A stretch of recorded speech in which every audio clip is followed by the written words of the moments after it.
Oh, sorry, linguist. Okay.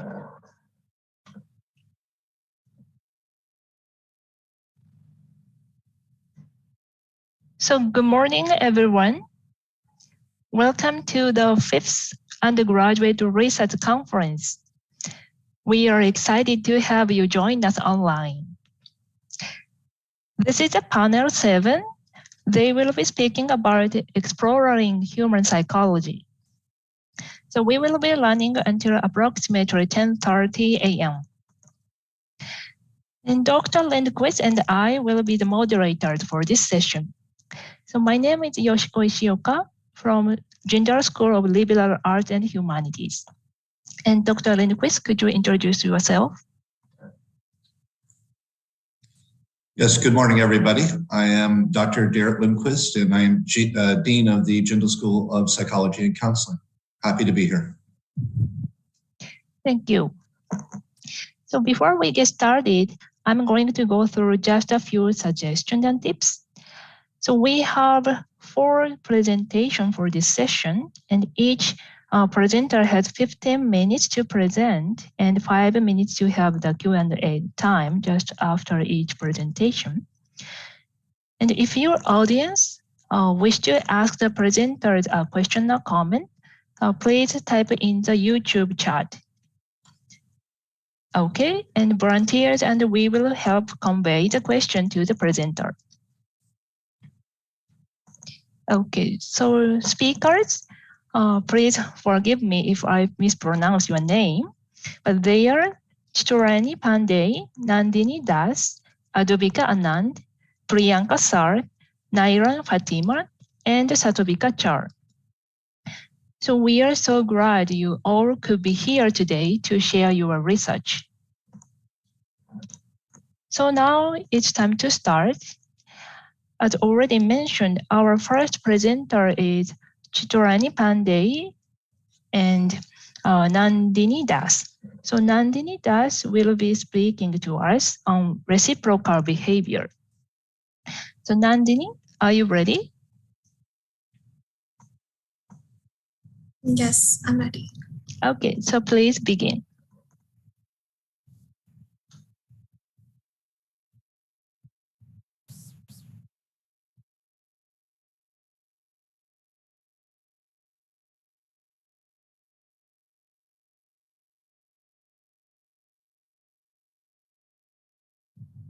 Am I audible? Yes. Okay. So good morning, everyone. Good morning to the moderators as well and the other participants. Good luck. So I am Nandini Das and my fellow teammate is Chitorani Pandey. Both of us are second-year students at Flame University. I am a policy major and my teammate is a psychology major. So today I would talk about reciprocity and our paper and response to technological advancement. So during the process of doing the paper, technology has been a huge impact on how we obtain and perceive information. The expanding nature of computer contact as well as other technology outbreaks have had like very huge influence on how we perceive and respond to the world around us. These highly aroused concessions have resulted in behavioral modification in many persons. Individuals have become, for example, individuals have become more angry as a result of such decrease in, personal relationships or behavioral reactions, and also have been substantially reduced. So this poses a challenge of how the socio-cultural constructs that exist for the community's steady functioning and demand for the need of researching such changes, changing the pattern of the behavior. So while doing our paper, we had to... I'd logged into the YouTube one as well, so that's what it happened. For whatever reason it's... Yeah? Okay. So in our thesis, we approached this thesis by explaining the various factors impacting reciprocal behavior through theories mentioned in our sociological approach. We elaborated upon the notion of socialization, internalization, Nash equilibrium from economics, self-categorization theory, utilitarianism, and the game theory. There exists like a notable difference in behavior and neurological patterns of reciprocal behavior when humans interact with one another, keep in minding like the components as compared to when they interact with computers.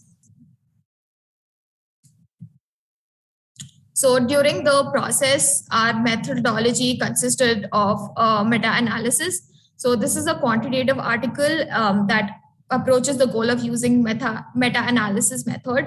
So basically, this method is a statistical technique which reviews a wide set of research and attempts to draw conclusions from what presented research body. The paper's main portion looks at reciprocity from 4 different angles, which is neurological, social, evolutionary, and computational.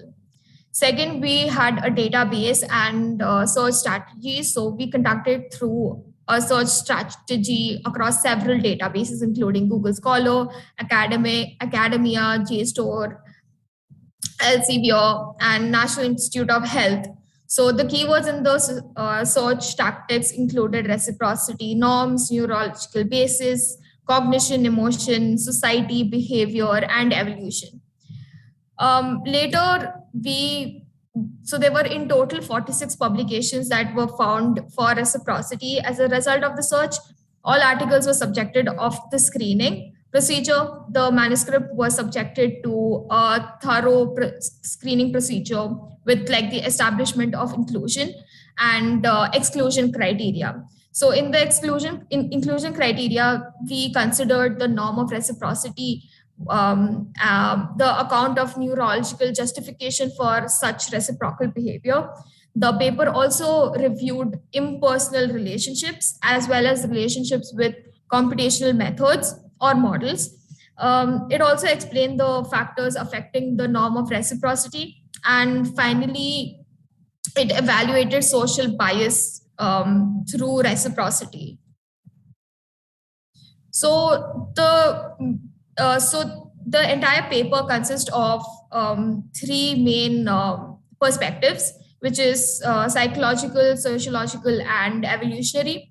So the process in psychological, the process of creating a prototype of one's mental state of an individual, or the individual responds differently to different human beings. So in psychology, what we figured is how one human interact to another human, and does it make a difference when the same human is interacting with the computer. In sociological perspective, an individual's behavior is highly influenced by the societal norm associated with their community. So these norms can be understood by 2 distinct levels: in a written form, as in the laws and regulations of the country or one another or the community itself, or the unwritten ones where they are just social expectations, family expectations, and relationship expectations, or just societal norms in general. And in evolutionary, we consider the propensity of humans to favor people or groups based on their social identity, which is referred to as a social bias. So in this, we previously observed that humans respondents demonstrated a social bias favoring other human opponents as opposed to a machine opponent. So this is due to emotional arousal elicited in individuals. Later on, by the end of the paper, we discussed the observation throughout all the 3 perspectives. So the sociological approach delved further to elaborate upon the various reasons as to why human beings act the way they do. And the approach pointed out two primary factors, which is earlier, like I said, socialization and internalization is the cause. So the sociological approach also evaluated Nash equilibrium, self-categorization, utilitarianism, and game theory. So in these various theories made extensive attempts to justify the various acts of reciprocal behavior. But however, when we were doing such research, we also found that the evidence for these behaviors was further proven through neurological approach studies. Also evaluated. So based on our the research, we reviewed that various parts of our brain which got activated as a response to reciprocal behavior. The activated parts were discussed further and their functions were mapped out as well. Studies also presented a contrast in a way neurological functions differ when an individual interacts with a computer as compared to when an individual interacts with another human opponent in a modified version, such as of the prisoner's dilemma game. So this change in response was explained through the cognitive theory, which is the theory of mind, which enables the humans with the ability to draw inference about the emotion and cognitive state of mind of individuals on the basis of interaction with them. This observation was further discussed in an evolutionary perspective of survival instinct and the need of human beings to protect their species in a passive way. Now, after discussing and observing, and when we moved on to the conclusion, we had a few limitations with our paper, and the paper were excluded if they fail to address the reciprocal areas of the brain or the society, and if they were not in English, or they simply just did not address reciprocity. Thank you.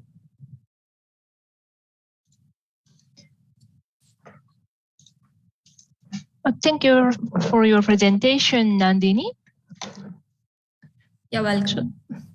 So we have 10 minutes left for this session. So are there any questions and comments?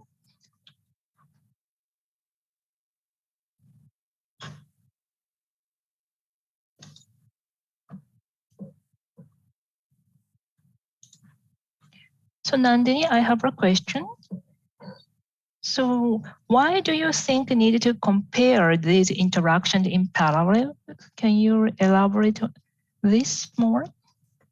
Right. So studying human is a very complex theory in general. So when you want to compare why do we behave the way we do, you can compare it in various forms. So the two specific forms we took were one with computers and one with other humans, because it was an easier parallel comparison to make. And it was and it also explained a lot of simpler forms of why we behave the way we do. So I think that mapped out pretty well. Mm-hmm. Thank you. And could you give some example of interaction with a computer? So what does an interaction with a computer mean exactly? Nandini, can you hear me? Yes, I can. Okay, Chiturani. Yeah, go ahead.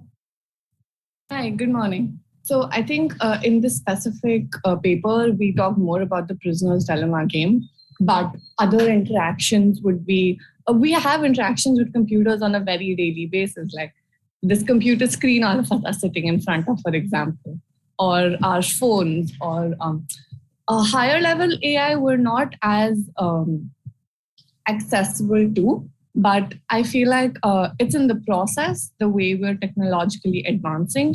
And that's why it's also necessary to identify if the social norms that us as humans indulge in with other humans, will it be the same as those technological advancements as well? Okay, so does your idea include interaction with a human or avatars through computers or internet? That is correct? Is it right? Well, in this specific paper, we're only talking about a computer opponent. Mm-hmm. So does that answer your question? Nice. Dr. Lindquist, do you have any question or comment? Hi, good morning, Nandini. So I think I have a similar question to what others were asking. You know, reciprocity, of course, is critical for humans. And I like this sort of dissociation between human and computer interaction. But as we move forward in time, of course, this is going to blur more and more. On the computer side, of course, you have AI that you can interact with. And on the robotic side, you know, we already have these robots that look pretty human. Not quite there yet, but certainly it's just a matter of time. And so I wonder, again, how you view this. Is this distinction that you talked about, is this a current state specific to our time? Or do you think that this may also be true in the future? Again, when there's less visible distinctions, we'll say, between digital and human life.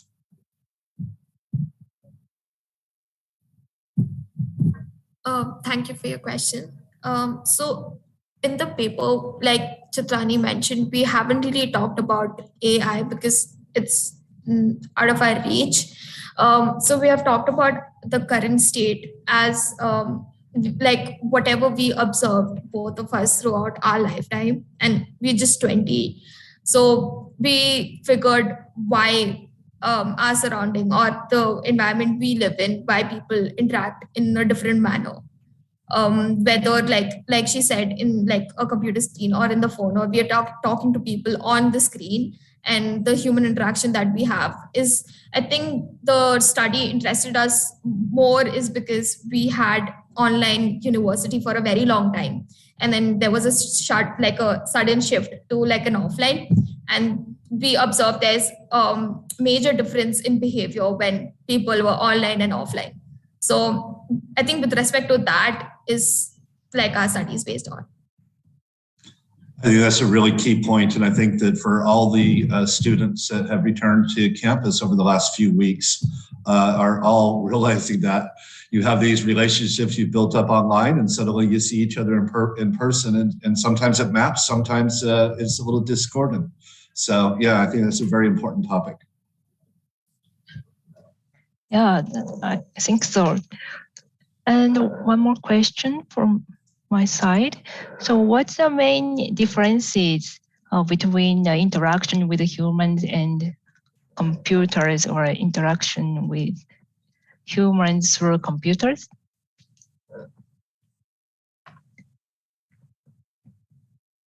So Jani, do you like to go ahead? Yeah, sure. So we mapped out the differences on a neurological, by neurological activation. And we saw that there are certain parts in the brain that were activated more when humans were interacting with humans as compared to when humans were interacting with other computer opponents. And we mapped out what those functions actually do. So there was the amygdala, there was the hippocampus, and amygdala is used for your emotional arousal. So we saw that there's an emotional component facilitating when humans are interacting with humans as compared to computers. And the hippocampal region, which is supposed to be for the memory, they kind of remember what they are doing, and they kind of remember the favor that they are passing and they're receiving. So those were a few differences that we saw. Thank you, Sharani. Dr. Lindquist, do you have anything to add? No, it was a great session. So thank you very much, Nandini. And Chitrani, both of you together. Yeah, thank you very much, Nandini and Chitrani. Thank you. Thank you so much for the opportunity. Thank you very much. So now, moving along with our session. So please welcome Advika Anand from OP Jindal Global University. So she will be speaking to us on music training for children with ADHD. So Advika, whenever you are ready, so please begin. Hi, everyone. I just want to make sure that I'm audible. Can everybody hear me? Yes. Okay. I sent in my slides beforehand, so I was wondering if they could be presented, and then I will audibly just ask for the slide to be changed. Is that possible? I'm just doing that, yeah. Okay, thank you.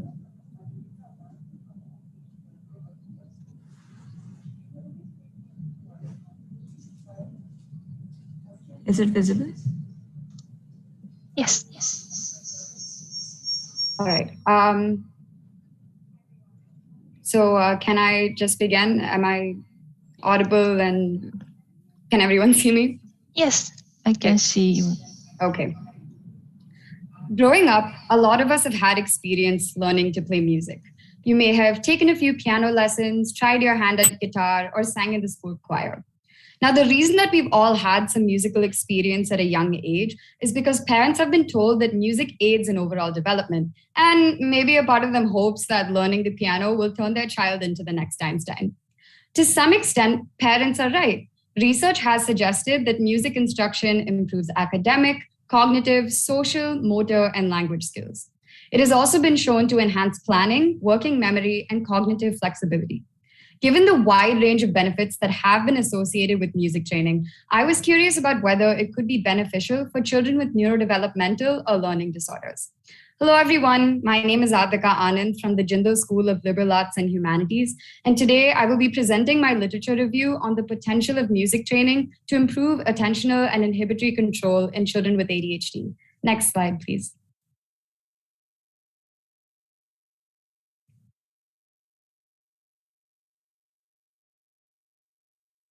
Has the slide shifted? Is it only not visible for me?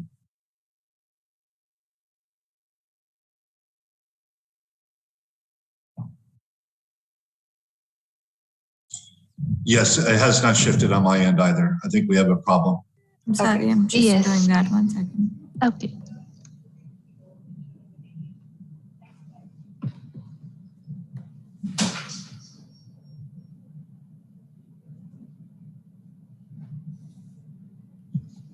All right. Attention deficit hyperactivity disorder, or ADHD, is characterized by a persistent pattern of inattention and or hyperactivity impulsivity that interferes with functioning or development. It is one of the most common psychiatric conditions of childhood, can be a risk factor for other mental health disorders, and can lead to issues with criminality, educational achievement, relationships, and employment. The research that I conducted looked at studies that analyzed whether music training could benefit such children. Next slide, please. It is crucial to distinguish between music therapy and music training. Music training is a type of formal instruction in playing a musical instrument or singing. Music therapy, however, is a type of psychotherapy that uses psychological techniques as well as musical experiences. While music therapy incorporates music training, it is conducted specifically in clinical settings by licensed practitioners. Music training, on the other hand, can be conducted in non-clinical settings by music teachers as they do not integrate therapeutic interventions. My paper looks specifically at the isolated effects of music training rather than the benefits of music therapy. Next slide, please. So the evidence in this specific area of research is limited. There was one case study that was conducted on how learning to play the tenor horn would benefit a child diagnosed with comorbid autism spectrum disorder, ADHD, sensory processing difficulties, dyslexia, and dyspraxia. However, the relationship between ADHD and music training was difficult to establish because of the presence of other conditions. This was the only existing evidence I found that tested music training on a sample diagnosed with ADHD. So next, I looked at studies conducted on neurodiverse samples, namely samples with autism spectrum disorder and Down syndrome. This is because these disorders share similar features to ADHD, such as inattention and impulsivity. However, these studies focused on speech production, concentration, on-task behavior, and communication skills. So in order to look at the effect of music training specifically on attention and inhibition, 11 studies were reviewed that looked at the effect of music training on these variables in neurotypical samples or samples that have not been diagnosed with any psychological disorders. Next slide, please. These studies looked at training in pitch, melody, rhythm, and other basic musical concepts. And they also considered whether added elements such as group interaction, improvisation, gameplay, and movement improve the intervention. They assessed the impact of music instruction using a variety of instruments such as violin, drums, and vocals. And they tested both the immediate effects of music training as well as long-term benefits on both children and adults. Next slide, please. Overall, the results of these studies showed that music training was associated with an increase in both attentional control and inhibitory control. However, these studies mostly compared children who received music training to children who received no training at all.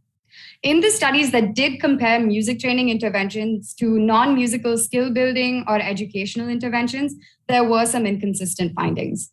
While 4 studies found music training to be more effective than juggling, visual arts, and French, 1 study found that a natural sciences training was more effective than the music training program. Next slide, please. This contrast in results was unlikely to be attributed to gender differences, cultural differences, or the duration of the music training program or the individual music training sessions. I found that a possible explanation was that different skill building programs may involve different cognitive demands, meaning that it is possible that natural sciences required more attention and inhibition skills than the other programs. Another explanation is that each of these studies used a different cognitive test to measure attention, such as the D2 test of attention or the digit span forward subtest. If each study used the same measure, perhaps the results would be different. There are also several types of attention, selective attention, divided attention, sustained attention, that these studies have not accounted for. So future research can test to see if music training programs have differential impacts on specific subtypes of attention. Next slide, please. When reflecting on the practical applications of these results, it is important to consider that the symptoms of ADHD, inattention, impulsivity, hyperactivity, they make it difficult for children with ADHD to engage with music training. One way to facilitate the learning process is by considering the optimal stimulation theory. This theory states that all organisms need to maintain a certain level of stimulation in order to function effectively. And when they don't receive it, they will engage in activities to create it. So it's possible that children with ADHD have a higher requirement for stimulation than neurotypical children, which may suggest that they engage in these inattentive, impulsive, and hyperactive behaviors to create the stimulation that they need. Music educators can keep this in mind while working with these children. One way to create a suitable learning environment for children with ADHD is by ensuring that it is well-structured, consistent, and predictable. This would ensure that the children are gaining stimulation only from the relevant sources. Educators can also enhance the visual, auditory, or kinesthetic features of a music lesson to not only highlight the key aspects of what they are teaching, but to also meet the children's requirement for stimulation. Incorporating physical movement like dancing can also provide a temporary increase in stimulation that may help children stay on task for the rest of the lesson. By teaching music to children with ADHD in a way that engages them, they may be able to reap the benefits of such an intervention. Next slide, please. While the reviewed studies give us an indication that music training could be beneficial for children with ADHD, since they benefited neurotypical samples and samples that had similar conditions, causational research must be conducted on large samples of children actually diagnosed with the disorder to confirm these findings. These studies also did not account for gender differences, although they have been strongly associated with ADHD. Symptoms of ADHD have been documented to vary drastically between males and females, so this can be considered while looking at symptom reduction after music training.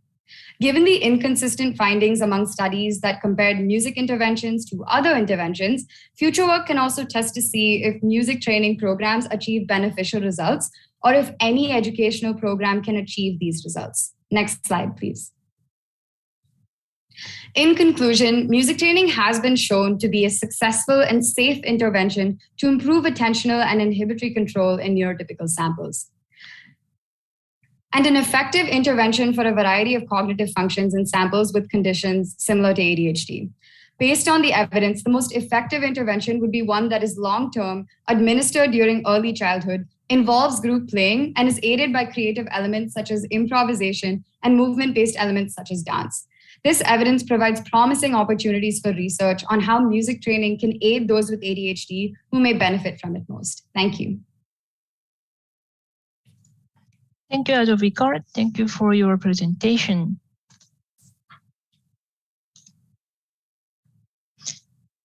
Are there any question or comment?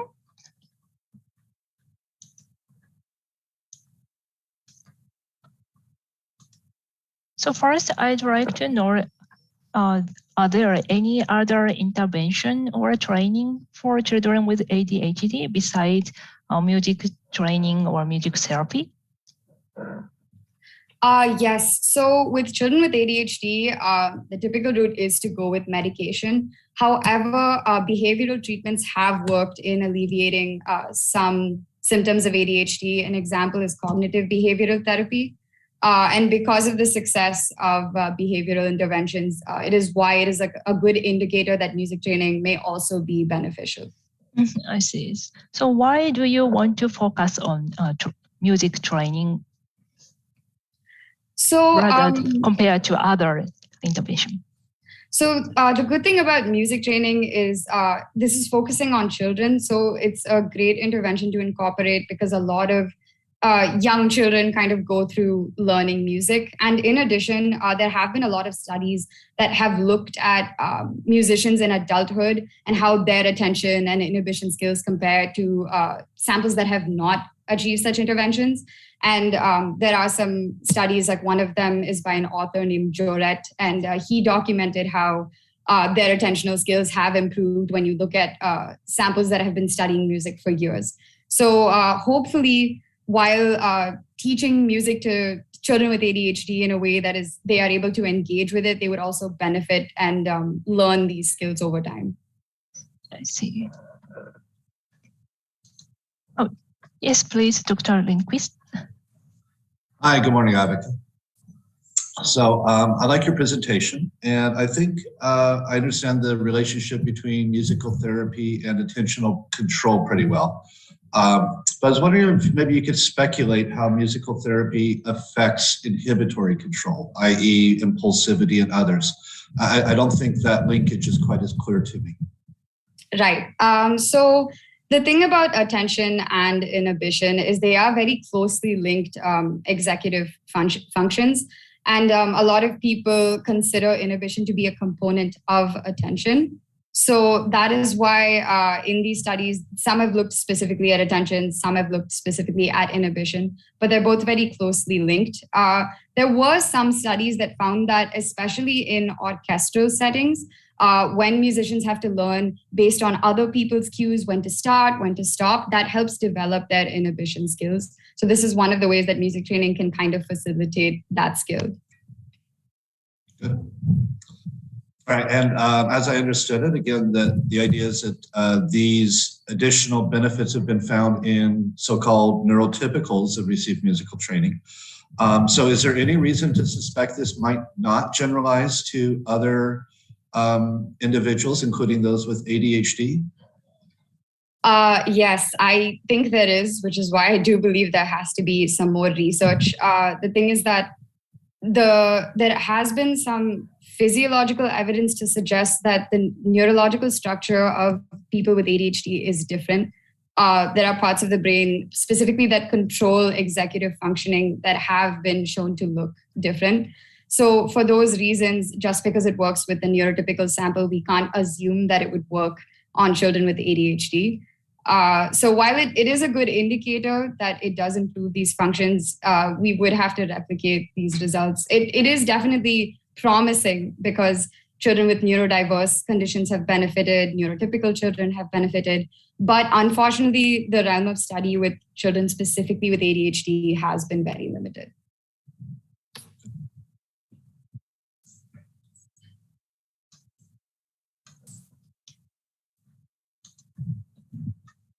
And in the trainings, music training, so children train a specific instrument? Right. So the studies that I looked at did consider a wide variety of instruments. Some of them were taught in voice, specifically the younger age groups, like in studies that used children who are aged 4 to 5. They used voice a lot. There was also violin, there was guitar, there was drums. So the type of instrument did not really seem to matter so much in creating these these results. But yeah, so it seems to be effective across a wide variety of instruments, both in rhythm instruments and pitch instruments. Thank you, Advika. And there is a question in the chat. So how might you think the socio-cultural differences might play into the effectiveness of the kind of music training? That's a really good question. So the great thing about the studies that I looked at, a lot of them were conducted in the West. However, there were some studies from Japan, for example, one that involved this drum called the wadaiko. And there was another one that was conducted in China. So as far as I understand, cultural differences don't really seem to impact learning to play the instrument as much. But that is definitely something that I can look into and get back to you if required. Thank you, Radhika.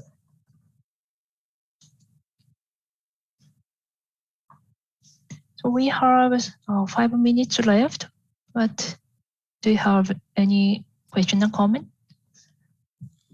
Well, if I could, Professor Yoshiko. So just to remind all of our viewers out there, if you're watching this through YouTube, please do put your questions in the chat box, and our moderators, the JSLH folks, can relay that to us, and we can direct it to the speaker. So yes, please do share your questions if you have any.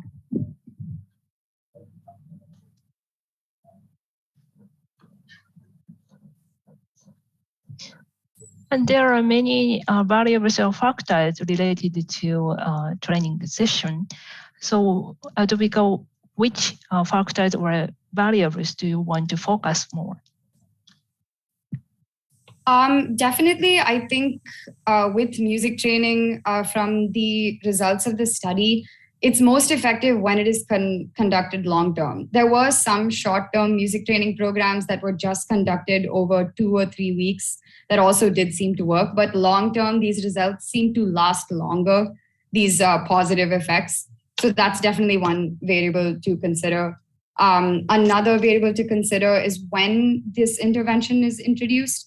So it seems to be that when children are introduced to music training earlier on in life, again, these effects kind of stick. And I guess to some degree, it's true that an old dog can't learn new tricks a little bit when it comes to this, just because the results of these studies did show that younger children did take to it faster and the effects lasted longer.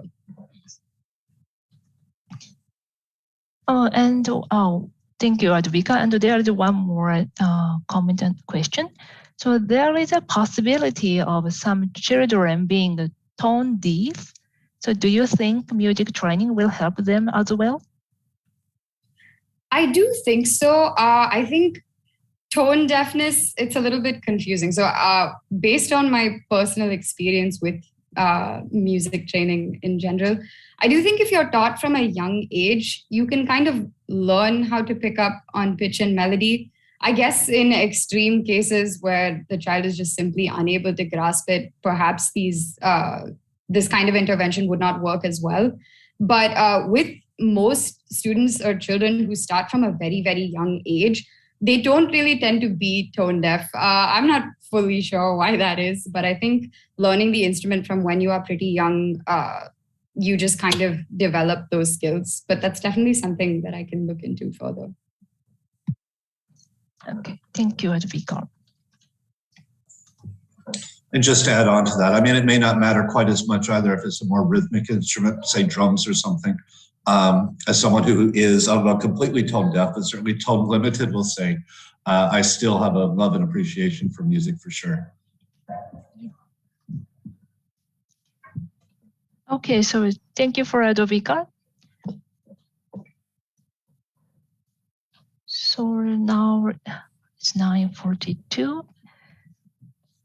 So now I'm going to hand it over to Dr. Lindquist. Great, thank you very much. I appreciate it, Professor Yoshiko. So next up, we have two students from Cree University, Priyanka Shah and Nairan Fatima. And I believe Nairan will be speaking to us today. And this will be on an interesting topic that I actually was not really familiar with. And this is invasions of adolescents' privacy. So Nairan, we'll go ahead and have you take it away, if you would, please. Just a correction, I will be presenting today. Oh, Priyanka, I'm sorry. I got confused when we talked earlier. Good morning. My name is Priyanka and my fellow co-writer is Nairan. We are from Kriya University and today we are going to be presenting a paper called Meta-Analysis of Factors of Privacy Invasion by Parents and the Effect of Such Invasion on Adolescents. This paper is part of our capstone project and it's ongoing and hence we will only be able to present our preliminary findings. Next slide, please.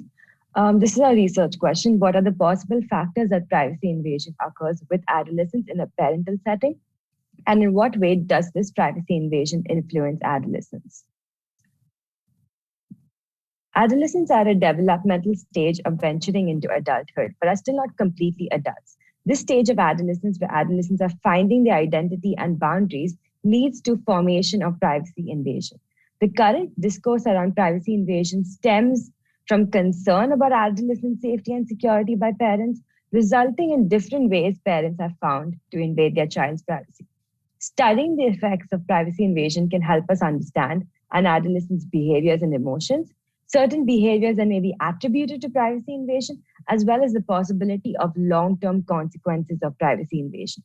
The previous literature surrounding this topic is mainly focused on how privacy is invaded, but not on why it is invaded and how it influences adolescents. Previous literature also suggests that privacy invasion between parents and adolescents is caused by different notions of privacy. Adolescents face three types of privacy invasions: spatial, which would be an example of checking of rooms; mediated privacy invasion, like investigating emerging adults' phone activity, eavesdropping on their phone calls; and verbal invasions, like demanding personal information from the adolescent. One of the reasons privacy invasion occurs is because parents and adolescents have shared boundaries, and that parents may believe that it is their right and responsibility to know what is happening in the adolescent's life. Research indicates that there is some effect of teenagers when they perceive their privacy being invaded, while some may be positive, such as less deviance, or negative, like increased conflict in life and emotional turmoil, which we will be explaining through our results. Next slide, please. The method we used was a qualitative meta-analysis of the prior research on privacy invasion. The meta-analysis was done using first a literature review and then an inclusion criteria. The inclusion criteria for factors of privacy invasion used in any study was any study with more than 40 participants. And the inclusion criteria for the effect of privacy invasion used any study that displayed an effect of this on the adolescents, whether it be negative, positive, or a neutral effect. Using this inclusion criteria, the studies were thematically analyzed and split into themes and sub-themes. And then these themes helped combine papers that shared some similarities. And this then allowed us to go more in depth into similar papers under one theme to be better analyzed and discussed. Next slide, please. For the factors of privacy invasion, these are some of the results we have found so far. The first theme that emerged is shared boundaries. Parents' perceptions of ownership over emerging adults' private information was positively associated with parents' privacy invasion behaviors. Furthermore, parents also believe that checking a teenager's phone is ethical, even though the adolescents consider their text messages as their private property. Under the theme of shared boundaries, two sub-themes emerged. First, parents invade privacy to show authority. Conformity orientation, which is the degree to which the family emphasizes beliefs and values, is positively associated with privacy invasion. In addition to that, studies have indicated that most parents believe that they have a privileged status in the family, which is represented in the form of snooping and control of their adolescent. Some parents believe that snooping or privacy invasion is ethical and appropriate because they own the place and have the authority to obtain information from their adolescents. The second sub-theme that emerged under this is more secretive behavior leads to more privacy invasion. Adolescents, to avoid conflict and confrontation with their parents regarding the issue of privacy invasion, resort to increasing evasive and secretive behaviors, which in turn is shown to increase privacy invasion by parents. And this was our first theme. Next slide, please. The second theme that we found under this topic was gender and disclosure. Findings from a lot of studies combined under this theme suggest that when it comes to disclosure, both boys and girls have a closer relationship with their mother than their father. Under this, there was a specific sub-theme of males and disclosure. Studies show that males have reduced and less stricter rules about disclosure, while on the other hand, females reported more solicitation and stricter disclosure rules. Furthermore, males are more likely to react to conflict episodes in adolescence with privacy invasion attributions than females. The third and last theme under this was the quality of parent-adolescent interaction. The results of this study conducted indicated that lower quality interactions, which is fewer interactions, fewer talking, fewer discussions, means that parent-adolescent interaction is associated with less parental solicitation. However, higher quality interaction, which is greater parental warmth, greater support, greater trust, was shown to have a positive relationship with disclosure, where the adolescents willingly were likely to tell the parent information about their personal issues, and there was less secrecy. With the next part of the section, this was the result of the effect of privacy invasion. The first theme that showed was the positive effects of privacy invasion. When knowledge was used by dual earner mothers, there was an indirect positive correlation with adolescent deviance, suggesting that some form of parental control was helping the adolescent being less deviant. However, higher levels seen by the adolescent as intrusive was then reacted in a bad manner. Furthermore, greater parental knowledge was also seen to lead to fewer antisocial behaviors, as well as greater relationship enjoyment between the parent and the adolescent. There's also research to suggest that parental monitoring can result in lower internet addictions, all of which suggesting positive effects of some form of parental monitoring when it's seen to be right by the adolescent. Next slide, please. The second theme that revolves was around the negative effects of parental monitoring. While some amount of monitoring can motivate the child to accomplish work, it also leads to an increase in negative emotions and becomes stressors. Active methods of obtaining information, such as asking directly, being present wherever the adolescent is, and if this information was used by fathers, it was deemed intrusive and led to adolescents having lower self-esteem. Under this theme, two sub-themes emerged, which was negative responses by the adolescents for perceived privacy invasion. Adolescents reacted in various manners when they felt their privacy was being invaded, the two of the most popular being topic avoidance and deception. And then maternal mediation resulted in more defensive responses from the adolescents because of their perceived privacy invasion. Under this, there was another sub-theme of the negative effects of privacy invasion on adolescents with mental health disorders. A study found that women with a history of bulimia nervosa reported a higher frequency of parental intrusiveness and badly defined boundaries during adolescence as compared to the control group. And another found that when parents engaged in privacy invasion, adolescents with depression became more secretive and in some cases were more likely to engage in risky social media behavior, suggesting a range of negative effects and responses. The last two themes that we found was the effect of parental monitoring on different personality types of adolescents. There was a direct effect of parental monitoring on the child's problematic mobile phone use when the child's shyness levels were high. This was in a study done. And furthermore, parental monitoring was seen to be more beneficial for low empathetic adolescents, while high empathetic adolescents saw it as a high violation of their privacy and trust issues. This suggested that there were different effects of different kinds of parental monitoring on different personality types of adolescents. Two of these studies were when the child's shyness was high or low, versus when the child's empathy was high or low. And the fourth and last theme that emerged here was the effect of less parental monitoring on adolescents by parents with less parental monitoring resulted in more norm-breaking behavior, as well as low parental monitoring resulted in more substance abuse use among adolescents in high-risk groups. Next slide, please. So far in this preliminary stage of this research, the overarching theme that emerged from this is that shared boundaries are the main factor behind privacy invasion caused by parents. Parents and adolescents share private information, creating collective boundaries during the early stages of childhood. As the adolescent grows up, a sense of identity develops, and then shared boundaries is no longer present. However, in this pursuit to gain private information, parents often create forced collective boundaries by way of boundary turbulence and then resort to invading the adolescent's boundaries. These shared boundaries also lead parents to think of themselves as authority figures, and as authority figures of the house, they expect their teenager to be all right with them checking their belongings. Adolescents often indulge in more secretive behavior when they feel their privacy is being invaded. And the reason for this can be attributed to the fact that concealment does not help in realigning the boundaries. It decreases the chance of confrontation, which in turn prevents boundary alignment. When it comes to disclosure, both boys and girls confide in their mothers more than their fathers. And the reason for this is that boys don't get to talk to their fathers about their secrets because of the gender norms related to men. For girls, confiding in the same-sex parents helps in better understanding when it comes to personal information and are hence more likely to disclose private issues. Comparing the disclosure rules for males and females suggests that males have strict rules about disclosure, while females have higher and more stricter disclosure rules. Again, the type of relationship between parents and adolescents is also an important factor that determines if the parents will invade the privacy of an adolescent or not. The reason for this could be that when there's high quality interaction, there's a positive relationship with disclosure and there's less secrecy. And the reason for this could be that parental warmth and acceptance create a friendly environment for adolescents to easily open up without parental solicitation or parental privacy invasion.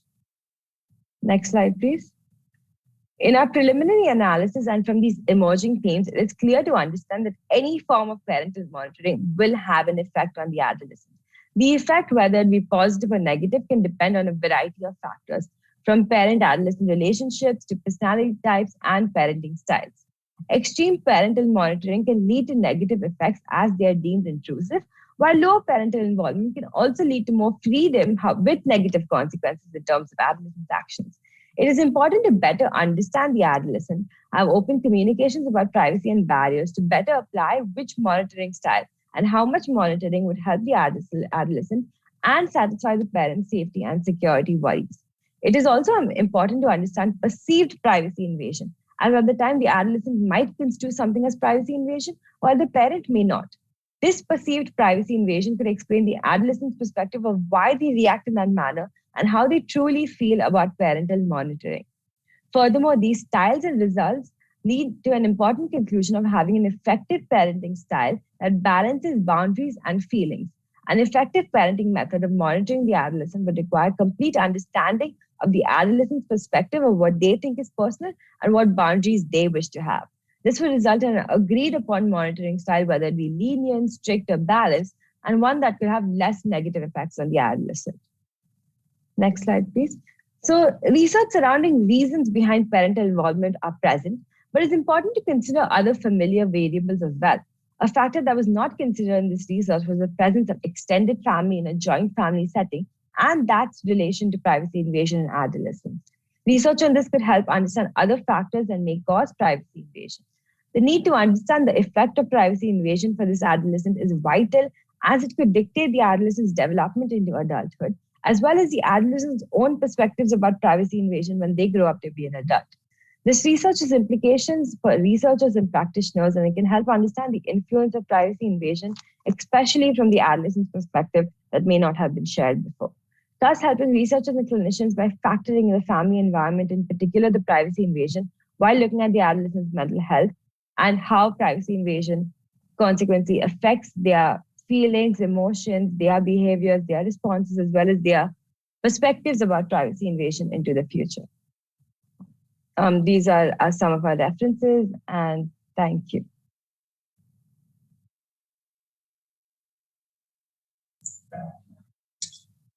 Great, thank you very much, Priyanka. Very, very interesting. I find it fascinating that, all these disparate psychological phenomena that we looked at, how often these inverted views show up. So as we saw here with the parental monitoring, too little, too much can be problematic. You got to find that Goldilocks zone in the middle.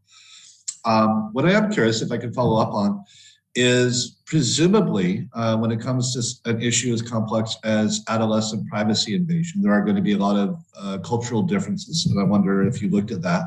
And then also the matter of age, right? Adolescence is a pretty wide range. So young adolescents, 13, 14, I assume this is not as much of an issue. We're probably talking older adolescents. So again, I wonder if you can address the issues of culture and age and how they play into this. Yeah, so for culture, so the main thing that the main papers that we looked at for this research, they're mainly focused on US and England. So most of the Asian countries were not considered, but I'm guessing that because of the cultural differences, there'll definitely be different rules of privacy. For example, in India, because we're used to living with our family, so I guess the privacy invasion rules will be different here compared to US, where people are used to living separately. So yeah, that cultural difference will definitely affect privacy invasion. And again, the point of age, I think as a 13 or a 14-year-old would not consider anything as privacy invasion, but I think as a 16 or a 17-year-old, privacy invasion would mean something different. But from the study that we looked at, as from like the age of 20, the privacy invasion there was a decrease in the privacy invasion caused by parents because of more independent behavior showed by the adolescents. So that's the relation between age and privacy invasion that we found in our research. Interesting. Thank you, Naira. So as a 20-year-old, I mean, there's a possibility they're even living away from home at that point, like an 18-year-old college student. So I guess the invasion of privacy is not necessarily dependent upon proximity. That is, you're living together. That invasion of privacy could probably occur most anywhere when it comes to email and other features.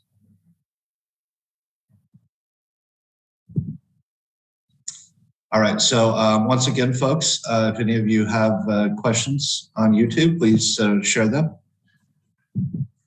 There is one question. So you mentioned that girls and boys disclose more to their mothers than their fathers.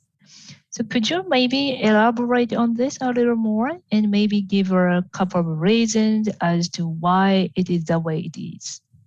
Yeah, so from the research, we found that girls and boys disclose more to their mothers than to their fathers. And this could be because mothers are more expressive compared to fathers. And based on the gender norms that we have created in the world right now, mothers tend to ask more questions. And I guess that's the reason why both boys and girls tend to disclose more to their mothers, while fathers usually tend to be more secretive about their information as well. So there are not a lot of chances for them to interact with their daughters and sons. And I think that's the main reason for this. Thank you, Naira.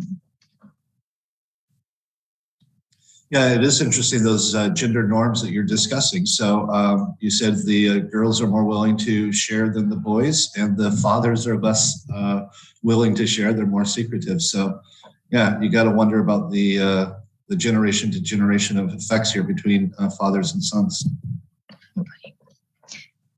Could a different attachment style affect the relationship of the parents and adolescents, regardless of the gender?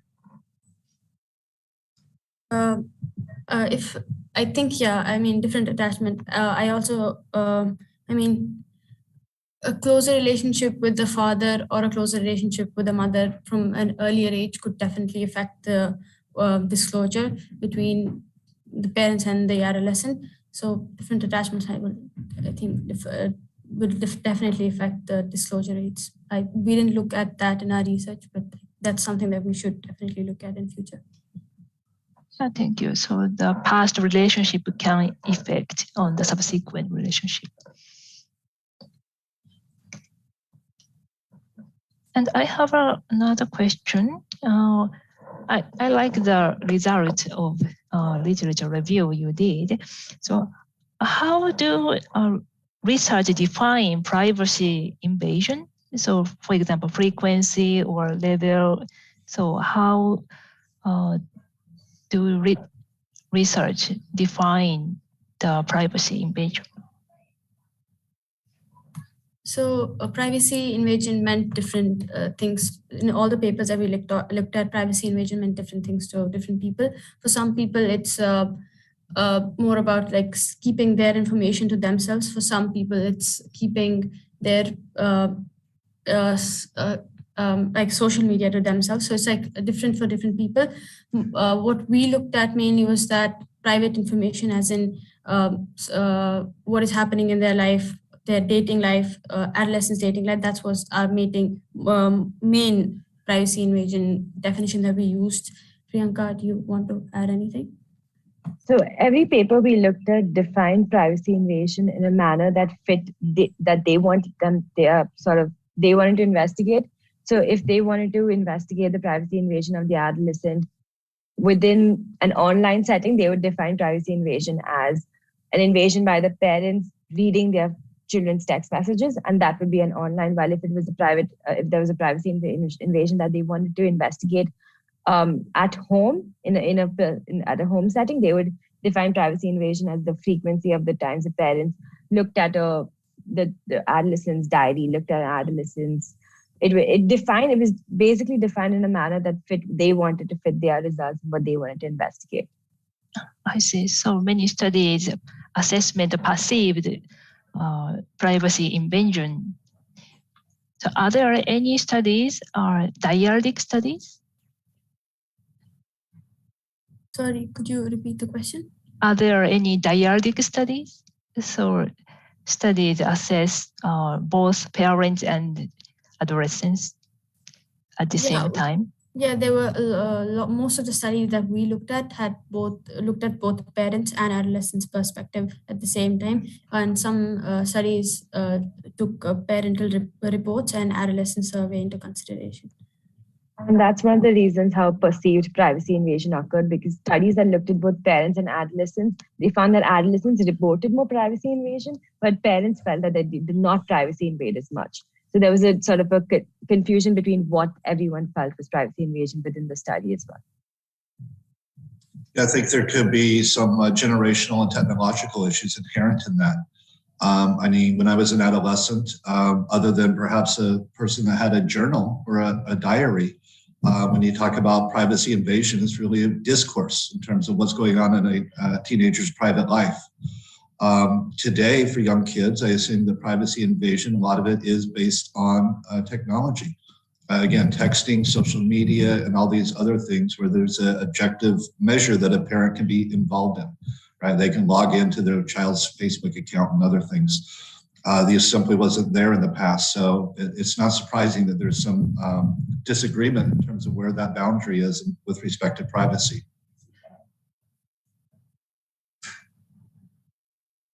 Oh, and what is the role of trauma in communication around privacy between parents and adolescents?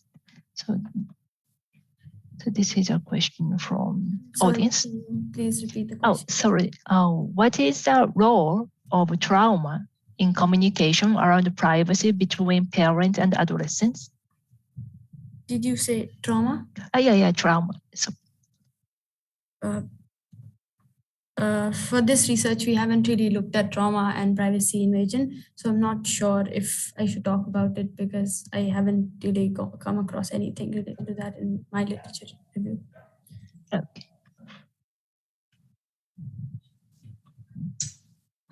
All right. Well, Priyanka, Nara, thank you both very much. Very interesting topic. And at this point, we would normally be moving into our fourth speaker. Sorry to report, there's been a miscommunication, or she's unable to join, but our fourth speaker is not with us today. So at this point, unless we have any final questions from any of the viewers out there for our initial three talks.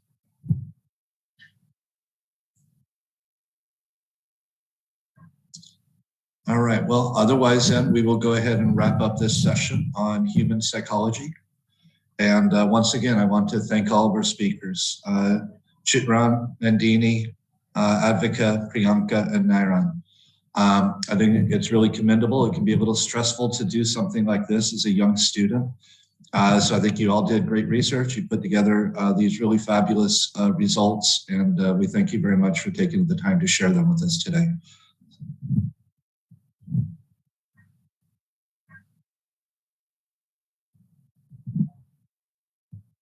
All right, Yoshiko, anything else that we should add? Oh, yes, thank you very much, our presenters, for addressing the interesting topic. So they are very informative and insightful. Thank you very much joining us today. So thank you again, and best of luck to all of our speakers, all of our presenters, and for all the people that joined us today. We appreciate you taking the time out on a Sunday morning.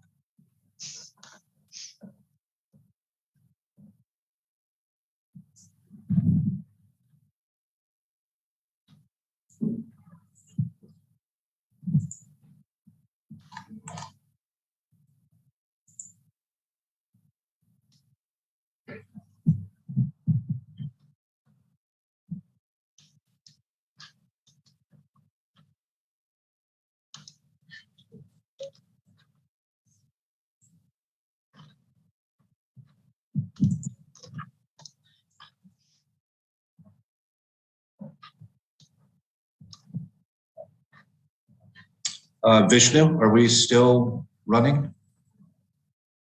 Are we live? Yes, sir. All right, we're done with the session. We can go ahead and end. We go on. एक second hold on, please. We are on live right now, sir. Understood, but again, we're done with the session. We don't have our final speaker, so we can go ahead and finish and Okay, we stop the live. So you mean you need to stop the live for a moment? Yes, we can stop. We can stop the live.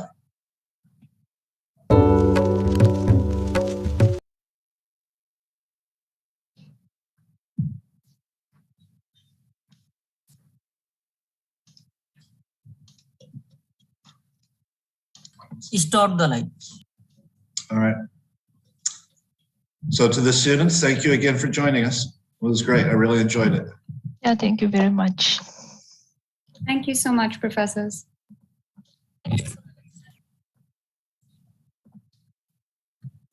Vishnu, again, we're done with this session. We don't need to go live again. They'll start up for the next session at 10:30. Okay, sir. Okay. All right. Thank you for helping out today. Welcome. Thank you very much. All right. It's nice to see you, Yoshika. Thank you for her. Thank you very much, Dr. Lindquist. Yes. And please call me Derek. Okay. So thank you. I'll talk to you later. Thank you. Yeah, Bye-bye. talk to you later. Bye.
Vishnu, shall I start? Yes, sir. Okay. So very warm welcome to everyone. This is panel 8, titled Piecing Together the Past. Originally, we had 3 presenters or sets of presenters, but one of them has unfortunately fallen ill because of COVID and has retracted just yesterday. So we will have 2 presentations, and the first presenter is actually a 2-member team from Ambedkar University, Delhi, and they are going to present on the Sufi element of the Dara Shikoh's thinking. So you have 20 minutes, Jay and Ashray, and you just say when you want to move on to the next slide, just say next slide, and Spandana will do the rest. Okay, so over to you. Please, sir, could you give us a minute? I'm trying to figure out how to send it to. Okay, fine. Meanwhile, then let me introduce to everyone Preeti Sharma. She is, Dr. Preeti Sharma. She's an ex-CHS colleague from JNU, and right now she's teaching at Cotton University, Guwahati, and she's a trained archaeologist who works on early medieval pottery, and she agreed to be part of this panel on very short notice. So thank you so much, Preeti. We are honored to have you. And finally, the second presenter today will be Prapti Panda, who is doing a history honors at the Shiv Nadir University. But her main training is going on in archaeology, I believe, Prapti. So to both of you, Ashray and Jay and Prapti, all the very best. This is occasion that you will savor for a long time, because I don't know what Prapti has. Have you presented elsewhere, Prapti? Okay. And Jay, Ashray, have you presented elsewhere? No, sir, this is our first time. Okay. So there's always first time for everything in life. And because it's your inaugural presentation, Godspeed. Over to you.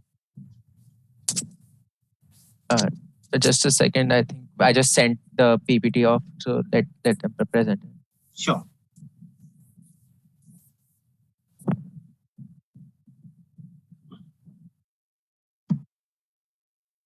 Can you see the screen? Yes.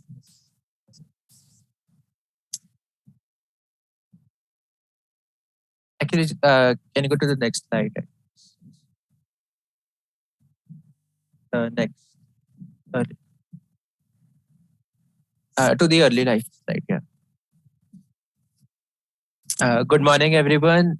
This is our research paper on the early, the spiritual print, Dara Shikoh, the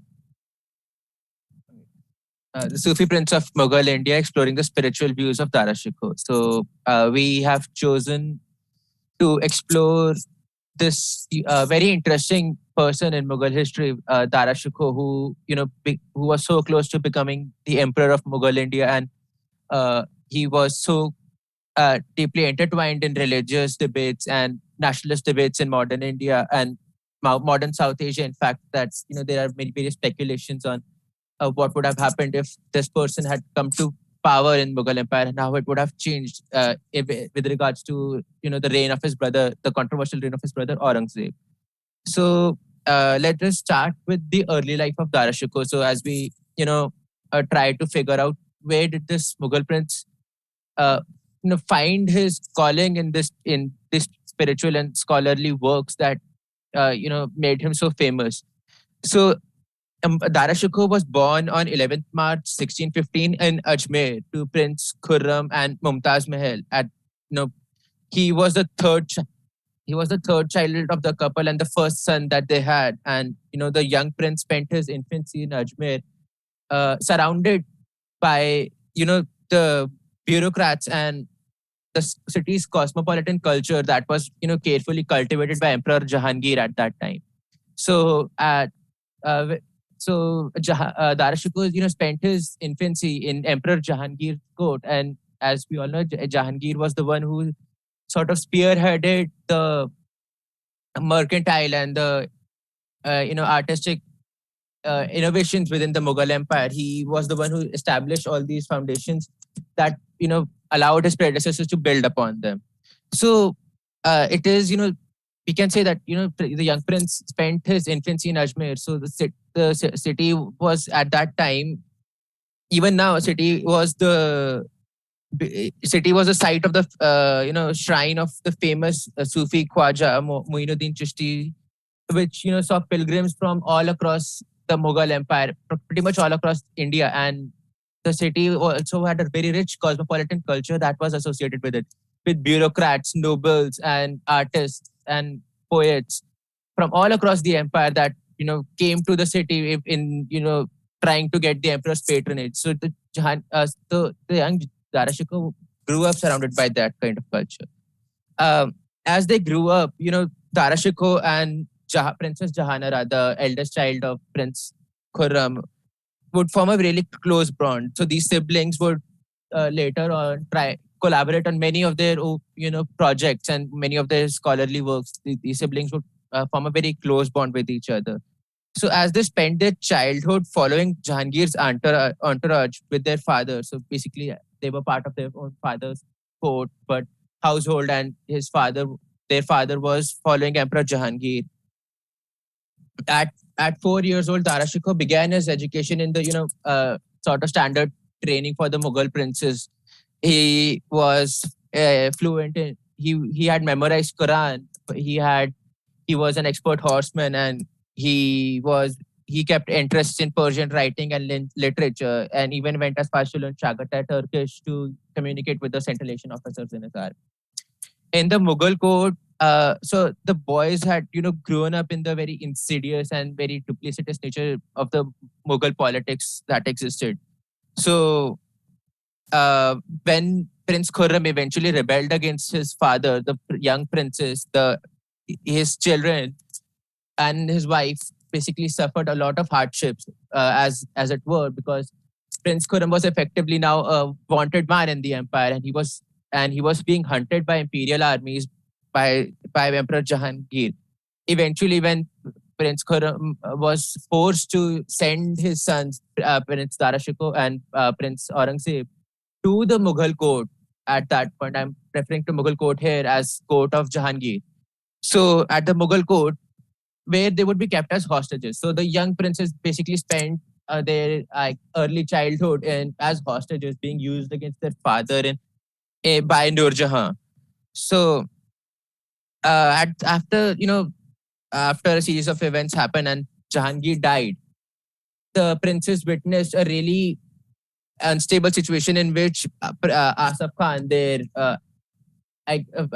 stepmother's brother, Nur Jahan's brother, basically, who took over the empire and handed it to Prince Khurram, who renamed himself as Shah Jahan after that.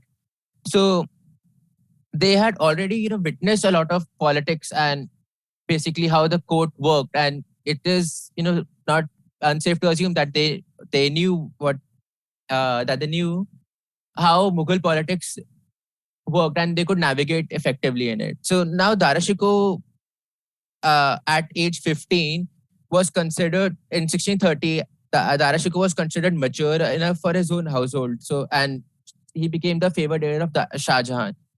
This is important to note because Shah Jahan kept Dara at his court for a long time. Basically, he spent his entire life at court, unlike his brothers who spent their time governing or leading campaigns. So this becomes important, but this also allowed Dara to hone his artistic skills, especially in calligraphy and poetry. And he set about to compiling an album containing miniature paintings arranged in pair interspersed with double leaves of calligraphic panels. It was called the Dara Shikoh. This beautiful, calligraphic was basically a showcase of the young prince's own talent and his own pride in his art. Next slide, please. So, like, moving on from his early life, we find that Dara Shikoh in his 20s, 30s, basically his adulthood, found a really, deep interest in spirituality, basic religion. And this was really uncommon for Mughal princes at that time, especially crown princes of Mughal Empire, because while they had previously shown an interest and they sponsored works, the kind of dedication that Dara showed was uncommon, basically. So Dara Shikoh always had Sufi leanings, growing up, and even from his father's influence and growing up in Ajmer and traveling the empire, he always had Sufi leanings, and he expressed a really deep interest in examining Islam and Sufism thoroughly. So his works, he makes very bold conclusions from Quran and traditions of the Prophet, and basically he tried to reconcile Islam and Hinduism with each other. So in his works include Safinatul Oila, Sakinatul Oila, Rasiyai Haq Numa, Satihat, Majmaul Bahrain, which is the primary focus of our own research, Sire Akbar, and besides some of his works in collaboration with other religions are Mukima Dara Shikoh, Babalal, Jagbasis, Taki Shamsir Kami, and others. So Dara Shikoh had already received education in various fields, including religion, from his early age, and he was introduced to Sufis like Mian Mir, Sarmad Kashani, Mullah Shah Badakshi, and who provided him with a thorough learning of Islam and Sufism. And all of these were introduced by Emperor Shah Jahan himself. So Emperor Shah Jahan fostered a really close relationship, and he oversaw the fostering of a really close relationship between his son and these various learned people. So in 1634, Dara Shikoh took discipleship under the Qazi Mullah Shah, under whose tutelage the prince would meet many Sufi saints. So Mullah Shah even wrote a ghazal concerning the spiritual achievements of Dara Shikoh, and Dara Shikoh provided a detailed account of his encounters and biography of Myanmar and Mullah Shah in Sakinatul Oila. With time, Dara Shikoh also conversed with saints of other religions, including Hinduism and at that time growing Sikhism. Dara Shikoh had an active relationship with a Hindu devotee of Punjab, Babalal. Babalal was a friend of Myanmar, and Dara was always interested in meeting with him. Dara Shikoh even ordered a new text called Mukaima Dara Shikoh, Mukaima Dara Shikoh, which was to be written about Babalal. Dara Shikoh went one step beyond in his religious musings, and he comes to really strong conclusions. So in Majma-ul Halq, he declares that the truth is not the monopoly of any one religion. He insists that there is no essential difference between Islam and Hinduism when it comes to realizing the truth. So basically, it's a meditation on the essentially truth of the universe. So he claims that both religions claim the same thing. In Dara's opinion, Vedas were revealed books that led to certain apostasy for Islam. According to him, Vedas were in the same accord as Quran. However, it should not be considered. So Dara Shikoh, considers Vedas to be on the same level as Quran, and he does not consider them as apostasy. Basically, the study of them as apostasy, because he, as previously stated, on his views of the nature of the truth of the universe. Of all the texts he wrote, Majmaul Bahrain is the most unique of them. In these works, he tried to reconcile both the religions. in both the religions. He wrote this book, Majma Bahrain, at the age of 42. So that this book discusses several themes ranging from diverse metaphysical and physical topics, including discourses on earth, skies, elements, four worlds, beholding of God, names of God, resurrection, and others. So again, there's no difference between Hinduism and Islam when it comes to higher places of realization. In this discourse, he talks about various topics. The talks about Ajpa, an Indian monotheistic practice that originates in all living beings and happens at all moments. He, in his discourse on Mukti, he talks about salvation, and he talks in detail about Jivan Mukti, basically, and Sarab Mukti and Sarvada Mukti, in which he gives a particularized description of the Supreme Being in Indian monotheist tradition. So basically reconciling Allah and the Supreme Being in Hinduism. And in the concept of Jivan Mukti, the concept of Jivan Mukt, according to him, means attaining salvation by knowing the ultimate truth. And Dara Shikoh thinks that the Quran, in the third Mukt, in Mukt Sarbada, as becoming Arif, attaining liberation and salvation through consistent progress, even though Dara claims that the concept of cyclical nature of time within Islam is the same as the cyclical nature of time within Hinduism. Majma-ul-Bahrain is in itself a very extensive text that touches upon various points of contact between Islam and Indian monotheistic traditions.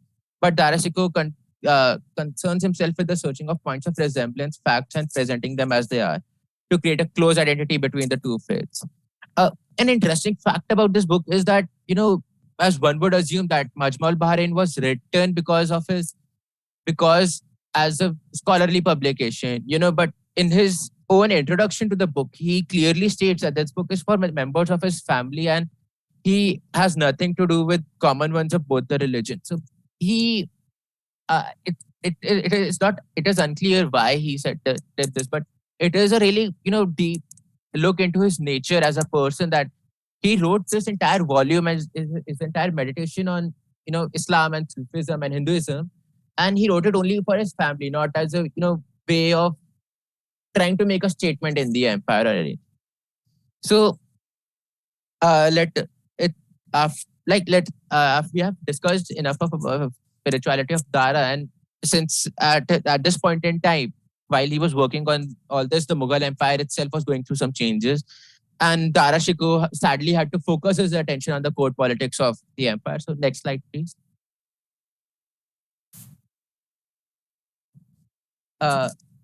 So essentially, after while he was working on Majma al-Bahrain and his other pursuits, the empire itself was on the verge of a really big change. But Dara Shikoh himself was never really involved in court politics. Even if he was, the records of him being there are destroyed by Aurangzeb and various successors after him in a very sad, very tragic incident. But it must be noted that both Dara Shikoh and Jahanara really, if ever, left their father's side at court. Moreover, after the death of Mumtaz Mahal, which is basically the most dramatic event in Shah Jahan and his household, history, the two eldest children became even closer to their father, basically becoming an emotional crutch for the emperor.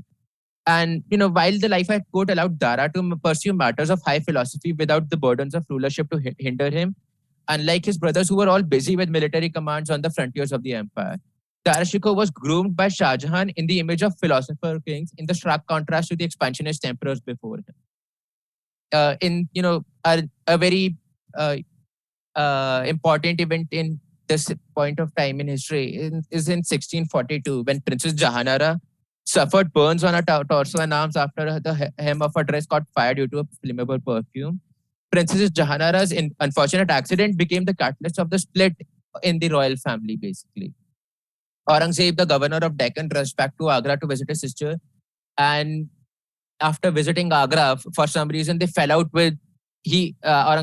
with Dara Shikoh over some conflict. So the court historian Inayat Khan determined that the reason behind this falling out was Aurangzeb's ascetic nature.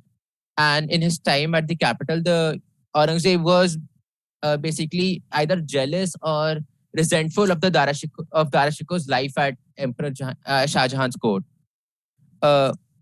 After eventually Shah Jahan cooled his anger, and after like 2 years, Shah Jahan cooled his anger and gave Aurangzeb the governorship of Gujarat. But the animosity that was fostered was still there. Despite his favoritism toward Dara, Shah Jahan still kept a tight control of his other sons, and he was going so far as to micromanage the brothers' relationships with each other. In 1651, during the campaign against Kandahar, another flare-up between Aurangzeb and Dara happened when Dara only sent a servant to greet Aurangzeb at Lahore instead of greeting his brother personally. And Aurangzeb took this as an insult, while Dara Shikoh, thought nothing of it, basically. Yeah, 5 more. Essentially, now this, at this point, it is, we see a picture being painted between the different personalities of the brothers. Aurangzeb, being the younger brother, has a more intense personality, and his piousness on Islam borders on zealousness. He seems to take offense at perceived insults rather quickly, and more importantly, had more military and governing experience than his brother. Dara, on the other hand, Dara Shikoh spent his life at court, never too far from Shah Jahan. And he was not a man of action. He possessed a brilliant mind, as evidenced by his meditations on philosophy. But he was often found in the company of Sufi scholars. But Dara did not have experience, the necessary temporal experience of leading armies and engaging in politics. At best, he had a passing familiarity with these concepts because he was taught those concepts, but he lacked the practical experience, practicalness of these ideas. His failed campaign of Kandahar shows a disconnect between the prince's aptitude with strategic thinking and his capability of actually managing tactical oversight. In politics, he lacked the shrewdness of his brother Aurangzeb, as was evidenced by his failure to quell Aurangzeb's maneuverings at court. In 1657, when Emperor Shah Jahan fell ill, the prince found himself the de facto regent of the empire. So basically, at this point, his entire spiritual musings and his entire scholarly thinking has stopped, basically, as he's busy managing the empire. And in a very tactically unsound move, basically, reinforcing the idea that Dara Shikoh had the strategic capability perspective, but he lacked the tactical plans of action to actually go through with those strategies. In a Jay, sorry to intervene, but we have another presenter, so another 2-3 minutes max. Okay. So he kept the news of the emperor's health a secret, which basically was a very bad move on his part, as it only furthered the suspicions against him. Eventually, Dara Shikoh was defeated by Aurangzeb and Murad, and who took over Agra, and Dara Shikoh was captured and executed on the basis of apostasy. So when the civil war started, Aurangzeb also started his own campaign of rhetoric rhetoric against Dara. Dara Shikoh's writing sparked conversations between people from different languages and who work in different interpretive communities. The prince's works profoundly impacted the idiom of various Persian writings on mysticism and Hindu religious topics. In conclusion, I would like to answer the question of what would have happened if Dara Shikoh actually had won the civil war, or even and another question, if he had survived the civil war. Basically, a single question. The simple answer of this question is that Dara Shikoh never really would have changed anything about Mughal politics. That's the really disappointing truth that you all come to when studying Dara Shikoh, that he would not have changed the Mughal politics in any significant way.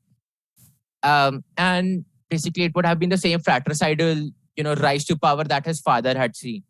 And another thing, if he had somehow survived, if Aurangzeb had decided not to execute him, we can say that Dara Shikoh would have been either blinded and left to his, scholarly pursuit and isolation in some fortress in the heartland of India. So this was our presentation on one of the most famous basic Sufi princes of the Mughal Empire. Thank you very much.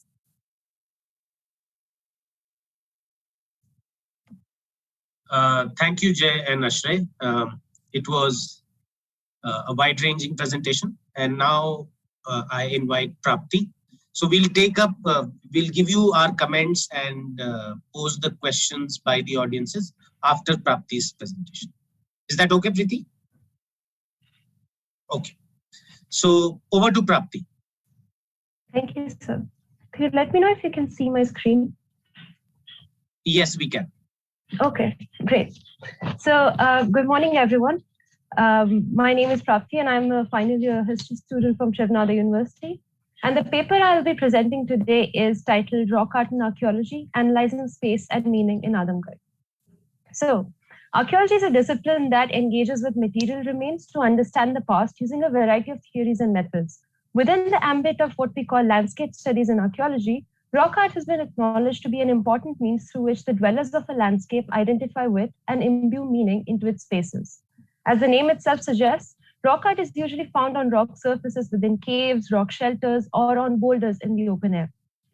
And are found in the form of paintings and engravings, which we call pictographs and petroglyphs.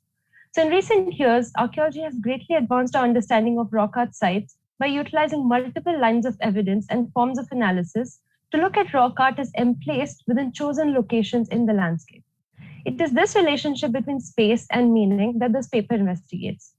The site of the study, Adamgarh Hill, and I hope the slides are changing, is a sandstone outcrop in the district of Hoshangabad in Madhya Pradesh, which contains multiple rock shelters with hundreds of paintings of varied kinds, including humans engaged in various activities, flora and fauna, and geometric and abstract motifs. First reported in 1932 by the ASI archaeologist Manoranjan Ghosh, more attention was garnered by the stone tools that were found within Adamgarh than the paintings themselves. The discovery of Paleolithic hand axes, among other kinds of lithics, led to Adamgarh being classified as a site inhabited from at least the Upper Paleolithic onwards. What these early studies did not focus on was the interpretation of the paintings found in the rock shelters, as they could not be dated as securely as the lithics. At most, what they did was reproduce the paintings that they saw using sketches in watercolor and describe them. But later scholars such as V.S. Wakankar and A.P. Khatri, who were especially interested in understanding rock art traditions across India, looked at the paintings in Adamgarh more closely and analyzed the style, content, and possible age. But in this process, they separated the paintings from their archaeological context. On the other hand, the directors of the only excavation in Adamgarh till date, which was conducted in the 1960s, focused only on the archaeological context found in the excavations, ignoring the paintings within the rock shelters. Thus, while studies of Adamgarh's rock art do exist, they have not been analyzed through a rigorous archaeological framework, and as a result, only provided us with very superficial understandings about the content. Therefore, what my project intended to do was to look at the rock art within Adamgarh through an archaeological lens and understand the paintings as not just isolated pieces of art, which can be analyzed outside of the spatial context, but as meaningfully created motifs within the landscape. In doing so, I borrow from the work done by archaeologists such as Richard Bradley, Joe McDonald, Peter Vett, Christopher Chippendale, and so on. Analyzing the rock shelters from a landscape point of view, as many of these scholars have done, allows us to compare and observe these patterns of spatial distribution not only within individual shelters, but across the site as a whole. In that context, my project focused on interpreting the placement, distribution, and content of paintings across the site by looking at themes such as embodiment, placemaking, visual narratives, and style, to offer a long-term perspective of the associations between rock art and the landscape. In addition, by using digital recording methods, we sought to preserve the paintings as we could see them for future use, as environmental and as well as other human-related factors are rapidly damaging the rock art assemblage. So the work for this project was only carried out for a year, so we decided to select a sample of rock shelters which would give us a representation of some of the spatial relationships within the site. Before this, as Adamgarh had never been systematically analyzed, we chose to survey all the rock shelters accessible and annotated their respective rock art assemblies, surface, archaeological deposits, size, and orientation. So apart from noting the presence of paintings, other archaeological materials such as lithics were also observed because they tell us what these rock shelters could have been used for in the past. We also realized that not all the rock shelters in the site are maintained by the Archaeological Survey of India, but even so, they do show signs of past occupation. So all this data, accompanied by GPS coordinates, was actually fed into a geographical information system database to produce maps, one of which you can see on the screen here, with all of the locations marked. These other rock shelters were also marked separately, the ones which are not under the ASI, and inserted in this map, which we then overlaid with data from the excavations. So the aim was to capture in a single frame the landscape and also have a compilation of our survey data with the excavation data. But coming back to the survey, based on all this data and preliminary analysis, we chose a total of 5 rock shelters to be studied intensively. The selection was deliberately made to include diversity in terms of location, size of rock shelter, and the presence of the different kinds of rock art. Out of these 5 chosen, 1 did not contain any paintings, but it was included to provide a counterpoint to the other rock shelters which definitely did contain paintings. And we did this because we wanted to understand why only certain locations were painted while others were left empty. So these are all, as you can see, in the southern end of the Adamgarh Hill. And that was because access to the northern part is currently not possible for visitors to the site. So for each of these 5 shelters, notes on dimensions, surfaces available for painting, accessibility, and other observations about the physical attributes were also documented.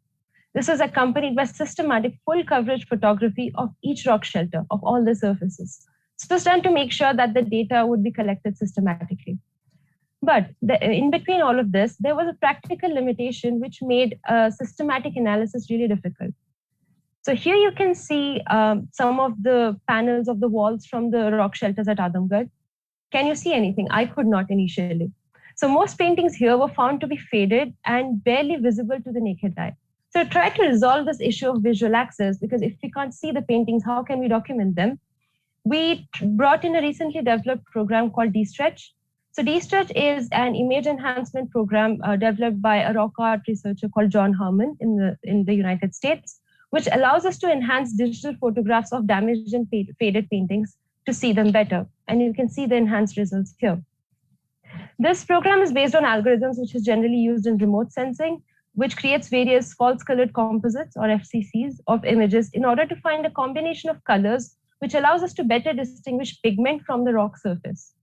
So all images taken within the rock shelters, all the 5 rock shelters, were processed using this program, and the enhancements were adjusted to find the color matrices which would best aid in visual interpretation.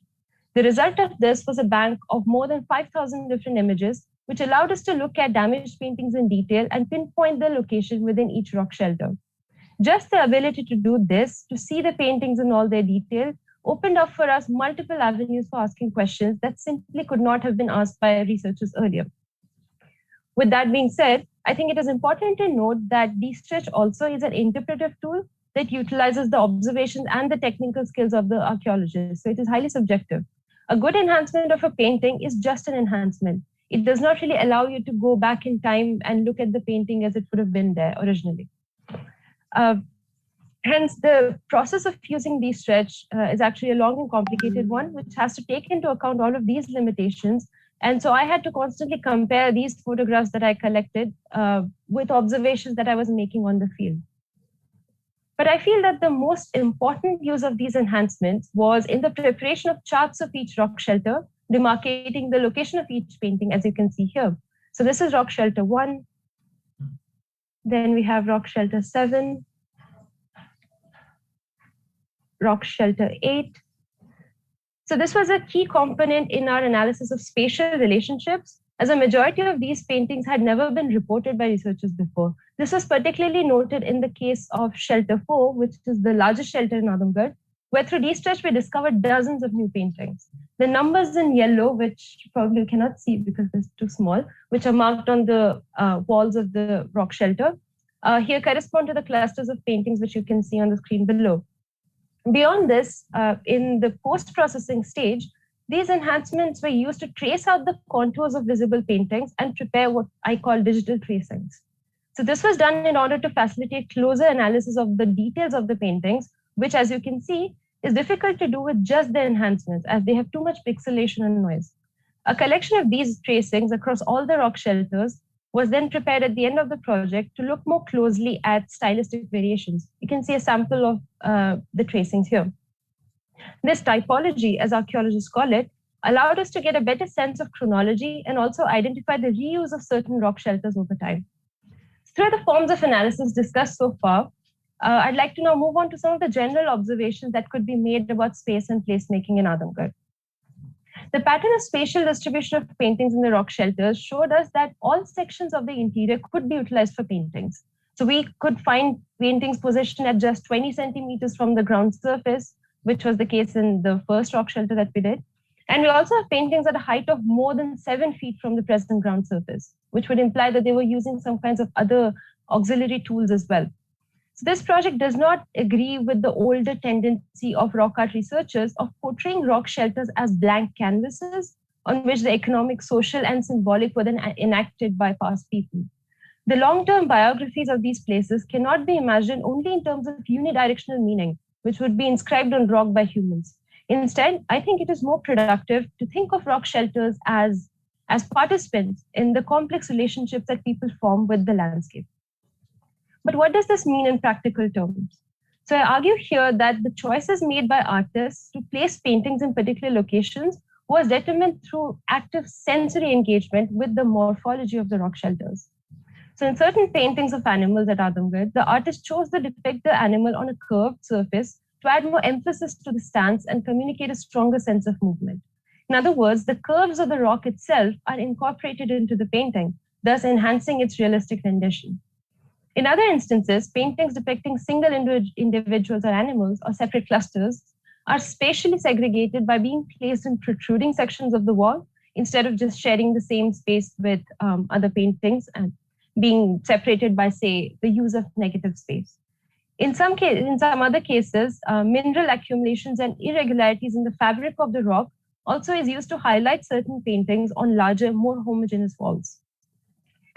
Visual examples of these you can find on the screen here. So we noted that both the creators as well as probably the viewers of the rock art at Adamgarh would have had to assume different body positions in order to physically or visually access the paintings. Rock art creates focal points within the rock shelters, and these focal points derive the significance from both the materiality of the rock as well as the significance of the painted motif. However, it is important to remember that it's not enough to just physically see the paintings to understand what they mean. The use of rock art as communicative symbols by social groups is a quite complex phenomenon. But by combining the spatial context of the paintings with the style and content, it was observed that many styles found in discrete rock shelters are found in other locations within Adamgarh as well. So here's an example of the kind of stylistic analysis that we did, in this case for the group of paintings that we classified as deer and antelope. So some of these common motifs may actually inform us about the social groups which may have inhabited these sites. So we were looking at the paintings of people as well, and the kind of the dresses they were wearing, the headgear they had on, and so on. It is also useful to note that the majority of the paintings, which include human figures at Adamgarh, are in fact humans engaged in hunting and other kinds of conflict. Very few paintings were actually recorded depicting humans engaged in any kind of domestic activities. As for the animals, we see various depictions of human-animal relations. We see hunting, people riding animals, representations of domesticated animals such as dogs, for instance. And herds of deers and antelopes were also frequently observed, but these animals are rarely depicted as being hunted by humans. We also noted that artists continued painting in certain locations within particular rock shelters over time, despite very similar locations nearby remaining empty. In this way, I argue, perhaps visual narratives were created on the rock surfaces, which would indicate long-term use and occupation, such as through superimposition. This shows an engagement with the ways in which people related with the cultural connotations of both an existing visual narrative as well as the possibilities of cultural transformation that the addition of new motifs could bring. To conclude, rock shelters should not be seen as mere geographical entities devoid of cultural meaning that form the backdrop to rock art and other kinds of past human activity. I think this project has attempted to show that they are more palimpsests which have accumulated meaning over time and should be considered significant places of human activity. This analysis would not have been possible without the kind of enhancement technology that D-Stretch offered, which allowed us to systematically document each rock shelter and carried out detailed analysis. The focus throughout this project, therefore, has been essentially on the landscape of Adamgarh and on the ways in which spatial stories of place can be told by looking at not just the rock art in isolation, as was done previously by many scholars, but by placing it within its larger spatial and archaeological context. That's all. But before I end, I would like to thank my faculty advisor, Dr. Jaya Menon at Shiv Nada University, for her guidance throughout this project. And I would also like to thank JSLH for this opportunity to present this work. Thank you. Thank you, Prapti. That was stunning. And really, you are an undergraduate, but you sounded like professional. So, thank you. Very, very good presentation indeed. And I now invite Preeti to share her comments about student presentations.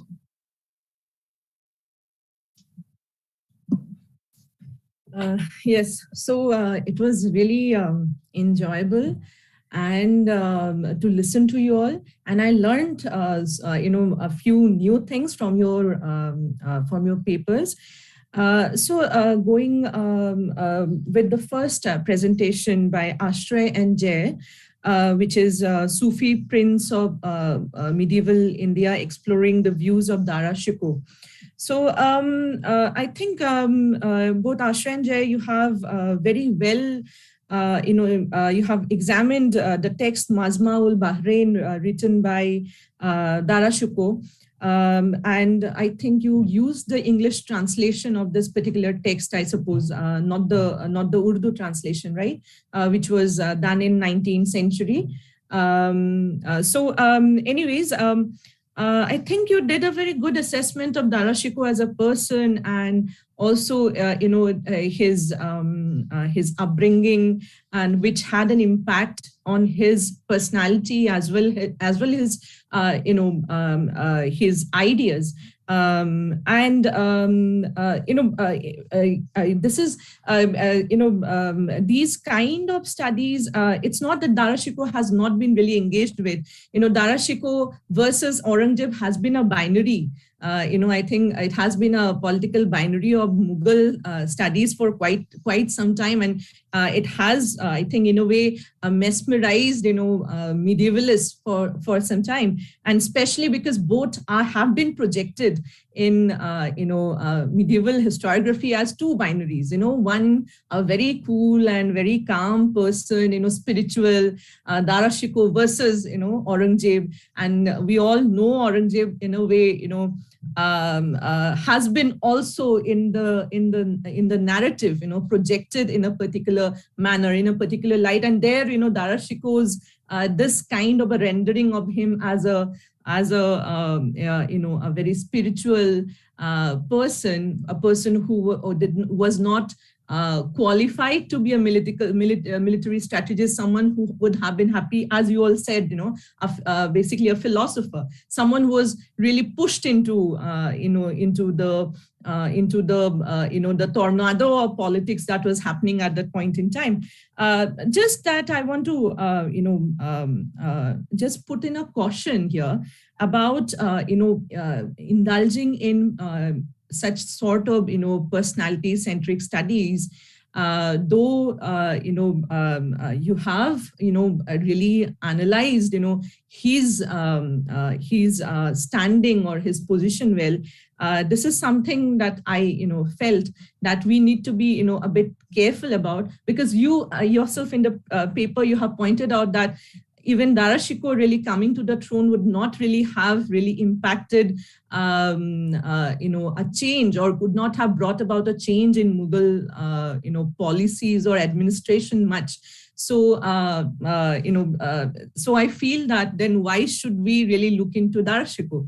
This is just something to think about. Otherwise, I guess I would say a very good study of the text you have done, on the basis of which you have formulated Dara Shikoh and his ideas. I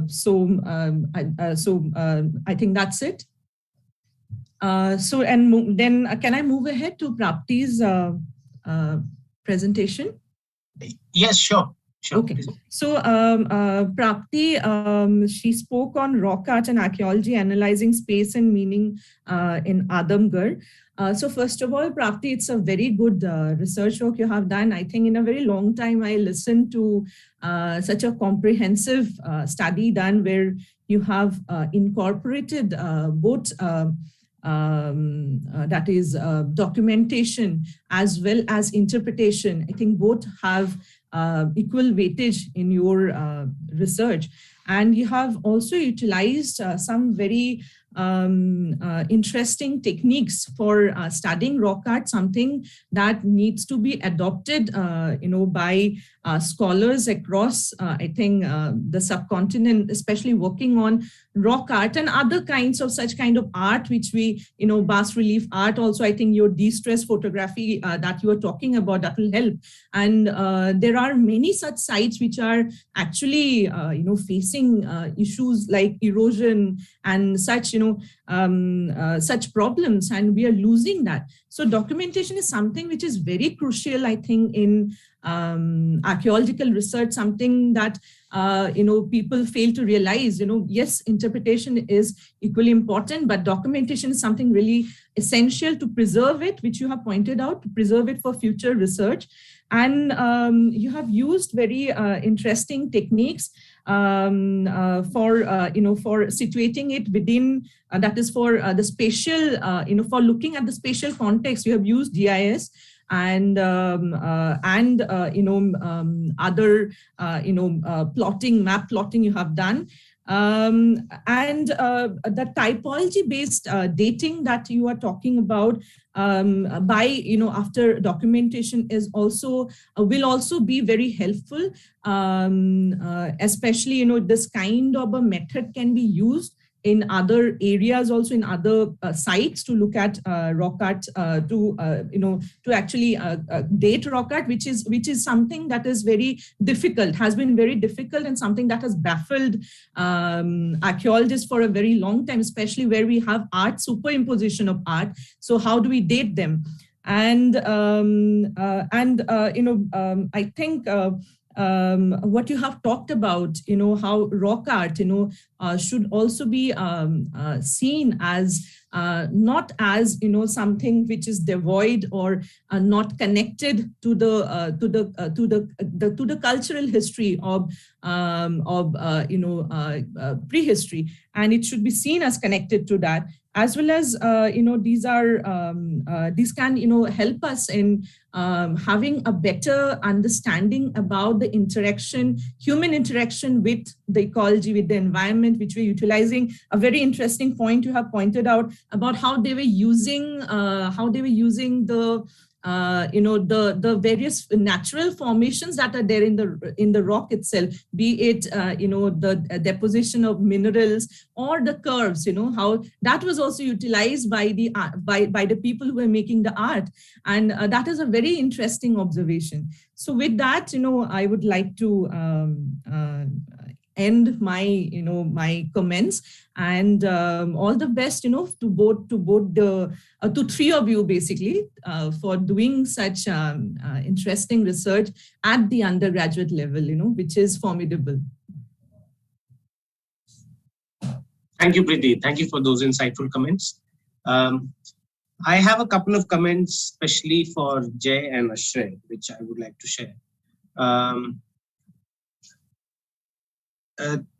While I liked your presentation, Jay and Ashray, both of you, you've done a commendable job. And as Preeti said, presenting at the undergraduate level is not easy. I mean, you're still grappling with the discipline, trying to devise your own pegs on which to stand.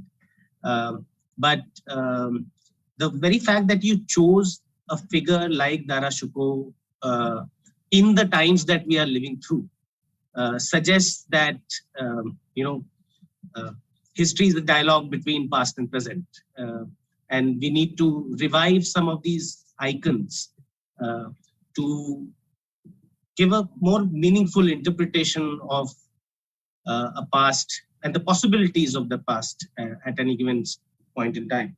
However, having said that, I am wary of the approach that you have taken, especially in the first part of the paper, where you said if Dara Shikoh would have been the successor, then what could have happened? And though I completely agree with your analysis that he couldn't have changed much. Structures are structures, and individuals have agency within those structures. So structures overwhelmingly often determine what can and cannot be done. So while I agree with your analysis, I would say that as students of history, your approach should not be determined by the if questions, but what lies in front of you as evidence. So some of the texts that you analyzed could very well be interpreted in the light of Dara Shikoh, not only as a philosopher, but perhaps the kind of king he could be.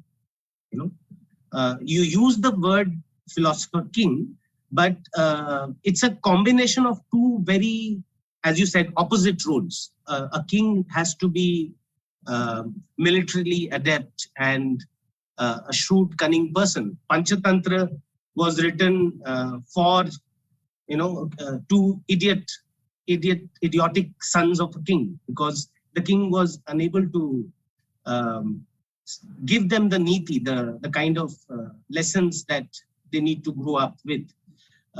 So it's this, while you have done a good analysis of the Sufi element in Dara Shikoh's thinking, his intellectual life, perhaps an alternative reading can be done about the kind of the notion of kingship that emerges out of such exercise. See, as a royal prince, he was forever surrounded with the possibility that one day he'll be the emperor. And he did fight for that. I mean, there is evidence to suggest that he did not merely take it lying down, and it was part of the Mughal concept of kingship that after the or near the death of an emperor, the sons will fight and the last man standing would become the next emperor. So Dara Shikoh grew up in such an environment, and given that kind of a milieu, it is likely that, I mean, I'm not an expert, but it is likely that you can see elements of his thinking as a potential ruler in the same text. He's not merely a philosopher, he's also a potential emperor of the Mughal Empire, no less. So in that sense, I mean, I don't have a model for Mughal India that I can refer to, but certainly in the case of Leonardo da Vinci, who was another very great artist of the Renaissance period, Sigmund Freud, no less, he has written a study of Leonardo da Vinci and the memory of his childhood.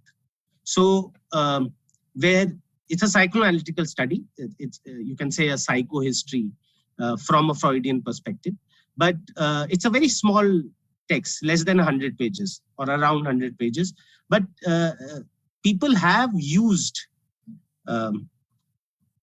evidence to interpret differently. Leonardo da Vinci is one example that one can think of, but Dara Shikoh also could be, and in recent times, Dara Shikoh has been subjected to a lot of interpretation. 2 or 3 books have come out in the recent past. So just try to think more in terms of what was the political side of Dara Shikoh that you can find in the same text. And that is something that would be, I think, meaningful for further developing your ideas. Okay, we have 2 questions on YouTube. So I'll just put them up for you and you can answer them just a moment. Yeah. Oshi asks a general question, but more to Prapti's presentation. if you reach a wall which sort of blocks you from researching anything further, what's your plan of action? So that's Oshi's question. We'll take up the next question after Prapti answers that. Well, I think that's the benefit of working in a site which has mostly just rock shelters and not caves. Because I think that would imply a completely different research strategy where you actually have to sort of navigate the messed up morphology of the cave itself, where it restricts you from going into the insides, right? But I think with the kinds of rock shelter formations in the Vindhyas and in the Madhya Pradesh area in general, I haven't really encountered any site where I had a difficulty of physical access. I think mostly what used to happen was that paintings were positioned at a very large height, sometimes 10 feet, 12 feet from the ground. So then how do you go up there and photograph them? So then we had to use ladders and things of the sort, but haven't really been facing those kinds of issues where walls have blocked me from accessing something. Okay, another question is from Prashasti, again for Prapti. Apart from what you mentioned, how else could rock art serve as an important aspect of archaeology? As an important aspect of, sorry, what? Archaeology. Archaeology. Well, I think I'm coming from a very recent school of landscape archaeology theorists who sort of look into the whole phenomenological aspect of place and things of that sort.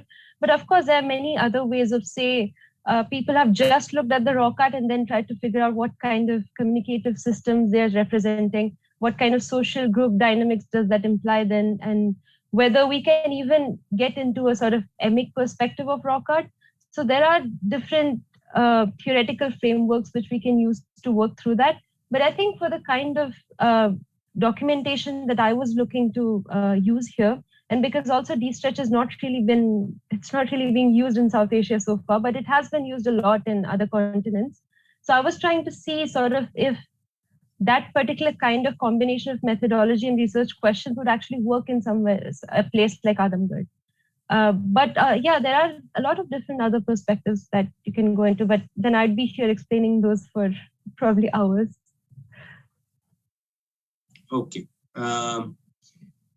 So Jay and Ashraf, would you like to respond to our comments? Yes. So actually, like Preeti ma'am said that, like Dara Shikoh did not come to the throne, so we should not really, spend that much time on studying him. But I would like to disagree, but precisely because that's what, that's precisely why he has been the focus of so many studies and, so many kind of in-depth looks at his reign, because he did not come to the throne. If he had, he would be put in the same sort of category and put out the same, I mean, I think the right word would be used would be run-of-the-mill, sort of list of the Mughal emperors that goes down. You have Akbar, Jahangir, Shah Jahan, Aurangzeb, so, etc., etc. So that's the, list that he would have been put into that list. But since he was so different, and that's what makes him interesting. That I think that's the fantasy of what could have been that attracts so many people to Dara Shikoh. We tried to really avoid that in our paper, but I think that sort of still came off that way. But it's, I think I agree with Sagar, so that institutions are institutions. They individuals can't really exist outside of them, and Dara Shikoh really would have made that much of a change. And it's not that Dara Shikoh was politically incompetent. He was basically the emperor in waiting, and he pretty much ruled at his father's side. There's no, he was like at many points in time, he was the designated regent of the empire. So there's no, dismissing that he certainly had, the political acumen to rule the empire, if not, like if he would not have been Akbar or anything, but he certainly would have been competent enough to keep the empire running throughout his reign. And he certainly, I think, yeah. But another thing is that he certainly fought for the empire, yes, but, as evidenced by how swiftly he reacted to Shuja's rebellion. I think we were forced to skip on, many parts of in our presentation that are written in our paper. So I guess that's something we need to work on, as so rightly said, we are still learning how to give. This is our first presentation, so we are still learning. So Yeah, but he fought for it. He defeated Shuja, and there was, he defeated Shuja, but he was ultimately defeated by Aurangzeb, who was sort of more shrewd.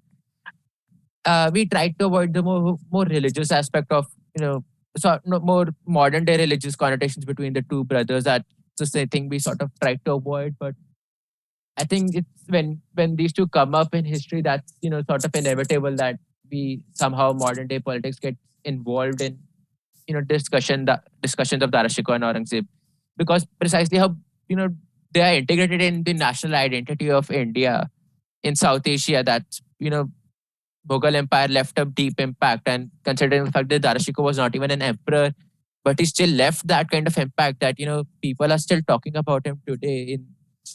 People are still talking, and there are basically entire schools of thought around these two figures in history, and how both are trying to discredit and credit things. This makes him really interesting figure to study, even if it's a little, done. But Dara Shikoh is still an interesting figure to study in history. So I guess that would be our response.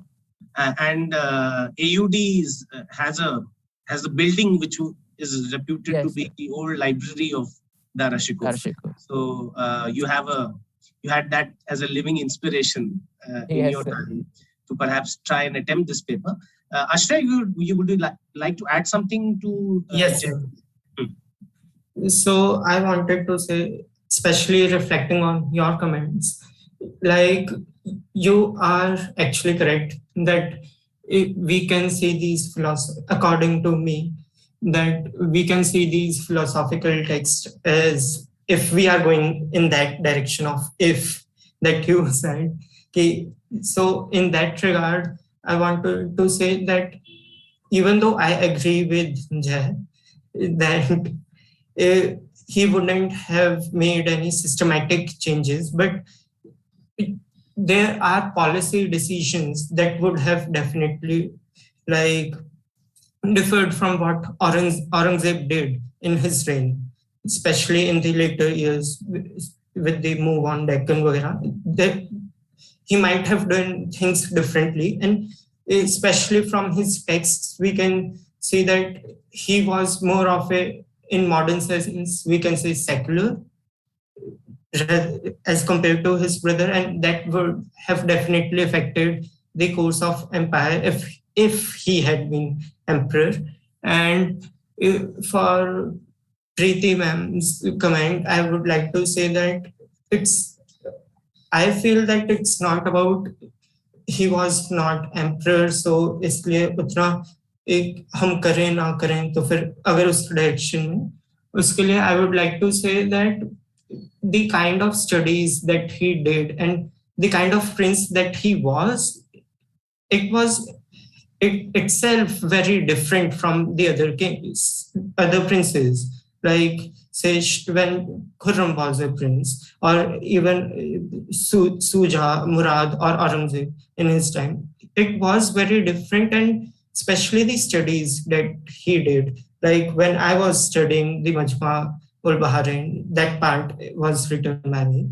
Research was done by me. So there were so many complex philosophical and metaphysical, as I have written, complex metaphysical and philosophical concepts that he knew. It was like it was very hard to comprehend, and he was able to do that in his works. And it's not just this work, even if you say like his work on Upanishads, like Sare Akbar, or other works like Safinat-e-Auliya, Safinat-e-Auliya, where he talks about Sufis and saints. It was like, if we can say, formidable in that time. Thank you, Ashray. That showed that you had engaged with his writings, even if in translation. But that's a good beginning at the undergraduate level. So on that note, let's wrap up the session. And I thank each one of you to be present here, and again taking us back to the prehistoric past as well as to the more recent, you can say early modern past. It was a very good journey and we thoroughly enjoyed it. Thank you, Priti, for joining us from Guwahati, and we close the session. So anything you would like to add, Priti? Lastly? No, it was really enjoyable. I enjoyed listening to them. And as you said, we got two different varied, papers being presented today. One talking about prehistory, the other talking about the medieval period. So it was really interesting to listen to them and also see their dedication and their engagement with historical research and archaeological research. So, so thank you for giving me the opportunity to be a part of it. Thank you, everyone. Thank you, everyone. And Vishnuji, we can close the session now.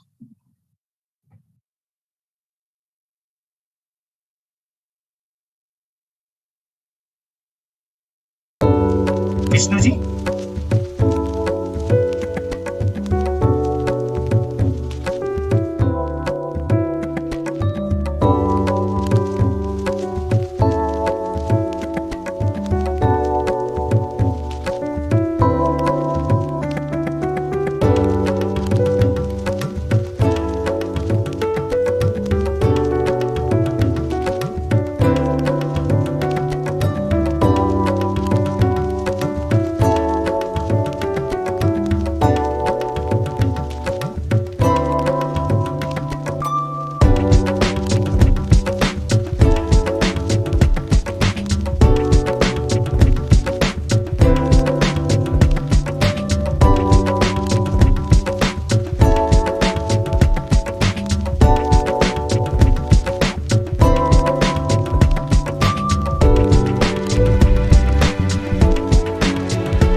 Okay, now let us start then. Welcome to this session starting at 12 noon. We are a couple of minutes behind. This session is Environment and International Relations. I'm sure the audience has been enjoying all these different sessions on different themes. So welcome to this session. Let me introduce myself first and Professor Avinash also, and then we will actually start. So I am Professor Abhijit Banerjee from JSLH. I teach environmental studies. And as you can see, this panel is very interesting. I'm myself taking a great interest and hope to learn a lot from the student presenters. And then we have Professor Avinash, who is the other moderator. I will ask Professor Avinash to just introduce himself quickly. Hi, good afternoon. I'm Avinash Gurgule. I teach international relations and I'm happy to be co-moderating this. I'll be coming in towards the end of the session to comment on the papers briefly. Okay. Avinash, we were not able to see your video, but so we heard your introduction. But hopefully, when you are moderating at the end, handling the Q&A, hopefully the audience will be able to see you. Yeah. Okay. So since we are very short on time, let us not waste time for introductions anymore. Let us start with the first speaker. Our first speaker is Jayendra Singh, and he has a very interesting topic. His topic is blockchain in global environmental governance. So very cutting edge. I am myself fascinated to hear what he has to present. So I'm handing it over to Jayendra. Jayendra, go ahead. Thank you, Professor, and thank you, the URC committee, for giving me this opportunity. This is a very new and interesting topic for me as well. So I'll just start right away. So the topic of my research is unconventional solution to conventional problems. Jayendra, your video is not showing. Your video feed should also show on the side. Oh, I have my video on, sir. I switched off my video. I think Jayendra's video feed should be showing on the side.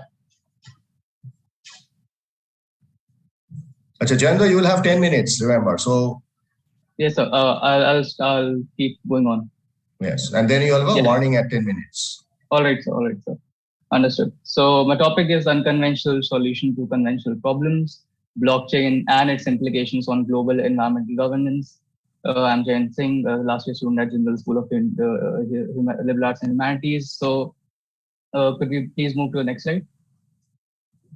Yes, so my research question, well, we stand at a point where we cannot avoid or ignore the consequences of our actions on the environment. We have to and we need to find solutions to the environmental problems around us. According to the RPCCC report, which just came out, climate crisis is a red alert. Almost every sector, almost every regime in climate change mitigation is suffering from the lack of efficiency, lack of funds, lack of cooperation from the countries. So we need to call for radical solutions from the young researchers, from the people who are in different sectors. So this was the inspiration for my research. So my research question is, what are the implications and challenges of integrating blockchain technology in global environmental governance? Could you please move to the next slide, please? Thank you. So I have 3 research objectives. The objective of the research is to investigate the feasibility, the challenge, and the prospects of using blockchain technology. It is a very new technology. It is still being studied, and it's a new phenomena. We have a lot to cover. We have a lot to learn about it, and studying it from different perspectives is what will give us a new look at how we can use these technologies into something that can solve our age-old problems. Can we please move to the next slide? So what is blockchain? Well, blockchain essentially is just a digital ledger.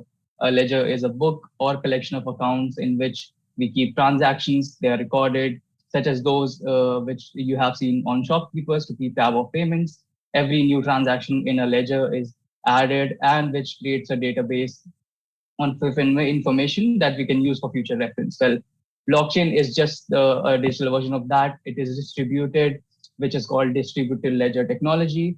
But the main advantage of using blockchain is that it is distributed and it is in a decentralized way, which is that every part of the blockchain, every person who has access to the blockchain can access information instead of just one person.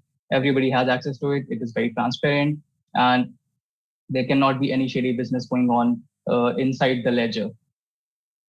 And I'm sure a lot of the people who have sort of invested in cryptocurrency also know that blockchain is the basis of cryptocurrency technologies, such as Bitcoin and Ethereum. So can we please move to the next slide?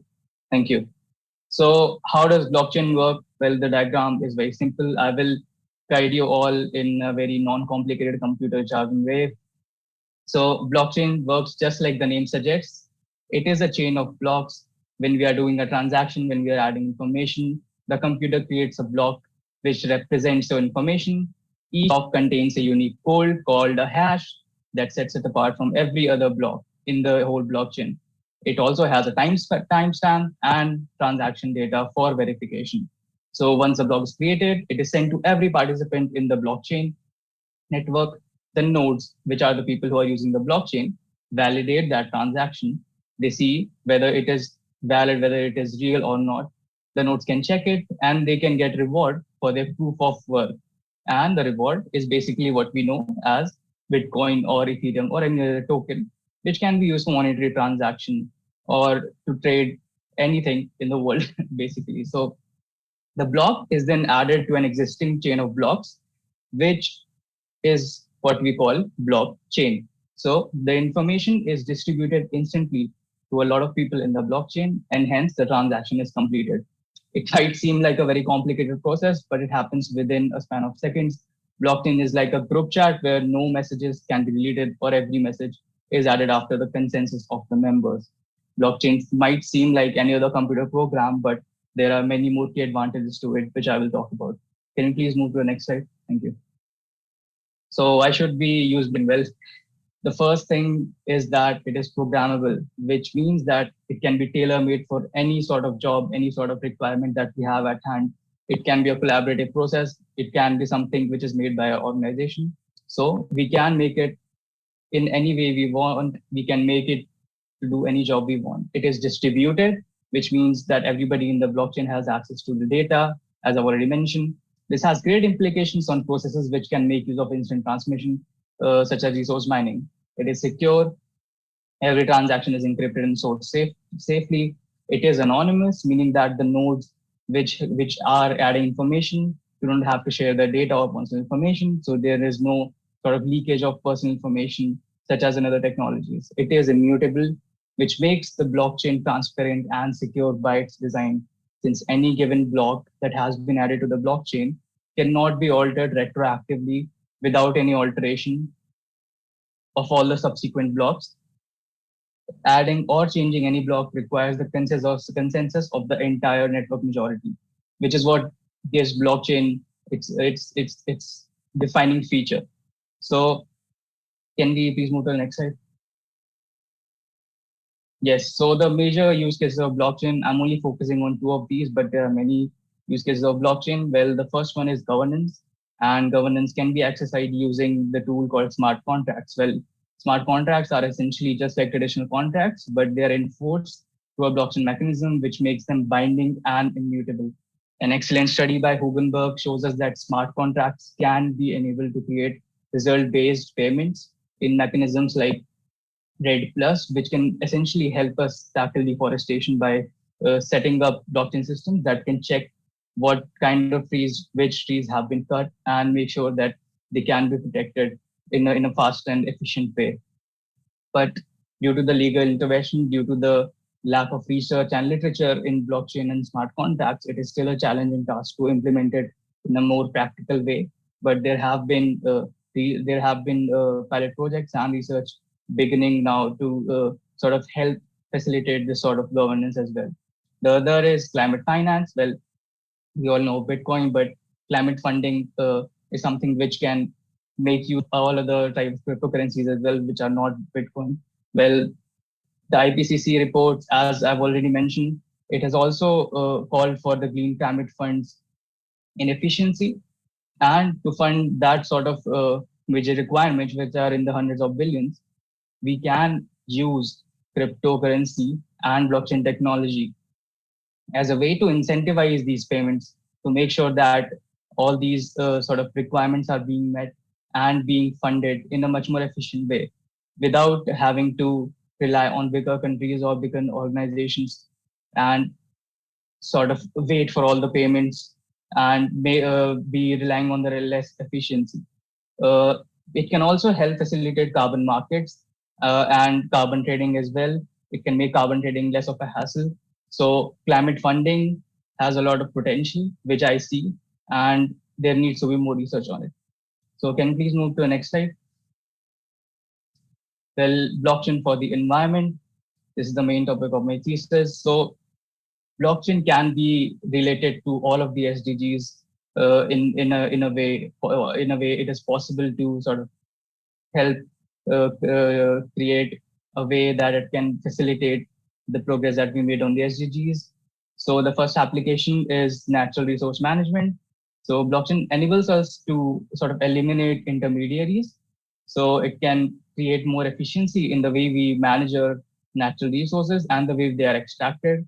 It can help in supply chain management, which is a very labor intensive and difficult process. By making it efficient, we can save a lot of energy and we can help the organization save a lot of the manpower that is being spent in that as well. Climate change funding, as I've already mentioned, it is one of the biggest problems in climate change mitigation efforts, and using blockchain technology, we can help in that regards as well. Equity and fairness. Well, blockchain-based governance systems create a decentralized system, which makes exploitation of rules and corruption practically impossible, hence leading to a more equity in communities where people suffer from governance that prioritizes economy over environment. It helps us reduce inequalities as the SDGs 10 suggests. The other thing is transparency and accountability, which is a big feature of blockchain.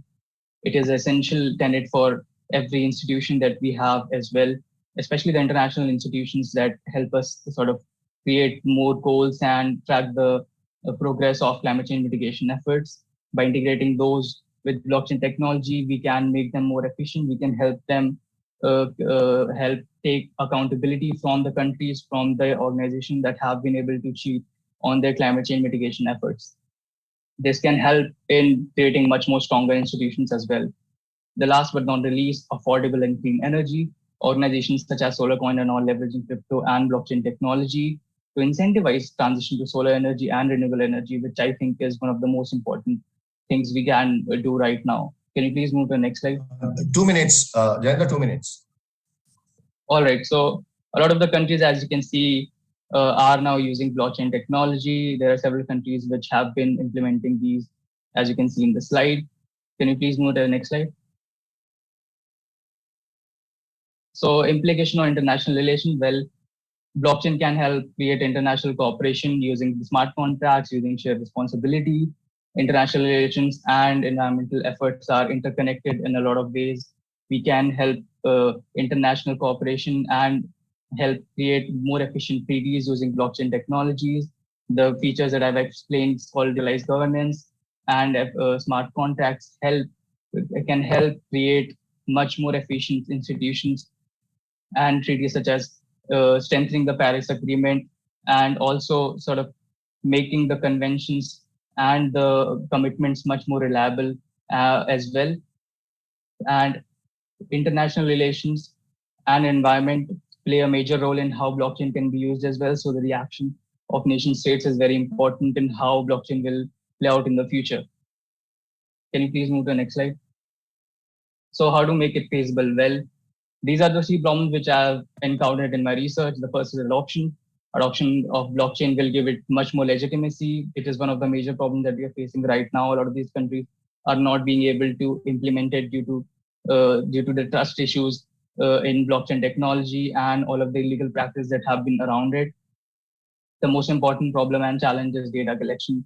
We need legitimate and reliable data for blockchain technology to work, which has been one of the biggest challenges of using it and integrating in global environmental governance. So if these tenets, if these parts can work together, we can make it feasible. Can you please move to the next slide? 1 more minute, Jayendra, finish. Yes, sir. So all of these problems that I've just talked about now, all of these limitations. We can help tackle them using blockchain technology. We can sort of create much more stronger institutions. We can help facilitate climate change mitigation by investing and researching more about technologies such as blockchain. I would like to end by a presentation by just talking about why it's important as young researchers that we find unconventional solutions to these problems.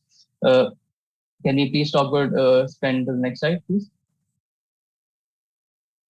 Yes, so developing and fostering principles of decentralization is something which is very important, which blockchain enables us to do. The role of technologies in our lives is inexcusable now. Delivering this lecture online. So blockchain and sort of these new technologies can help us tackle these fundamental problems that we have been facing. Now we can help and foster much more future employment, much more development, much more growth without having to destroy the environment around us if we just try and learn more about how we can leverage these new technologies. So the choice is ours now, and we can just do more by just learning more about it. Thank you so much. Okay, Jayendra has presented a very interesting way of looking at it. So perhaps we can have a quick question now. Right now, I have a quick question. Then before moving on to the next speaker, my question is that you have outlined the usefulness of blockchain in many financial transactions. So there seems to be a lot of potential on financial transactions, whether it's international climate aid or verification of carbon credits and so on. But I mean, even as a kind of a layperson in this blockchain and cryptocurrency debate, I see a lot of news articles that the amount of energy needed to process these transactions are so high that its electricity, it's bigger than the energy consumption of medium-sized countries like Poland or Hungary.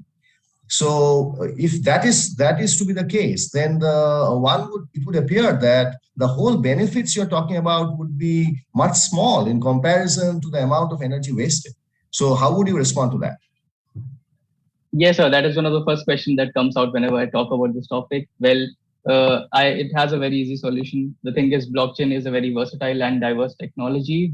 Bitcoin, the technology you're talking about that has been in use circulations for its high energy uses, is one of the many uses of blockchain technology. We can easily program and create technologies that have been around for a longer time that use a lot less energy than Bitcoin, even less than 1% of that energy.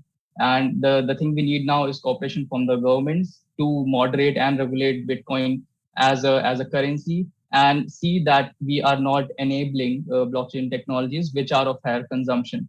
If we can facilitate blockchain technology that is much less sort of energy consumptive, we can easily sort of use all these different advantages of blockchain without having to spend so much energy.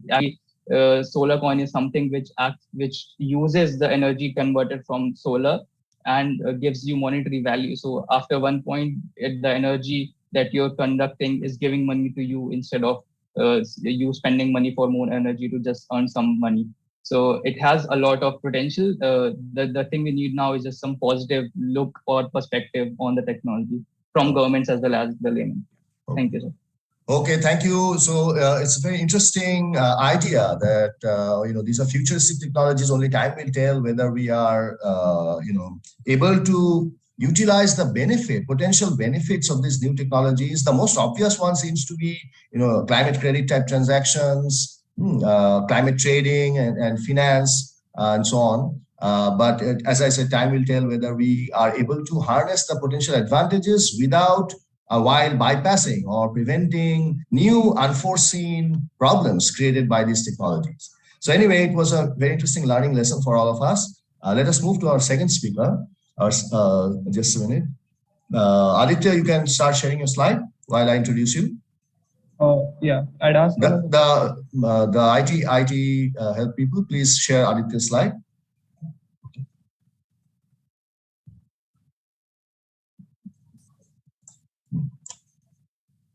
Okay, so Aditya is from Ambedkar University, Delhi. and he will be presenting on a very new, another related topic to our theme of environmental governance on US-China relations.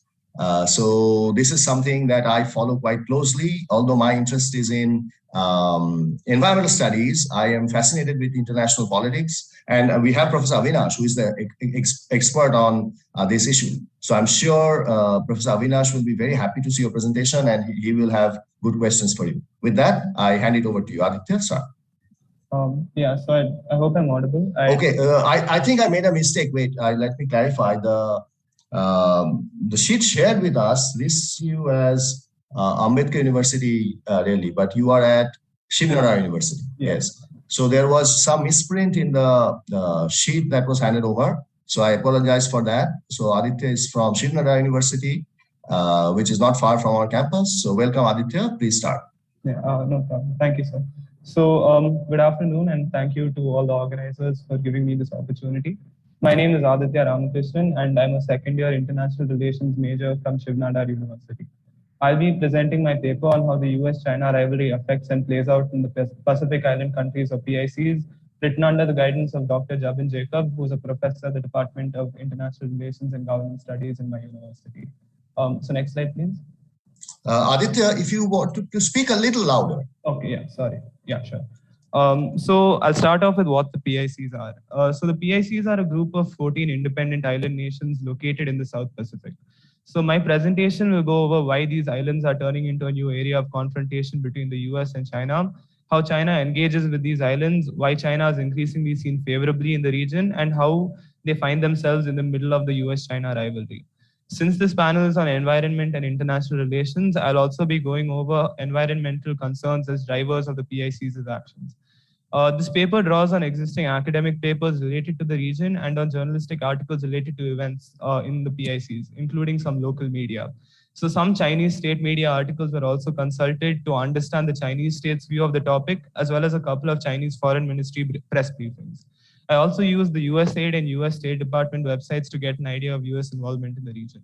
So my presentation will conclude by arguing that the PICs can leverage one side against the other to fulfill their interests, including their environmental ones. So yeah, next slide, please. So why are the PICs so strategically important? So historically, they've maintained ties with the US dating back to World War II, but have recently found themselves relegated to the background. And China's entry into the region has once again prompted interest in it. So the PICs are strategically located and could hold the key to naval primacy in the Pacific, making them important to the US's status as a Pacific power and China's efforts to challenge it. The PICs may also hold the key to alternate shipping routes for China that could help it bypass contested and congested seas. They also hold 7% of the votes in the UN and can be important when it comes to recognizing Taiwan or gaining support in international fora. Lastly, despite the small land masses, their combined exclusive economic zones or EEZs, which is a region of coastal state seas in which it controls resource exploitation and exploration, total to about 7.7 million square kilometers. And they house important fisheries, and they house important reserves of minerals and also a lot of timber. So yeah, next slide, please. Yeah. So how has China engaged in the region? In the past 2 decades, we've seen this pattern of China massively increasing its involvement with the region. So you can see the 8 figures on the slide here. Even though China contributes only about 8% of the foreign aid to the region, it isn't by any means the largest donor yet, and it's the 3rd largest. Its aid goes to large, highly visible infrastructure projects such as the stadium over here in the picture. This is a multi-sports complex in Samoa, which China built in 2019 and has been seen as part of China's so-called stadium diplomacy. So US aid, on the other hand, goes to things like capacity building for disaster management, good governance, healthcare, medicine, and environment. Chinese aid is also unconditional, making it more attractive than Western aid, which is dependent on criteria like accountability and good governance. There's also been a major rise in Chinese trade and investment in the region, with close to $1 billion going into infrastructure investment in 2017 alone. China's also upped its military engagement with the region, with the PLA, or the People's Liberation Army, the Communist Party's armed wing, investing in local police and military infrastructure. A Chinese military base in one of the PICs created by leveraging aid could very well be the US's worst nightmare. So yeah, next slide, please. So what drives the PIC's actions? Even though the US still wields considerable soft power because of its historic ties and democratic government, the PICs felt neglected by the West, creating a political vacuum that a rising China was quick to fill. The COVID-19 pandemic was another major example of Chinese involvement. Even though the US was funneling aid into the PICs, China was also doing so and extensively publicized its own efforts through embassy social media accounts and with Chinese diplomats regularly appearing in local media. So effectively, one of the drivers is the presence of an alternative to the West itself. I'll now try and go over the environmental drivers of the PIC's actions. Next slide, please. So one of the main drivers is climate change. So climate change poses an existential threat to many PICs. It's triggered drought, coastal flooding, cyclones, coral bleaching, and many more disasters, which have caused extensive damage and affect tourism and fisheries, which are two major sources of income in local economies. Sea level rise is also a very real threat for them because some of them are just a few feet above sea level. So climate change is not something these countries can exactly compromise on. They take it incredibly seriously. So when US President Donald Trump pulled the US out of the 2015 Paris Agreement, many in the region were incredibly disappointed. In fact, Tuvalu's prime minister even canceled cooperation between his country and the US, saying, and I quote, "I think it doesn't make sense to talk about any other thing if we don't fix the problem of climate change." So when Kiribati and the Solomon Islands switched from recognizing Taiwan to recognizing China in 2019, people in both countries' governments said that climate change played a role in their decisions. On the other hand, China has doubled down on its climate commitments to the region. This here is a picture from the first China Pacific Island countries foreign ministers meeting, during which Chinese Foreign Minister Wang Yi, who's in the center over here, announced that China would establish a regional cooperation center on environmental issues. China's commitment to net zero carbon emissions by 2060 and its promise to help the PICs with their goals further helped it consolidate support in the region. US President Biden, since coming to power, has tried to undo the damage done by his predecessor. He's promised to dramatically cut down the US's own emissions by 2030 and push for more robust climate action internationally. Only time will tell whether this will be effective in switching them over. Yeah, thank you. So two other major areas of concern are nuclear testing and resource extraction. Since the end of World War II, the US, France, and UK conducted 300 nuclear tests in the PICs, of which 67 were by the US. The US even detonated its largest nuclear device, Castle Bravo, over Bikini Atoll in the Marshall Islands. All this testing has left the region with deep environmental and medical scars. Bikini Atoll is largely uninhabitable, with its water and soil too radioactively contaminated right now. The US has also left close to 85,000 cubic meters of radioactive waste in a storage facility in the Marshall Islands. This facility could be under threat due to rising sea levels caused by climate change. The PICs have become some of the most active non-proliferation advocates pushing worldwide nuclear disarmament. They even drafted and signed the Treaty of Rarotonga in 1985, which would make the region a nuclear-free zone where nuclear weapons can neither be stationed nor manufactured. China has also tried to capitalize on these anti-nuclear sentiments. It brought up the recently linked AUKUS, or Australia, UK, US nuclear submarine deal, in the foreign ministers meeting I mentioned, to attack the members of the deal and claim they didn't care for the PIC's own concern. However, this may not majorly tilt the balance in any country's favor, as the PICs may view all nuclear weapon states similarly. An example of this is how in 2014, the Marshall Islands tried to bring a case against all the nations that possess nuclear weapons in the ICJ for being against global disarmament and the NPT. However, the region's inhabitants still live with a sense that injustice has been done to them, which is exacerbated by the belief that the West has done little to remedy the damage it has caused. A prime example of this could be the US's stance on the nuclear dump I'd mentioned. It claims it's the Marshall Islands' problem now and that it need no longer do anything. Such sentiments in the region could be manipulated against the US further. Coming to resource extraction, China is the largest importer of natural resources from the PICs, but questions have been raised over their environmental feasibility. For example, take fishing. The PICs have some of the richest fisheries in the world, especially of tuna, which is in extremely high demand. China has a rising middle class that is quite fond of good quality fish and now possesses one of the largest, if not the largest, Pacific fishing fleet in the whole world, which has grown 500% in size since 2012. Out of 1,300 ships that are licensed to operate in Pacific waters, close to half are Chinese. This is all made possible by extensive government subsidies on fuel. A lot of these ships have even been accused of illegal fishing, raising serious environmental concerns considering how China has overfished the seas close to its own shores. Moreover, fish form a major part of local diets, and a lot of revenue gets lost to illegal fishing every year. Since most PICs don't have the resources and equipment to police their own waters, the US has increased its military presence in the region by sending Coast Guard ships to help with policing. Timber extraction too remains a major environmental concern, with 90% and 85% of the timber produced in Papua New Guinea and the Solomon Islands respectively produced illegally. A lot of areas that can be considered off limits have been completely deforested, leading to many problems with the soil. China has also invested extensively in Pacific mining, with a large investment of $1.4 billion being in Papua New Guinea's Ramu nickel and cobalt mine. The problem with Chinese mining and logging is that it is not really subjected to scrutiny or accountability measures in home markets, unlike for countries like Australia, which also do mining. This allows China to go ahead with its actions with little concern for the environment. Effectively, its rhetoric on climate change and sustainability isn't matched by its actions in resource extraction. But this is something it's able to get away with by exploiting local corruption and patronage systems. In the end, local populations get very little, only about 12% of the profits. Next slide, please. 2 minutes more, Aditya. Yes, sir. So how do the PICs find themselves in this rivalry? It may seem like they have very little agency of their own, but this is false. They have leveraged China and the West against each other. For example, Vanuatu concluded a concluded a telecom deal with Huawei, but also received infrastructure deals from Australia, which hoped it wouldn't get too influenced by China. And most PICs have also tried leveraging one side against the other rather than siding with either unequivocally. China's reputation has also been under fire because its infrastructure projects don't really create that much local employment.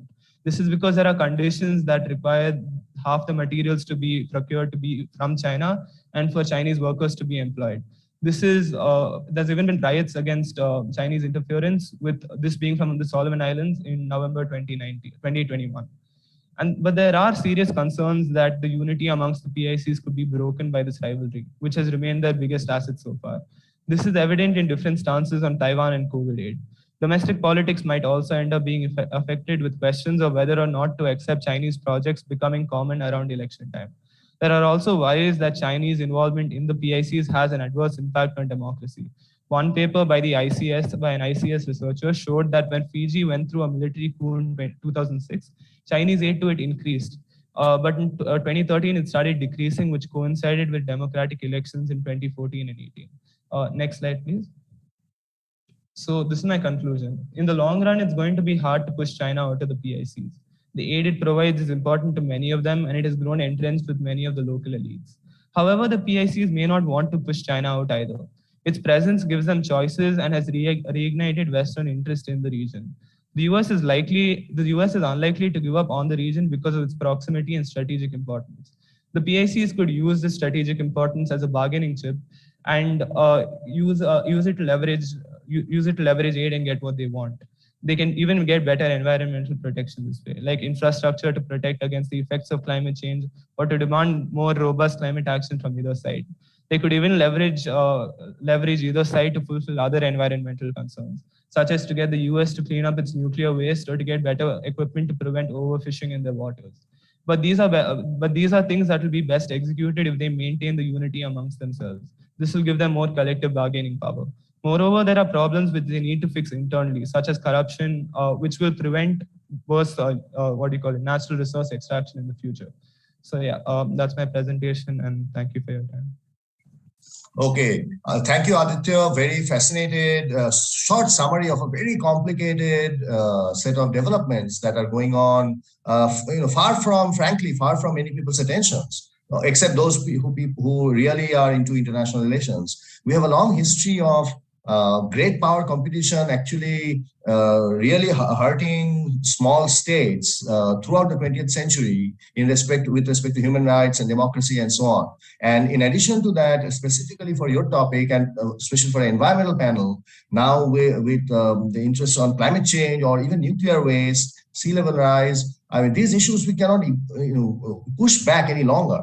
So, whether it's, we cannot wait and figure out who is right, who is the better partner, who is right, and so on. These issues are so urgent.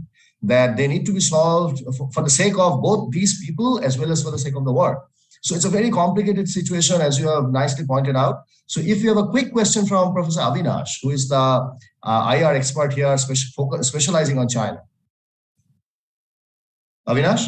No, not at this point. Let me just share the next one as well. I'll share common comments at the end of it. Okay. Very good. So Professor Avinash will have questions at the end. So I'm sure there will be a lot of discussion for you at the end. You have opened up a lot of interesting topics here. So in the interest of time, we are moving on to our final speaker, Ashwin Nair. While Ashwin sets up your slide, I'll introduce the topic. Ashwin is also an environmental studies major in JSLH, and Ashwin will be presenting on a different aspect of global environmental governance, the international waste trade.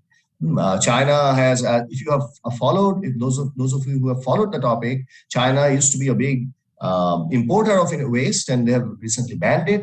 So after China's ban, what has been the implications on global waste trade? So it's a very interesting topic. I hand it over to Ashwin. Ashwin, 10 minutes. Thank you so much, Professor. I hope I'm audible and visible. Before I start, I wanted to thank the organizing committee of URC to giving me this opportunity for presenting as such a diverse audience. So, as Professor mentioned, my presentation is on the impact of China's national sword policy and its implications on majorly the global waste trade and impending implications on the environment. Can you please go to the next slide? So these are sort of the research questions that I will be tackling towards this PPT. So first of all, why did China implement the national sword policy? How has China's national sword policy impacted the structure of the international waste trade with regards to especially plastics, since they are majorly recycled? And what has been the impact of the ban on the recycling industry in the US and China, a theme that is currently developing and evolving still? Can you please go to the next slide? Thank you so much. So around the world, waste generation rates are rising. In 2016, according to the World Bank statistics, the world cities generated about 2 billion tons of solid waste, amounting to a footprint of 0.74 kilograms per person every single day. With rapid population growth and urbanization, annual waste generation, as projected in the graph, is expected to increase by 70% from 2016 levels to 3.4 billion tons in 2050. So this waste generation has been skyrocketing since early 1970s, 1990s. So what are the reasons of this waste generation being skyrocketed? Can you please go to the next slide? Ashwin, a little louder, please. Yeah, noted, Professor. So as you can see from the graph, the population growth skyrocketed. So why has waste generation skyrocketed so much? Suppose the end of the Cold War and the fall of the Union of Soviet Socialist Republics, capitalism spread vastly around the globe. According to 2019 World Bank statistics, the world population was 2.5 billion with a global GDP of $9 trillion international dollars in 1950. However, in 2019, the world population has grown to 7.7 billion with a global GDP of $120 trillion.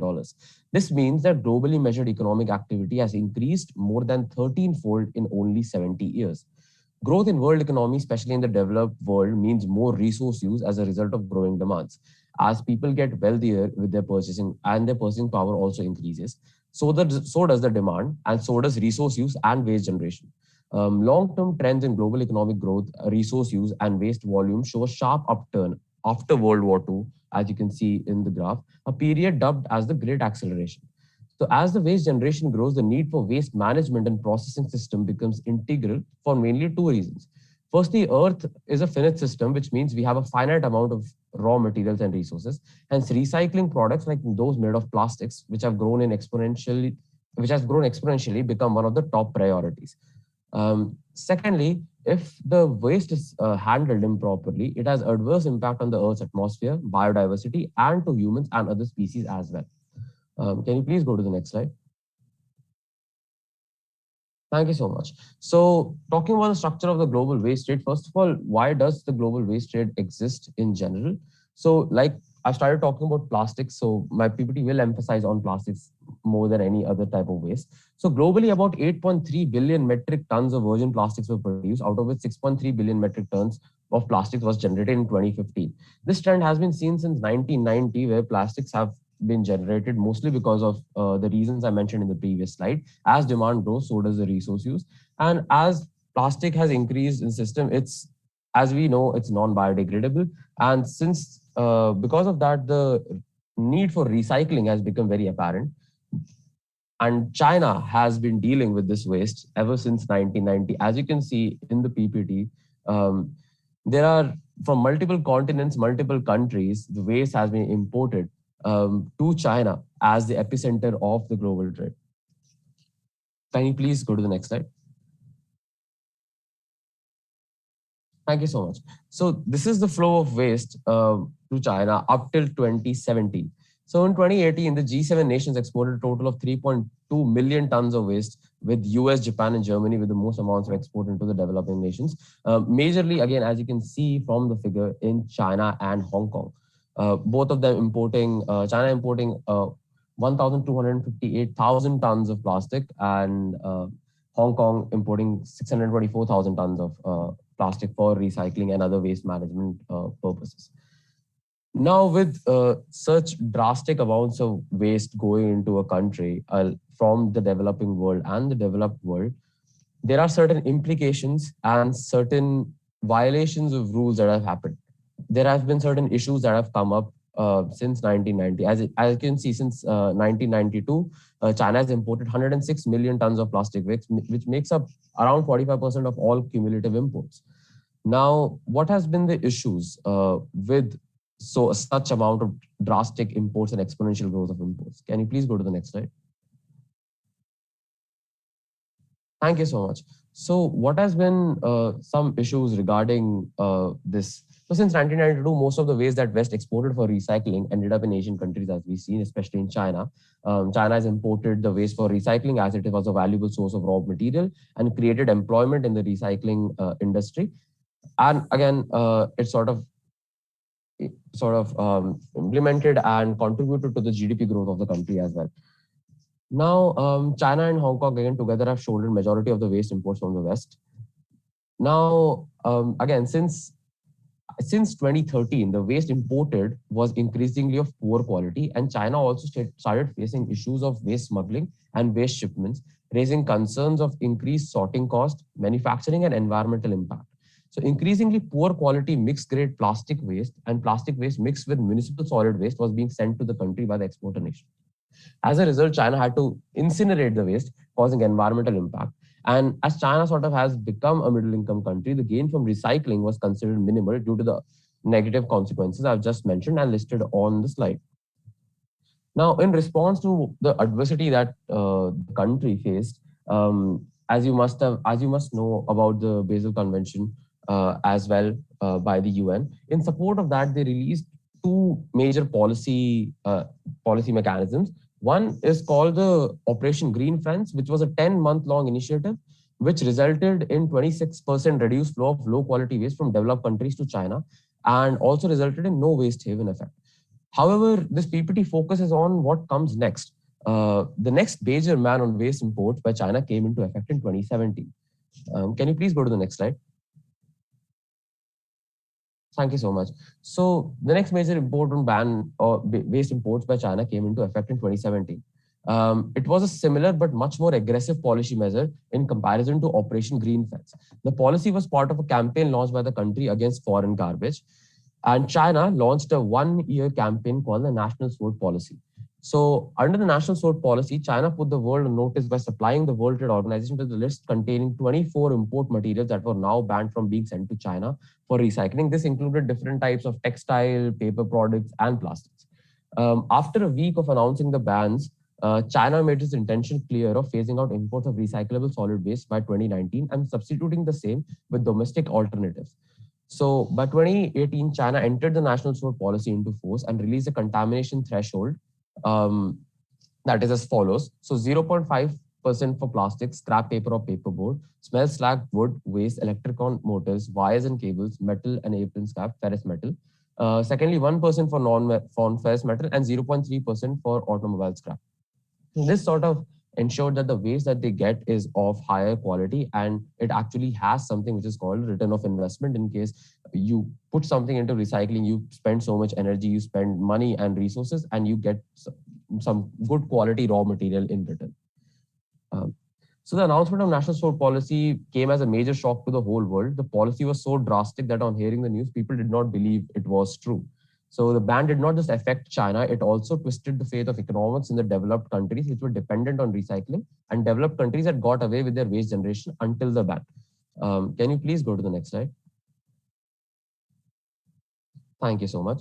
So the figure on your right is one that I showed you just previously. It's a sort of the flow of waste in 2017. That's before the national sword policy was implemented. As you can see, most of the imports were going to China, Hong Kong, especially.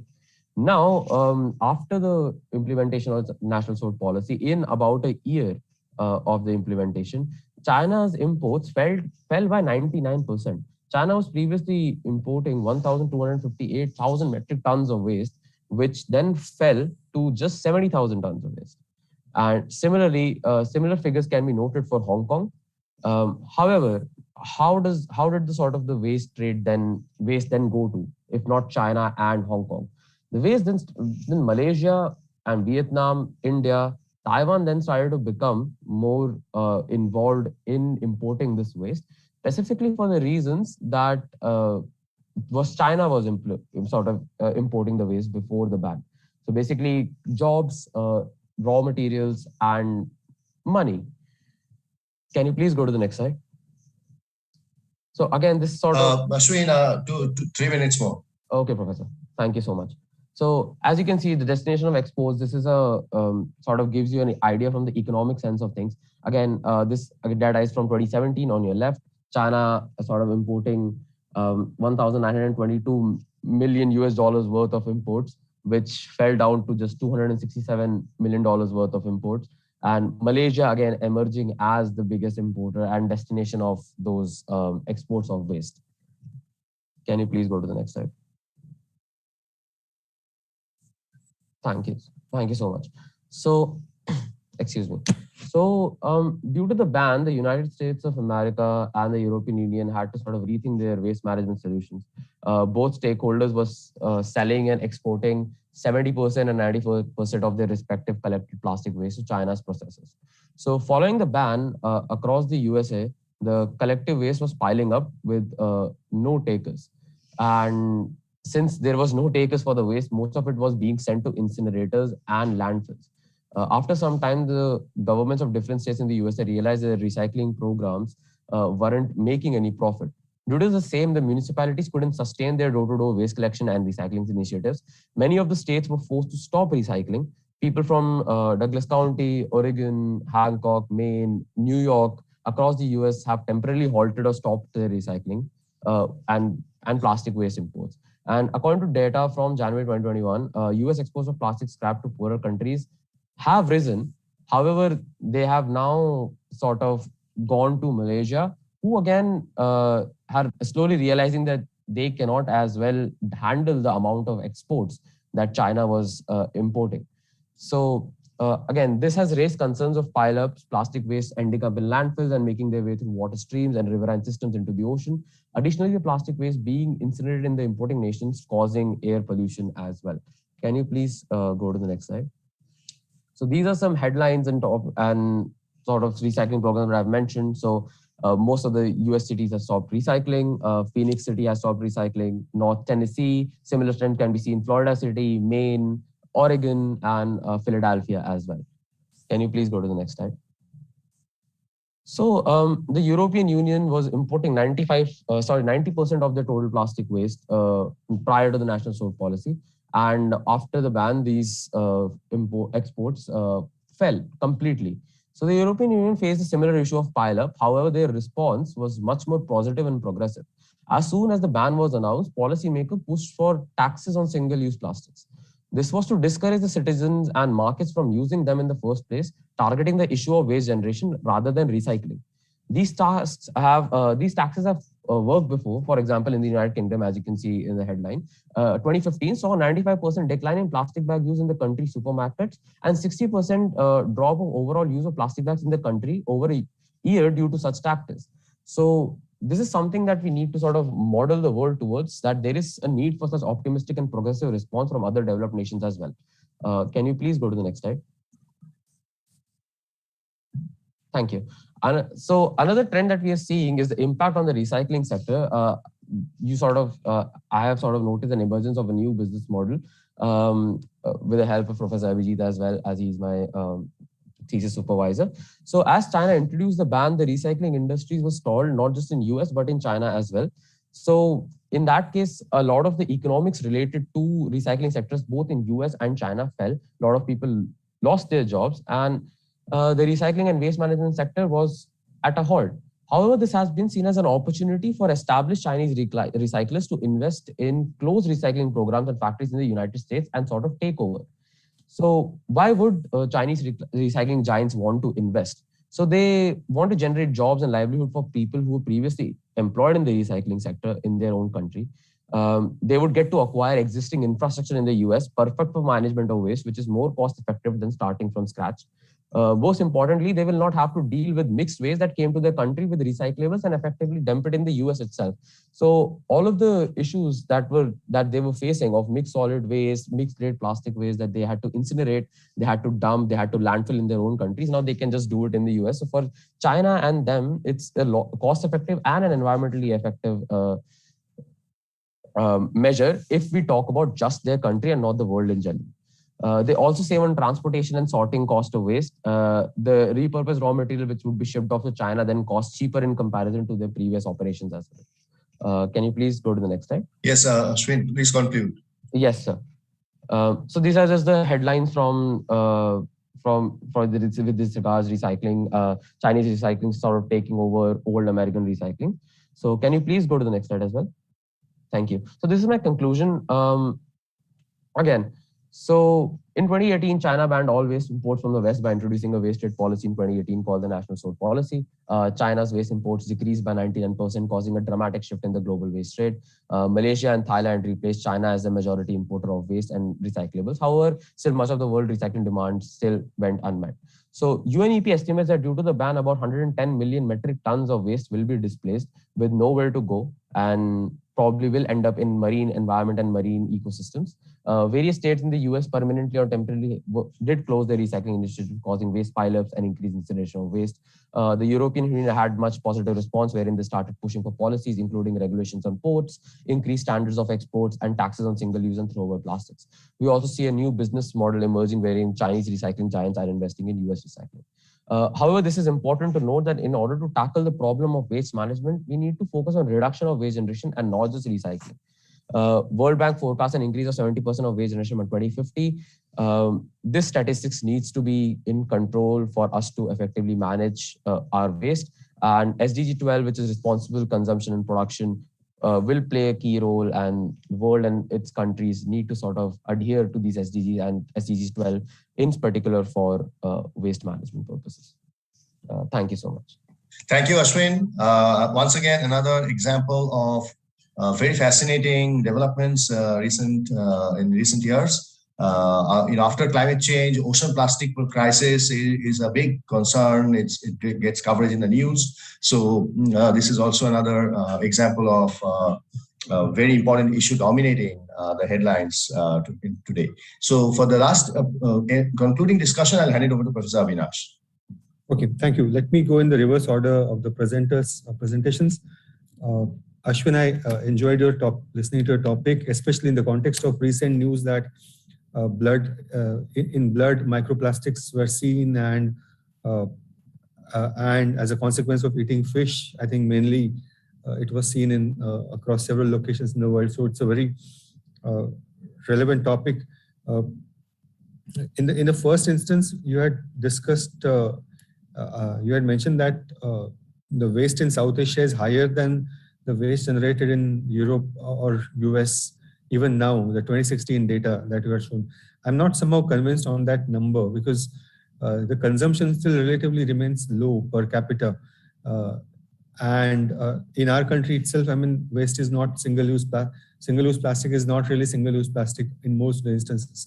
We save the plastic bottles even and reuse it most of the times. So you might want to relook at that data. What has happened in China to the jobs and to the people who are involved in that? And why was it pushed? Why was this sector pushed out of China in the first instance? And there's a reason for that actually. In the 10 years prior to this 2018, not in my backyard kind of protests were seen against incinerators in China. I think we had discussed it at some point. And several cities had seen such protests. So that was one of the reasons to get out of such trade eventually. But also the cases of cancer villages within China, the upstream places where such processes were happening, the downstreams were seen as cancer villages, and that was a phenomena seen between 2005 and 2015.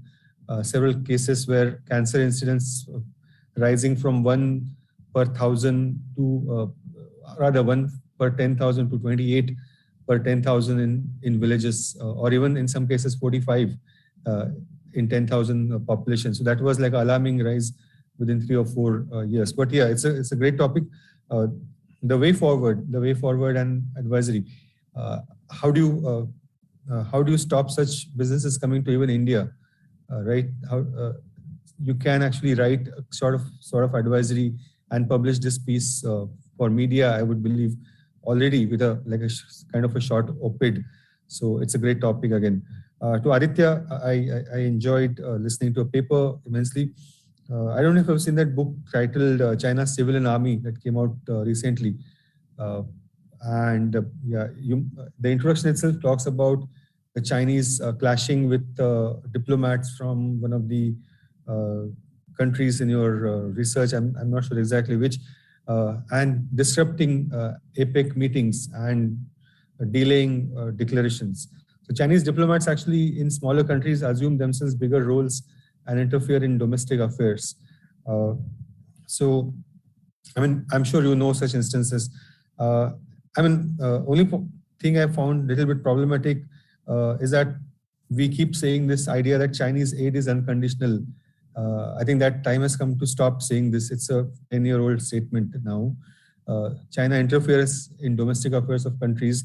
They do media management. They give scholarships to journalists who go to China and study there and start to say that, begin to say that maybe non-democratic systems are good because they deliver, and those kind of logics. And local corruption and interference in local politics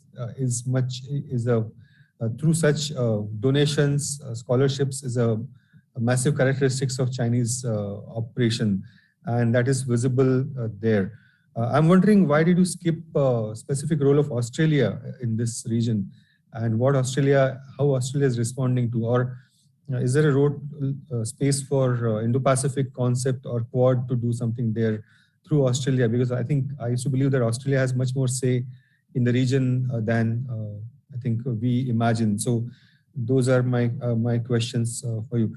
To Jainra, I have listened to your presentation already once, so I know what you're talking about.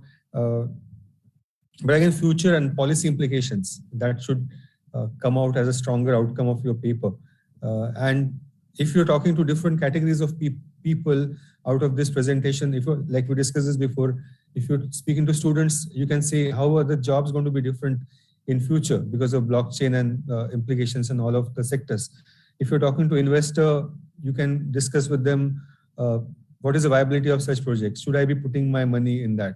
If you're talking to a government official, you can tell why and how they should be regulating it. So our conclusions can be made more diverse that way. And I mean, that's not a thing for you alone, but that's applicable for everyone. Know your audience when you present and modify your conclusions according to that. So that makes work more interesting and palatable for a wide range of audience based on whom you're talking to at that point. Again, a great work by all of you. I can see a good potential for sharp and short op-eds coming out of all of these three works already, even before you finish your thesis. So start. I mean, we can discuss this individually later on as well. Abhijit, over to you. Yes, thank you. Avinash has nicely summarized the key outstanding issues and key outstanding questions. So I will let in 1 minute responses from Aditya and Ashwin. First, again, reverse order, Ashwin. Quickly, if you 30 seconds, what should be India's response? Hey, India's response should be basically more investment in its own waste management infrastructure. We are a growing and developing economy as well. So we need to first focus on properly managing our waste. Also, the ways that we are importing, we also need to implement such similar bans like China. I do understand that economics of it is complicated, but it is a time where we need to sort of prioritize our natural environment a little bit more and sort of handle our own waste before we sort of think about handling waste of other people. Thank you. Yeah, so I agree that the Chinese, their waste management system was far better. Before they imposed the ban, so even they were struggling with the import. So in our system is so bad, and now if we start increasing imports, it's uncontrolled. It would lead to uncontrolled disaster. So you're exactly right. Okay, 30-second response from Aditya. What about Australia? Role of Australia? Yeah. So thank you for the question. So I agree with you. I hope I'm audible. Yeah. Okay, so Australia is a major player in the region, and I mentioned this in my paper, but I didn't want to concentrate on Australia itself, mainly framing it in the context of the current bipolar rivalry that's going on between the US and China. But this is not to make that Australia doesn't have the role in the region. In fact, I think it's the biggest aid provider to the PICs. So it does have a very major role to play in the region as an ally of the West. And in terms of its involvement, so one of the reasons the PICs had felt kind of disillusioned with the thing was because Australia had kind of fallen behind on its commitments to the PICs for a bit, which is why China was able to gain a foothold. So yeah, definitely Australia has a major role to play. Okay, thank you. So I think we are only 5 minutes beyond time, but we did quite well overall in terms of accommodating not only all the presentations and comments from Professor Avinash and a little bit of responses from the panelists. So I would like to conclude by echoing Professor Avinash that I would completely agree with him that once again, like all the other panels that we have seen, undergraduates are producing very good quality research on cutting edge issues that are really, really relevant. And even futuristic issues that are going to be pretty significant issues in the future for the younger generation. So we are very impressed with all the panels, including this panel. And once again, I agree with Professor Avinash that the quality of this research, once you finish improving everything in a final form, it would be good enough for publication. So you're highly encouraged to work with your respective guides to move towards that goal.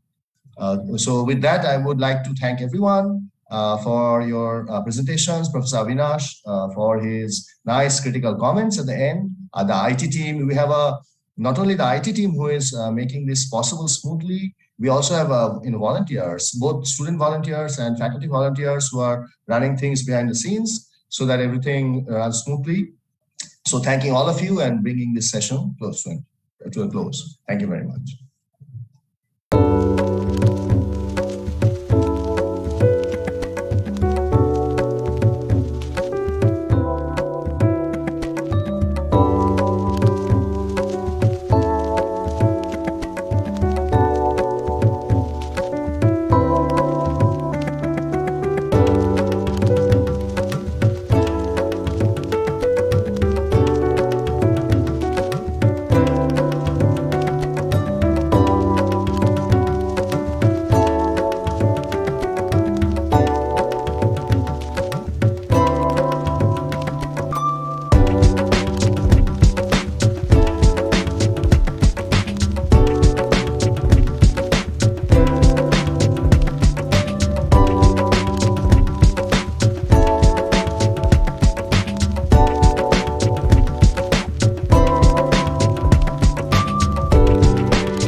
Okay, should we start?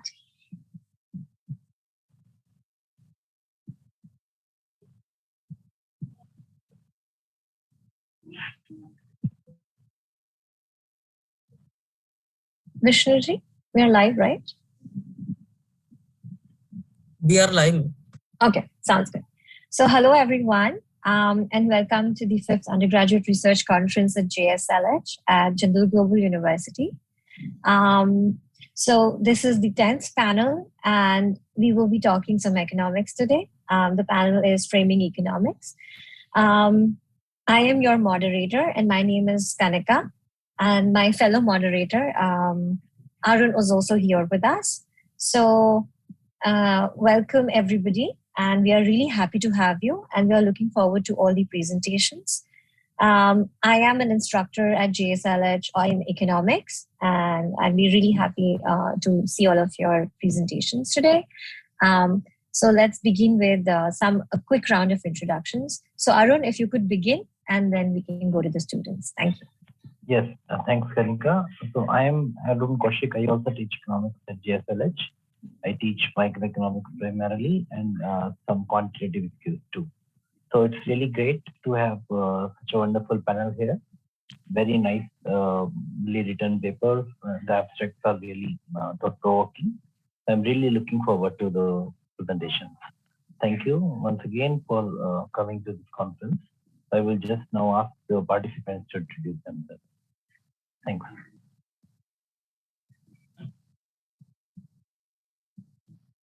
Yes, Bhavika, you may start, please. Thank you. With the introduction. Okay, so hello everyone. Thank you so much for giving us this opportunity.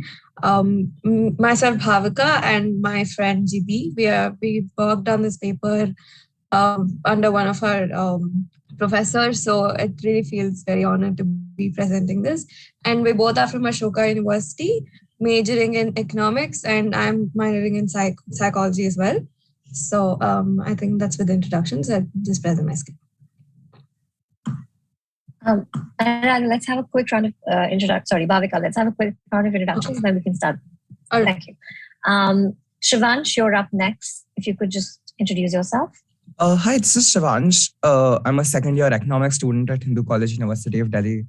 Like, I also worked on this paper with my partner, and I think we'll both be presenting this, right now. Sounds good. Vijayashree? Hi, can you hear me? Yeah. I'm Vijayashree, third-year econ student from Adolescent University. I've been presenting my thesis. Sounds good. Vijayashree, you're not very clear. So by the time of the presentation, could you please fix your mic if possible? Yeah. Thank you. Okay. And finally, Aradhya, who is the last participant for today. Hi, Aradhya. Good afternoon, ma'am. Am I audible? Yes. Okay. I'm Aradhya Degnad. I read in Guridas College, Kolkata, under Calcutta University. Currently, I'm pursuing English honors, and the topic that I'm going to present, it's actually very close to my heart. So I hope that I can get my message across. Thank you. And thank you for giving me this opportunity, for selecting my paper and giving me this platform to express myself.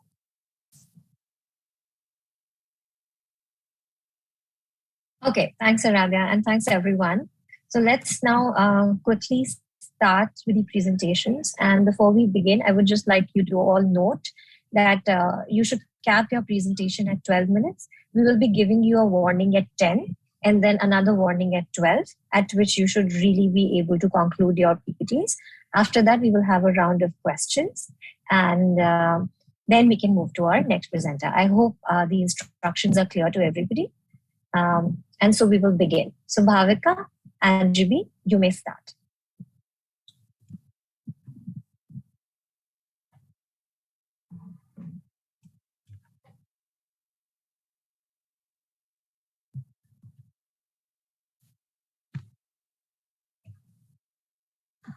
Okay, should I start? Yeah.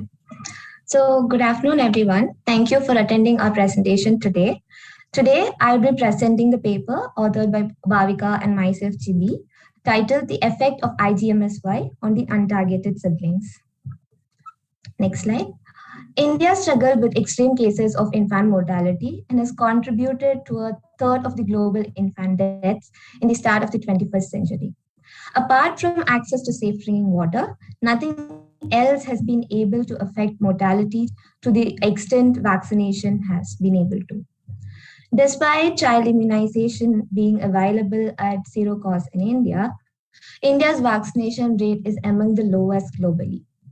And in response to these poor health of the infants, India has been exploring conditional cash transfers, and one such is IGMSY, Indira Gandhi Maternity Support Scheme, as a mode of incentivizing healthy behavior among pregnant mothers. One of the conditions to avail this benefit is to fulfill the vaccination requirement for the newborns.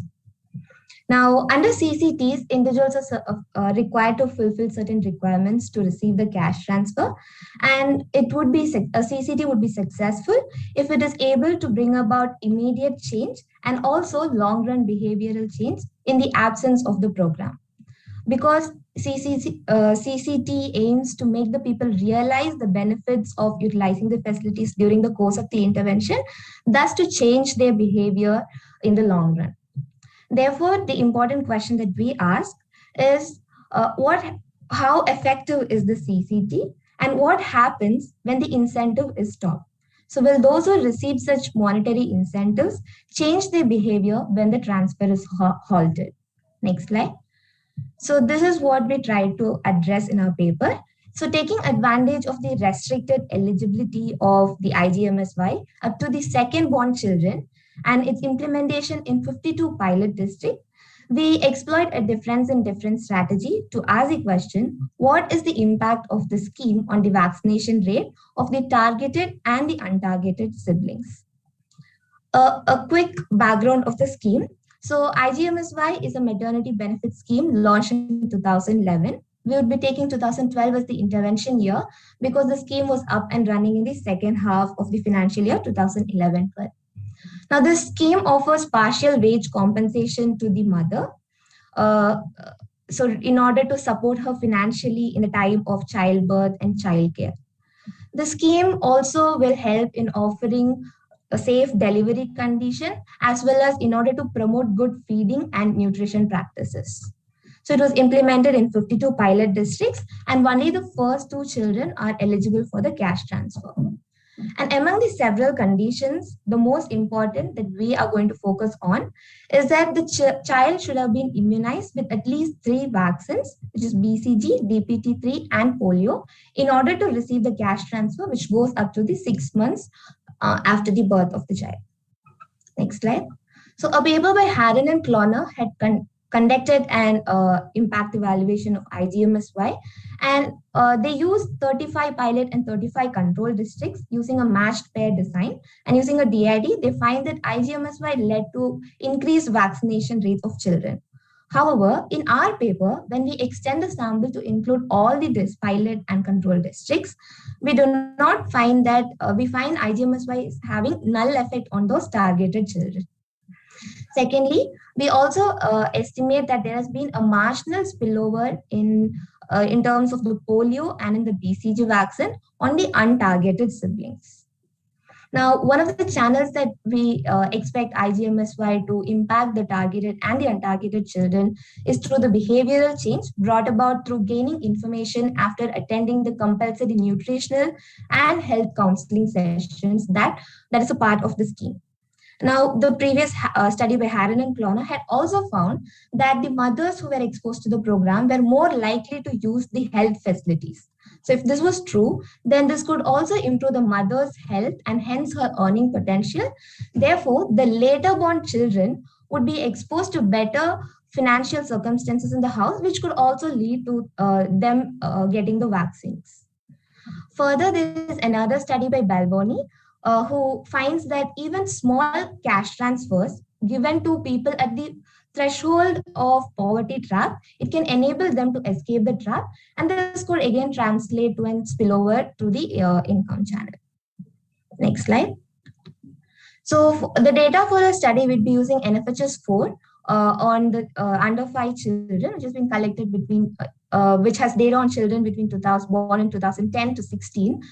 And the main dependent variables are BCG, DPT3, OPV3, and measles, which are defined as binaries taking the value 1 if they had received the vaccine and 0 otherwise. And the complete vaccination value variable takes the value 1 if they had received all these 4 vaccines. So the summary table here, you can see that the pilot districts on average in the set given period were doing better than the control districts. Next slide. So coming to the empirical strategy that we use a difference in difference method to first estimate the impact of the program on the targeted children, that is the first and the second born children. Now to do this, we'd first compare the vaccination rates of the pilot district children who were born before and after IGMSY implementation, which we take as 2012. Now with time, there can be a general progress in the vaccination rate. So it's not just sufficient to compare the before and after case in the pilot district. Therefore, we would also compare the outcomes similarly of control district children where IGMSY was not actually implemented, but they would have been exposed to similar environmental conditions otherwise.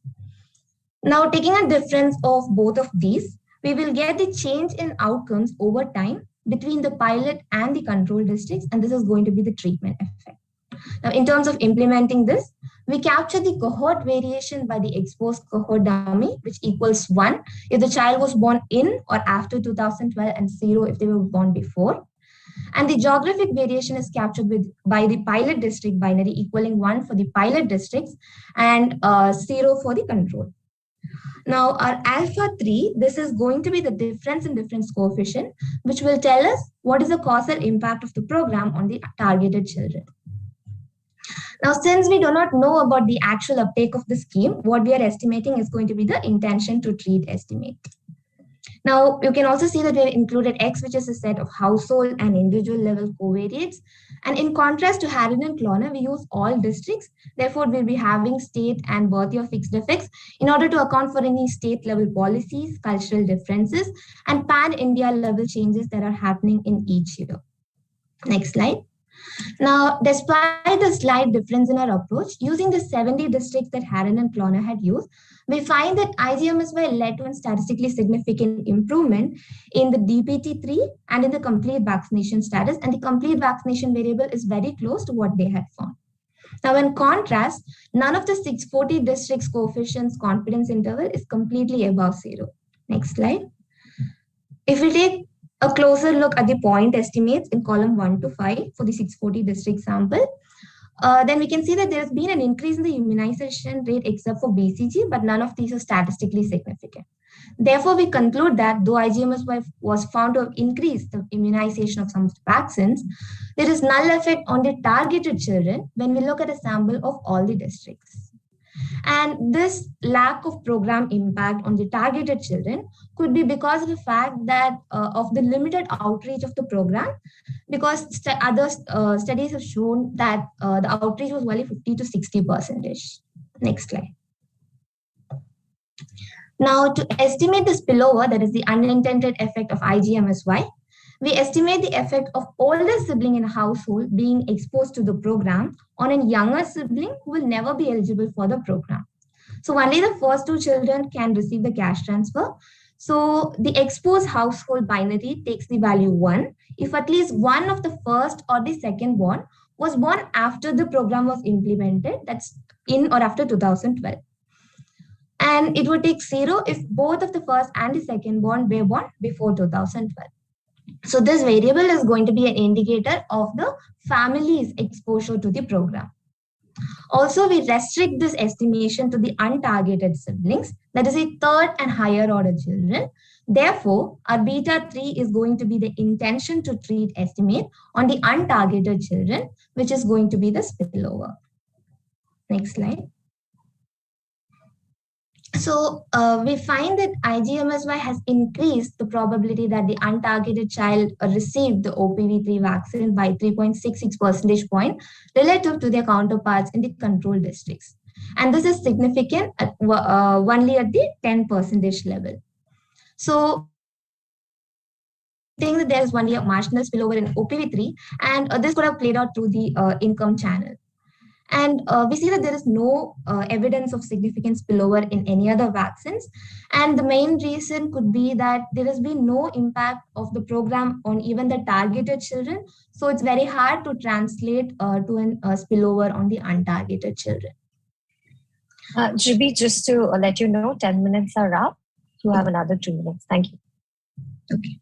Bhavika, can we go to the parallel trend slide? Yeah, next slide. Yeah. Okay.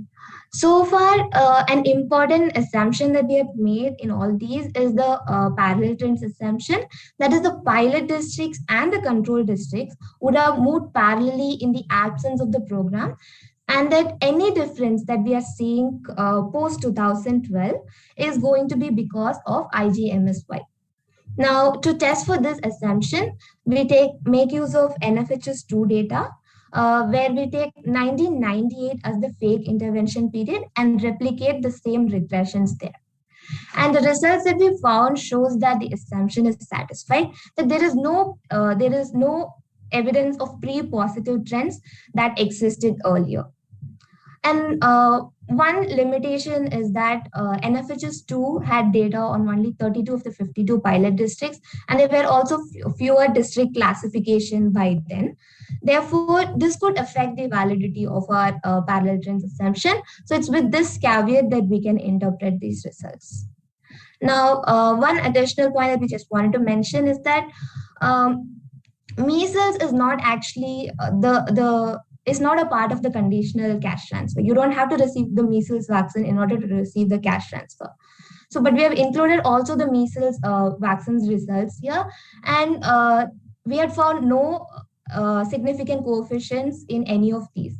And so that also is another evidence of how there has been an insufficient spillover. And one possible reason in order to explain the lack of the spillover could be because of the main objective of the scheme the main focus of the scheme wasn't only on the vaccination. So even that could have been a reason for the lack of impact that we have seen. Next slide. So in conclusion, neither do we find that IGMSY had improved the vaccination rates of the targeted children, nor do we have evidence of any significant spillover except some marginal spillover in a few vaccines. And this indicates that there is greater scope for further behavioral change. And this is going to be important because this scheme was largely underfunded during this period. Therefore, these insights could be useful in order to design and shape the scheme better. So with further analysis on the most impacted groups, we think that this pan-India expansion of this project should expend funds in the right direction through appropriate measures that will foster behavioral change. And this is going to be imperative in order to speed up the development in terms of child immunization in order to ensure the long-term sustainability and health of our country. Thank you.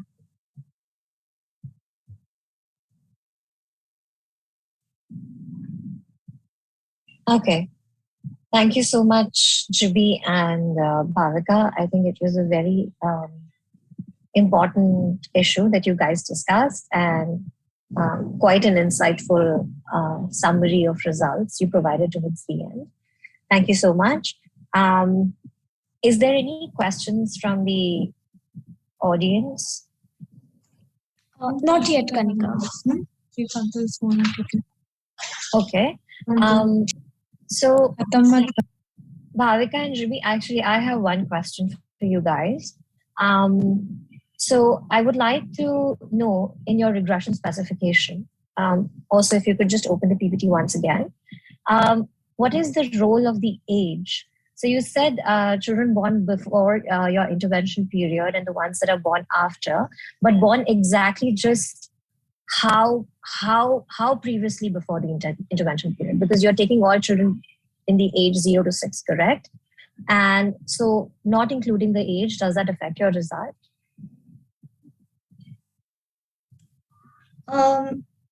So actually these children can be exposed, like it is only in the 6 months post their birth that they would be getting the cash transfers.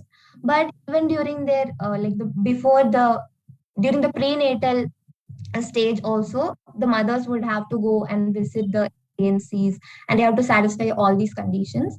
So I think maybe also including the age could have improve, like it could contribute to the research. I think so. We didn't think about this initially, so I think we'll control for that in the research. Yeah, but I believe that if you include the age of the children that you're talking about, especially when you're looking at siblings, it might have something to do. And also, if you look at the number of siblings is one of the controls. Have you done that? Yeah, we have included the controls Total for number that. of siblings. Okay, good. All right. Thank you so much. So that's from my side. And you guys are also welcome to email me or contact me if you ever want to discuss this paper further. But thank you. So since there are no other questions, let's move to our next presentation. Shivansh, I hope you're ready. Please take the podium and off you go. Okay, you may begin. Hi, is my screen visible? Just to check. Yes, your screen is visible. If you would also like to turn on your video, it would be great. I would like to, it's just that my camera is somewhat broken. I'm really sorry. No worries. Yes. See? Yes. We can see your PPT, so please continue. Yeah. All right. So the research question that we wanted to approach in our paper was we wanted to look at what factors explain Indian bilateral trade and what theories best corroborate the evidence that we find in the empirical trade data. So the main reason that we wanted to look at trade was that in the post-1991 period, it has significantly grown in just sheer absolute terms, right? So if you look at export trends and if you look at import trends, they've been on an upward trend for quite a long period of time. And even the overall trade intensity has grown if you look at it over decades. However, trade intensity, which is imports plus exports measured as a percentage of GDP, did stall in the mid-2010s, and exports also haven't been very strong post that period. So we wanted to look at the factors that do actually best explain Indian trade, and we wanted to look at which theory actually works best to explain these things, right? The other thing that we wanted to look at was why exactly India has a relatively middling performance compared to other developing countries like China and Mexico, and whether there are some countries where there is potential for us to trade further. So before we start with that, we would just like to talk to you about certain models that you need to know before we proceed with the actual empirical evidence, which is that the first model of trade is obviously Adam Smith's model of absolute advantage, which explains trade as the ability to trade in goods that you can produce at a lower cost. The Ricardian model, which are the foundational model in international trades, also sort of explains trade as the ability to trade in goods that you can produce at a lower opportunity cost. Right from that, you have the classical trade theory, which is I think the one that we'll be trying to analyze, which is the Heckscher-Ohlin model. The Heckscher-Ohlin model essentially tries to explain trade between two countries as a difference in national resource endowment, right? So what this actually means in English is that if a country has a lot of capital resources, they're likely to produce capital-intensive goods, right? Say a separate country like country B has a lot of labor and they produce labor-intensive goods. This theory essentially predicts that the capital-intensive country and the labor-intensive country should trade a lot with each other and not with other capital-intensive countries, right? So this is not exactly borne out by the evidence, right? Because capital-intensive countries in the real world are just rich countries, and rich countries trade far more with other rich countries than compared to poor countries, all else being equal. So this is not really something that's incorporated in the basic model itself. Beyond that, you also have the Krugman and the new trade theory group, whose insights we've tried to boil down into the very fairly simple gravity model of trade, right? The gravity model of trade, all it does is it explains trade as a function of the economic sizes of the two countries that you're talking about and the distance between them, right? Which is fairly intuitive. Like if you're richer, you like to consume more, you like to consume a more diversified range of products, you're likely to import more, you're likely to export more. And the further you are, the less likely you are to trade with that person just due to sheer contact or other distance reasons, right? So in this paper, we use an augmented gravity model that's been like fairly common in the post 1971 Krugman paper. Like this is the version that we went with.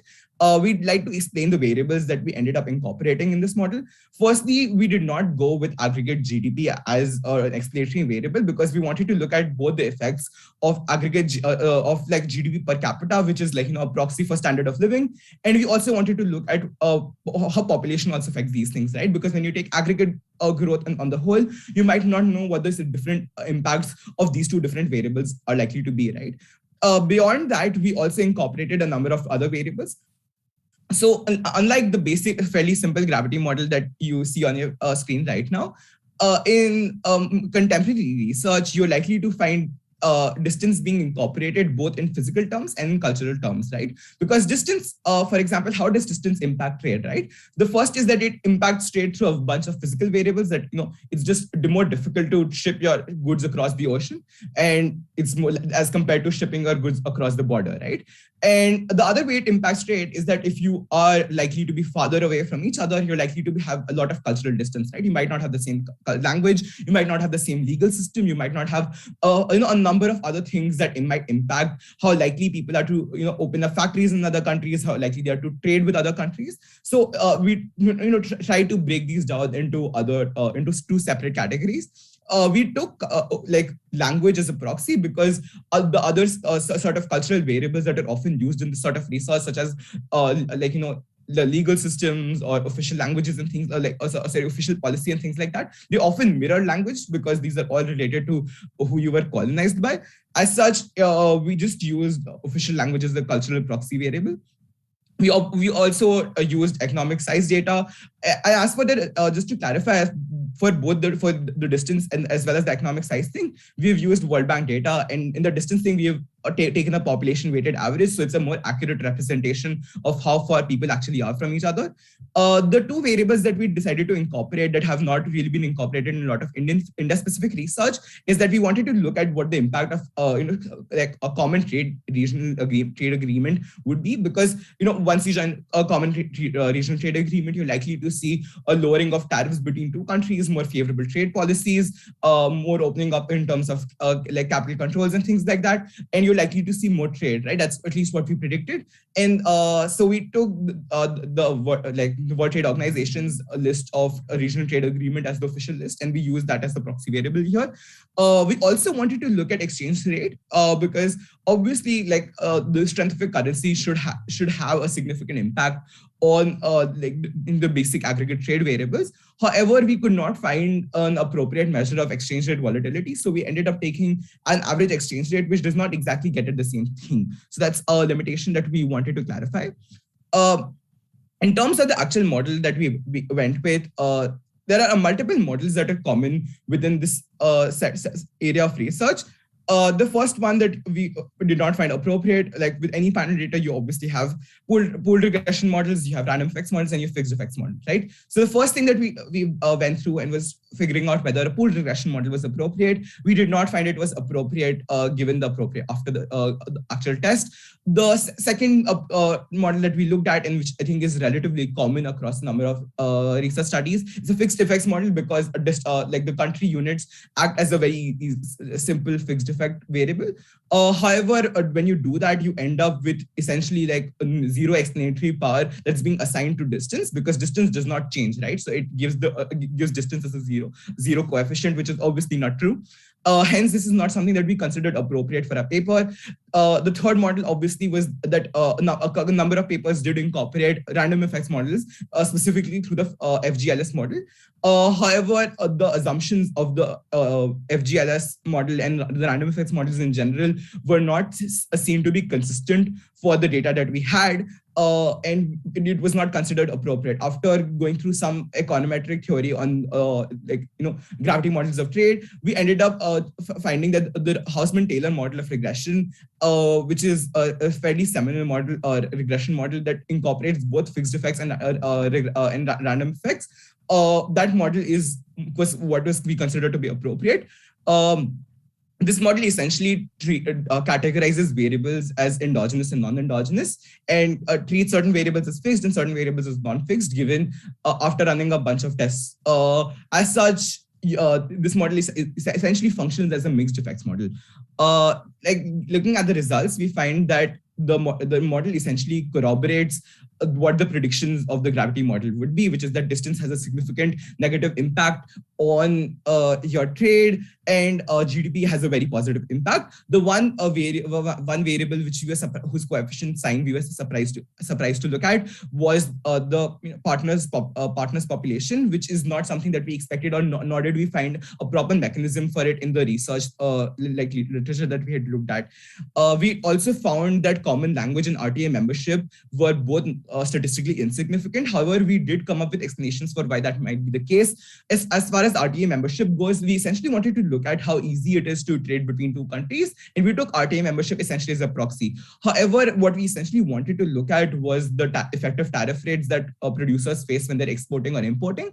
However, since the data we found for effective tariff rates was like full of missing values, and we could not really use that if you had better data, I think you might come up with different results as to why RTA membership impacts trade. Similarly, for the common language variable, I think since there are a number of different definitions as far as what common language even means, taking that as a cultural variable might have been a mistake, primarily because the way we defined it, which is it needs to be both an official language that the two countries share and a language that both countries speak at, like I think 8% of the population needs to speak it, which I think might be a little more restrictive than what is used in other papers, and which is why we had different results from the rest of the literature. I think beyond that, we also wanted to look at which other countries are there with whom India has a great trade potential. Here, we ran into two issues, which is that firstly, trade potential research is very fraught because trade potential, first of all, essentially looks at what the predicted values of trade would be, right? So like after a calculated regression coefficients and so forth, like what would the model predict, what would the trade between India and France be, right? So that would be a predicted trade potential. And you subtract the actual trade that you had in that year and you get what is the difference, right? This is typically used as a way of calculating with whom to figure out who you are over trading with and who you're under trading with. However, this approach is under a lot of criticism. Sorry? Hi, 10 minutes are up. Just a warning. Thank you. Yes. However, this approach has come under a lot of criticism because what you're essentially doing is that you're using very problematic point estimates, right? Because fundamentally, if you're looking at 20 years of a country's data and you're trying to figure out, okay, for 20 years, India has consistently overtraded or consistently undertraded with this particular country, well, then there is a systematic bias in your model that should not really be there, right? So this approach in general has come to be seen as very problematic. As such, the approach that's become relatively common and that's not been tried with with Indian data sets is the speed of convergence approach, which essentially like calculates like the difference between potential and actual values in terms of growth and where you had a potential to grow more as compared to what you've actually grown. This leads us to at least some certain predictions about countries with whom India has potential to trade a lot more than it currently does, and with whom, if it focuses on it, it can probably expand trade quite a bit. I think that's primarily it for our paper. If you have any questions, we'll try to answer them as correctly as possible. Thank you very much, Shivansh. This was a really informative paper on trade. Are there any questions from the audience or the fellow participants?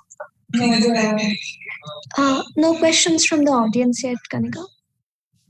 Okay.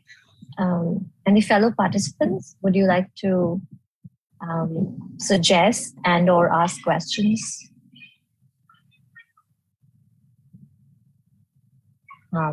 Okay, thank you.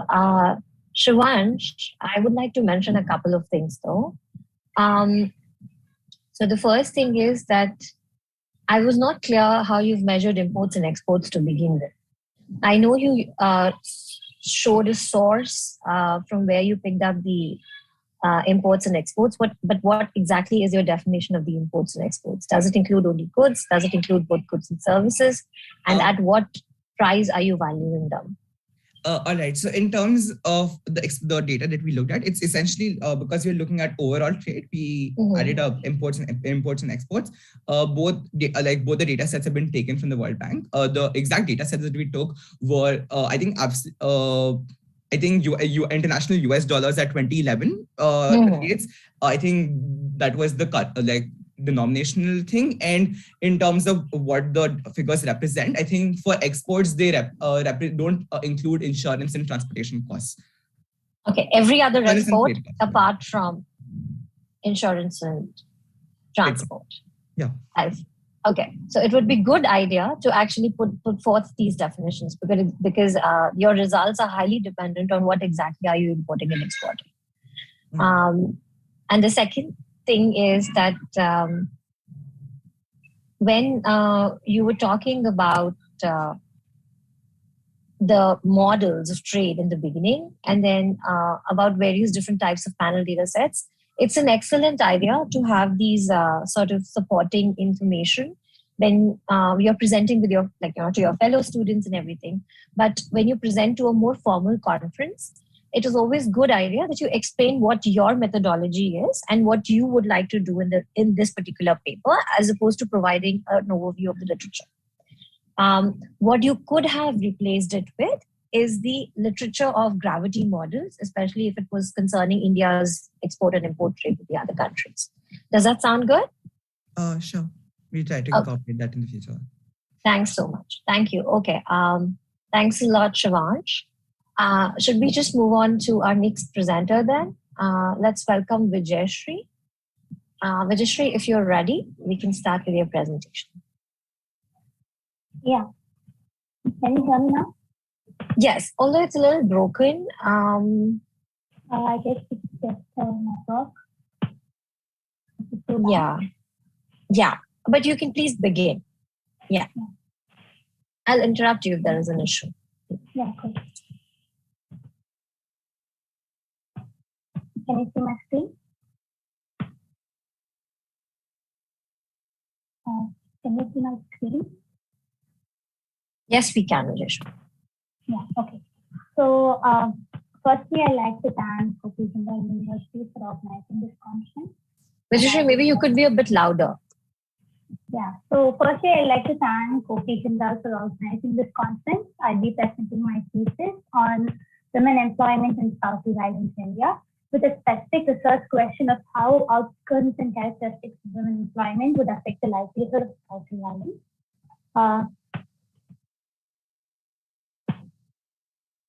It's my screen, yeah. So for the purpose of my research, I'll be defining spousal violence according to the WHO definition, where intimate partner violence refers to behavior by an intimate partner or ex-partner that causes physical, sexual, or psychological harm, including physical aggression, coercion, psychological abuse, and controlling behavior.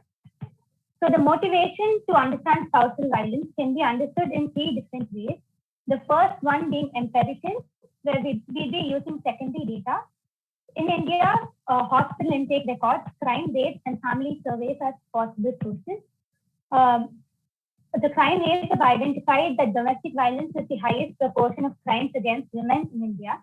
The second way to approach this problem would be to look through theory, where economic modeling has used game theory and bargaining models for individuals maximize on their utility function. In economics, violence is seen as an expression or an instrument to use a particular outcome for the husband. Lastly, but most importantly, you can look at the spousal violence through our experiential knowledge and recognize social norms, where understanding spousal violence and even having any policy designed to overcome it would have to recognize the role of misogyny and the normalization of spousal violence. So for my literature review, I'm trying to have a transdisciplinary approach and not have my research restricted only to theory of economics. So I'll be using the subfields of household economics, feminist economics, and labor economics, but also borrow literature and theories from criminology, sociology, and biosocial sciences. So now I'll discuss the possible effects I have observed when I survey through the literature. For this, I'll be using a flow chart. So employment can be employment in the literature has been seen to either be a protective factor or a risk factor And to study the same, we have to have an ecological approach where you take into account of not only personal, but situational and social norms. So employment as a protective factor can be of several effects. The first one being reporting, where a woman being employed makes her more likely to report the violence. Second one being exposure reduction, where the women working in a workplace that is away from home reduces their exposure to the place of violence. Economic independence, where women earning can make them be able to afford something like a divorce or move away from an abusive relationship. Support group, where the women finds a peer group where she's not only able to report violence, but also be able to identify violence in the first place. The last one comes from economic theory, where women have more bargaining power if they're being employed. So they have better negotiation within their marriage. Employment as a risk factor can be of two types. One, male backlash, when the social norms of masculinity are threatened and the husband uses violence as an instrument to re-attain his masculinity. And the last one being extraction, where a spouse might use violence to extract the earning of the wife. Usually this is seen when the earning is given in cash. So my methodology would be to use a probabilistic model similar to one developed by Pollack in 2002, where we try to predict the likeliness of domestic violence in a two-member family, where an individual behaves randomly and we try to not have any prior assumption on why individual might commit violence. So we wouldn't really use things like utility function or any purposeful use of violence that is usually seen in the literature. So the parameters for this model will be based on theoretical understanding and empirical findings from various academic disciplines like I discussed before. For this, I'd be using the NFH's 4 data set because it's not only nationally representative, but it gives standardized results from an extensive gender-based questionnaire. Also, there's information on privacy, making this more reliable than other data sets such as the crime-based record. So I wouldn't be able to share my model due to the given time constraint, but I'll be sharing some preliminary results from economic analysis. The first table shows the summary statistics of the demographic variables of those selected in the domestic violence module. An interesting thing is the mean of husband being employed is 1. 1 is because there is the values have been rounded up, but then we can note that the men's employment rate is much higher than the national average, but there isn't really much difference in the women's employment rate. It's pretty close to the national average. Secondly, my second table talks about summary statistics of variables pertaining to marriage. Here we can see that physical violence, around 1/3 have experienced physical violence and are reporting it in the survey. Sexual violence is lesser, and emotional violence is much lesser, but again, because it's rounded up, it takes a value of 0.1.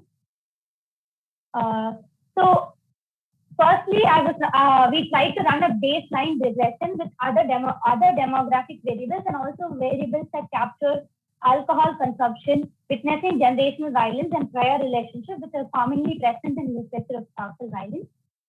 Then we ran this regression using different models. We found that except for variables like age and belonging to a particular caste or religion group, levels of education, alcohol, witnessing violence, and prior relationship between marriage have significant effect on spousal violence. We have to be careful that we're not saying that there's a causal effect, but there's some sort of positive or negative correlation that is significant for the given sample. This is a crucial part of the paper where we look at how different characteristics of employment gives different outcomes on how likely the women is to face spousal violence. So here we're using characteristics like where the women work, how she earns, that is the type of earning, and if whether she earns more than the husband or less than the husband, and we interact this with the variable of employment. So in this table, we can see that if a woman is employed and works for a family member, she has a 9% chance of being a victim of spousal violence. But the same women, if she's self-employed or working for others, there's only a 5% chance. It means that you being employed is not enough, but where you work also matters. We try to see if the extraction effect argument holds, because But then we saw that earning in kind or cash doesn't really seem to have much of a difference.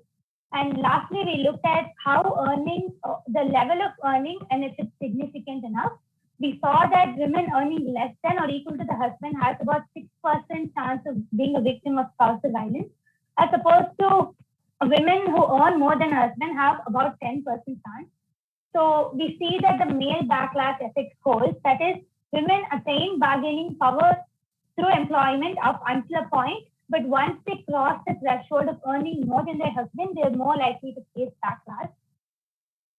So I'll now discuss the possible effects that I'm looking in my model, because I'm not really able to sketch out the model in this presentation. For bargaining power, I'd be using variables like relative level of education, relative age levels, say in household decision making, prior relationship before marriage, number of children, and the relative earning level. For exposure reduction, we couldn't find many variables, so we'd be using mobility variables as a proxy, the type of work, that is who you're being employed to, and your time away from home. For independence, we'd be using variables that capture if the women has a bank account, have money for themselves, if they obtain loans by themselves for themselves, the mode of earning, that is in cash or in time, if they have a mobile phone, and how controlling their husband seems to be. And for the male backlash effect, the variables that we will be using is variables of justificating violence with the relative earning levels, intergenerational violence, that is, if they had witnessed a child in an abusive relationship, alcohol consumption of the spouse, and whether the wife is afraid of the husband. The female guilt is a very recent channel that got published in a very recent work in Feminist Econ Journal. So the female guilt basically is if the women feel guilty that they're working and they think that they deserve violence. To capture this, we'll be using variables like justification of violence, relative education levels, and intergenerational violence. So what my paper would bring to the table is to have a comprehensive literature review and the conclusions and inferences from various disciplines to be organized according to their results in a very concise manner. Secondly, I'd be having an econometric analysis where I'd be using 10 minutes. Thank you. Identify specific variables that might capture effects that are discussed in the literature. We will also undergo robustness checks beside econometric models. Lastly, and very important to this paper that is not really present in other papers in the literature, is to have a probabilistic model without any assumption about motivation for spousal violence, but also be able to capture the different possible effects. The priors for the model, similar to the paper of Polak, will be derived from econometric analysis. And this is the survey of literature that I would be using. So you can see that there are papers from feminist economics, and there are also papers from homicide studies. This particular paper discusses the exposure reduction argument in detail. There's also Becker's A Treatise on the Family from Household Economics. And there are also papers from biosocial sciences that uses hospital records. So to conclude, any policy cannot only take into economic factors into consideration, but also other cultural factors. For example, women being employed in the outset might look like women are getting more bargaining power and less likely to face violence. But if we don't account for sociological factors like backlash, then we wouldn't be able to design policies that actually help. Thanks. Thank you very much, Bhavika. I think you made a very good concluding remark.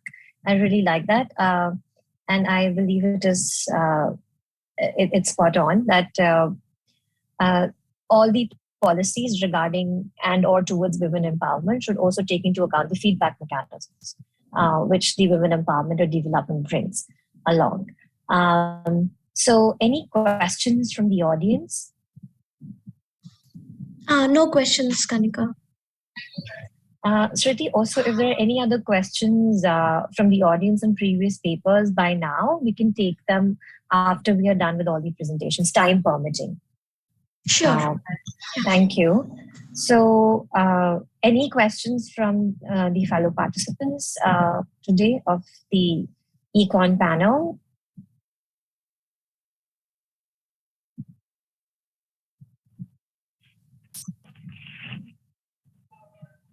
Okay. Vijayashree? Yes, please, Arun. Yeah. I might also have a question, small one. Yes, please. So, I saw your regressions. Yes, the variables are connected to each other, but how many controls have you taken? Because as you yourself said that it's not the causal impact that you're showing, or there's no way of finding the causal effect here in this survey. But still, I mean, maybe I missed it. How many controls have you used? Because connecting one by one, violence versus backlash and something like this. So this may not give you the proper idea. More controls you have, better moderation of your results maybe. So when you did it, since it is already work in progress, you have not completed it yet. So I'm just wanting to know what kind of challenges you're facing during this. Thanks. Yeah, so like you mentioned also, it's not really possible to have a causal interpretation to this. So in the table that I'm presenting, sorry, I'm not able to move the slide, but the table with interaction variables have the controls of all the variables that have been included in the baseline regression, that is age, education. So, but moving forward, any other variable that we think might impact both of the interacting variables, then we probably control it. But then the table with interaction variables, they already have controls of age, education, but since the result needs to be concise, we dropped it in the result. Yeah, I think several other questions might have been asked, which are related to this, which you can include in the same survey. Yes, more the control, better the outcome. Thanks.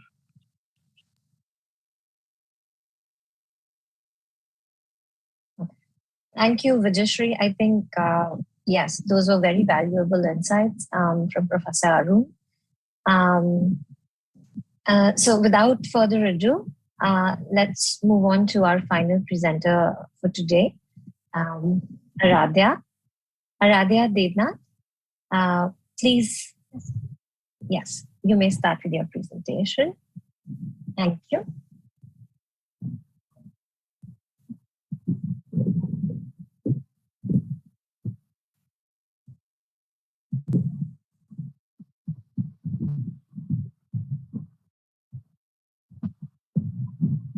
Is my screen visible? Yes. Yes, it is visible. In this paper, I'm going to focus on the severe oppression of financially insecure textile workers in Maharashtra and Karnataka that has worsened during the COVID-19 pandemic, and address the question of wage theft and the colonial legacy of the neoliberal global fashion industry. In order to do that, I'm going to sort the report into three parts, namely the colonial exploitation that transformed the pre-colonial India's textile trade into an oppressive affair, how this exploitation is still continuing in the post-colonial 21st century India, and how it has worsened during the 2020 COVID-19 pandemic. Pre-colonial India had a flourishing textile trade that boosted both local and state economy.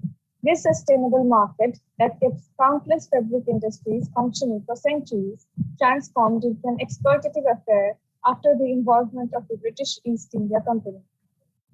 Indian textiles like silk and muslin were very expensive and in demand in Europe. So the colonizers set their sights on it. The effort was to increase the revenue as much as it could and buy textiles as cheaply as possible. Within 5 years, the value of the goods bought by the company in Bengal doubled, but soon it was clear that the Bengal economy was facing a deep crisis.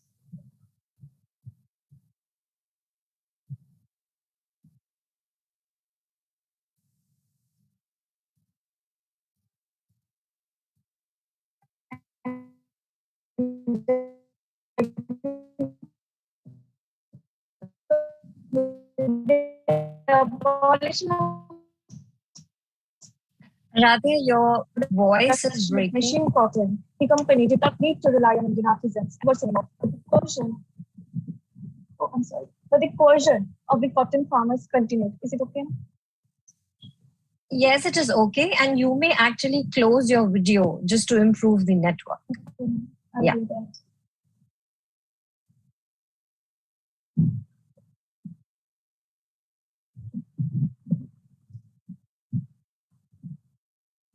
Now, in the 21st century, post-colonial India is one of the largest producers of cotton in the world, as stated by the Food and Agriculture Organization of the United Nations.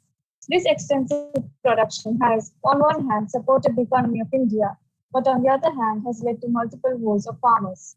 In a 2015 report by the Hindu newspaper that cites a study in the journal Environmental Sciences Europe, it is stated that the cultivation of BT cotton, a genetically modified insect-resistant cotton variety, is a risky affair for Indian farmers practicing rain-fed agriculture. This study is significant for two reasons. First, most cotton cultivation in India is rain-fed. Second, between 2002 and 2010, the adoption of BT cotton hybrid went up significantly to 86% of the total cultivated area of cotton in India, according to International Service for the Acquisition of Agribiotech Applications. Indian artisans are heavily involved in the fashion industry of the Western world. Many brands from the luxury fashion houses to the fast fashion chain stores outsource their work to Indian garment factories. With the increasing demand of trendy articles of clothing, it is expected that these famous brands with vast consumer bases would cover the legally recommended wages, especially in the deadly pandemic situation that ravaged the whole world. However, that is not this. This can be seen by looking at the plight of workers in Karnataka and Maharashtra. Karnataka is one of India's garment industry heartlands, with hundreds of factories and thousands of workers producing clothing for several international brands. As per a February 2022 Vice article, these top brands refused to pay workers nearly $60 million over the course of the pandemic. In total, more than 1,000 clothing factories there failed to give their laborers a legal minimum wage increase, as reported by the Worker Rights Consortium. The modest pay hike, which went into effect in April 2020, would have helped approximately 400,000 workers, mostly women, cover living costs. Payment of minimum wage is a brand's responsibility towards its workforce. Laborers' wages in Karnataka consist of both a daily basic rate of pay and a rate called the variable diurnus allowance, which reflects the cost of living. Initially, the State Ministry of Labor and Employment issued a proclamation suspending the minimum wage increase shortly after it was implemented in April 2020. However, in September 2020, the Karnataka High Court ruled against the Labour Ministry's proclamation and declared that the minimum wage, including all arrears, must be paid workers regardless of any other court proceedings. According to the WRC, apparel suppliers pick up the only industrial sector across Karnataka refusing to comply with this court order. Ben Hensler of the Workers' Rights Consortium believes this to be the largest wage theft in the global industry in terms of total impact on workers. Starting in March, apparel factories in India completely locked down for a while to control the spread of COVID-19. The garment factories said that due to the pandemic and plunge in garment sales, they simply didn't have the money to pay the increase for the second rate. But even in good economic times, fashion brands forced their suppliers to keep costs low to remain competitive. Garment factories have been made to work faster and for worse profit margins over the past several years. Laborers' wages sometimes end up getting cut. In a 2019 garment supply chain study that focused on India, 80% of the workers said that their wages couldn't cover their living expenses. These workers are predominantly financially insecure women from working class households, and their fates are under the control of these Western corporations. A 2020 BBC report recounts the routine exploitation faced by the garment factory workers. Women working at a Ralph Lauren supplier alleged that they had been forced to stay overnight to complete orders, sometimes taking them to sleep on the factory floor, which would have been unacceptable for staff employed by the same brands in the UK. The charity ActionAid, which supports more than 1,200 female garment workers across 45 villages, have stated that forced overtime, verbal abuse, and poor working conditions were routine at the factories in question. These claims appear to violate India's Factories Act, which states that no worker should exceed more than 48 hours a week or 60 hours with overtime, nor should they be made to work for more than 9 hours in one day. The law also states that women should only work night shifts if they choose to do so. Unions are rare and virtually absent in these factories, making informal and contract workers especially vulnerable. These acts of exploitation are not limited to the garment factories of Karnataka only. As per the 2020 New York Times report, many powerful fashion brands have been using embroiderers from Mumbai and in Maharashtra for their goods, depending on their expertise while offering little against the abysmal working conditions. These artisans are actually Muslim men who migrated from rural India to Mumbai, where they are paid meager sums to work up to 17 hours a day, many in overcrowded slums. They sue without health benefits in a multi-room facility with caged windows and no emergency exit, but they earn a few dollars a day completing subcontracted orders. Unlike the fast fashion brands, however, a group of luxury houses introduced the Utthan Pact, an ambitious and secretive compliance project aimed at ensuring factory safety in Mumbai and elevating Indian embroiderers in 2016. The Utthan Pact is managed by Impact, a consultancy in London. The pact had an initial 3-year timeline but was not legally binding. But unlike with many luxury initiatives, including sustainability and ethical business practice, the brands did not publicize their involvement in Utthan. Yet, during visits to several Mumbai factories and in more than 36 interviews with artisans, factory managers, and designers, the Times journalists claimed that they found that embroiderers still completed orders at unregulated facilities that did not meet Indian factory safety laws. Many workers did not have any employment benefit or protections as well.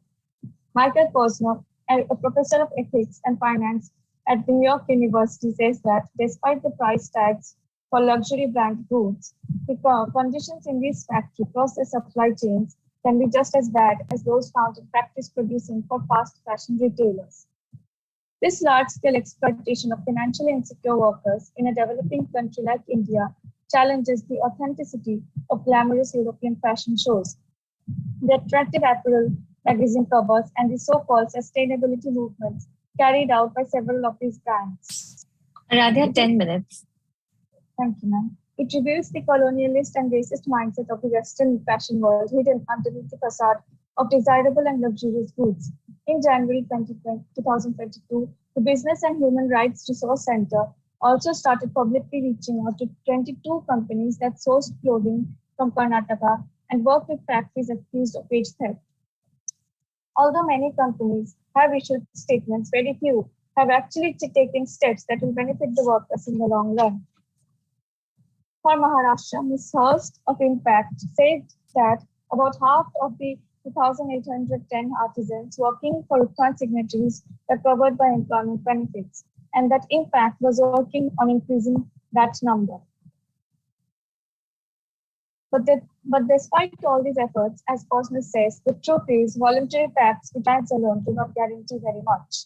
There needs to be stringent surveillance of health and financial conditions of the workers. Mandatory and random factory checks by government officials should also be organized.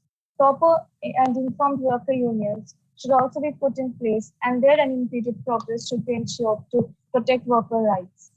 Local clothing brands should be boosted. Consumers can trace the production of the clothes they buy and inform themselves of the brands that they're purchasing from instead of falling for the green marketing gimmicks. One company or one brand is not enough to make an actual difference. Rather, it should be a collective effort from all the involved authorities. Thank you.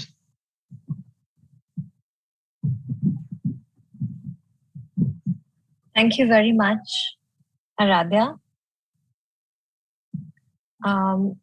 You actually talked about a less discussed issue, but something that's very relevant in today's time, and which, as you very rightly mentioned, has its roots in colonial times and even pre-colonial times to an extent, the way the world trade in cotton and et cetera, has progressed. So this was actually a very informative presentation. All our fellow participants and online audience, is there any question? Kanika, yes. Avanti has a question and she's joined us. So Avanti, would you like to ask? Yes, please. Go ahead. So, Aradhya, what do you think? So, if you said that unions don't help garment workers and their working conditions that well, what do you think would, or like how should unions sort of restructure themselves to sort of ensure better wages, better working conditions for them? So, yeah. See, ma'am, actually, right now in these factories, workers are not even allowed to organize themselves into unions. In fact, there are multiple newspaper reports about this. If the workers do that, they're immediately fired. So first of all, this needs to be checked because this is actually not illegally being done, because in India workers are allowed to unionize, and the leaders of the unions, they should actually inform themselves of all the legal rights that protect them and their workers. And there are many law firms which work pro bono cases for worker unions, so they should actually keep contact with law firms and government officials, because this kind of exploitation, it cannot be stopped by just organizing workers into a union. There needs to be a collective effort, and media visibility is also a big part of this. Thank you. Thank you very much, Aradhya. And thank you everybody, Aradhya, GB, Vijayashri, Bhavika, and our participants from Hindu College, Shivam. I think some of them have left or are unavailable now. But yes, thank you so much. And this was a really nice session, and we really enjoyed looking at various different topics, especially the regression specifications in several papers. Really got us, developing perspective on in what way the undergraduate research can be steered. So thank you all for participating. Professor Arun, would you like to make some closing remarks? Thank you. Yes. So actually, all of the presentations were really nice and provoking. So very bright undergrad students. The one which was the last one, maybe I will have a small question. So you discussed these conditions on Karnataka, right? Yes, sir. Primarily Karnataka on and Maharashtra. Yes, sir. And Maharashtra. Yes. So this Utthan is a movement government? No, sir. Government? It's no, sir. Utthan Pact, see, the multiple luxury brands that work in Maharashtra, like Dior, Saint Laurent, Gucci, they all came together and signed this. It signed this pact. It's not legally binding in any way. It's just an agreement that they all signed to say that we'll give better working conditions, we'll do this, we'll do that.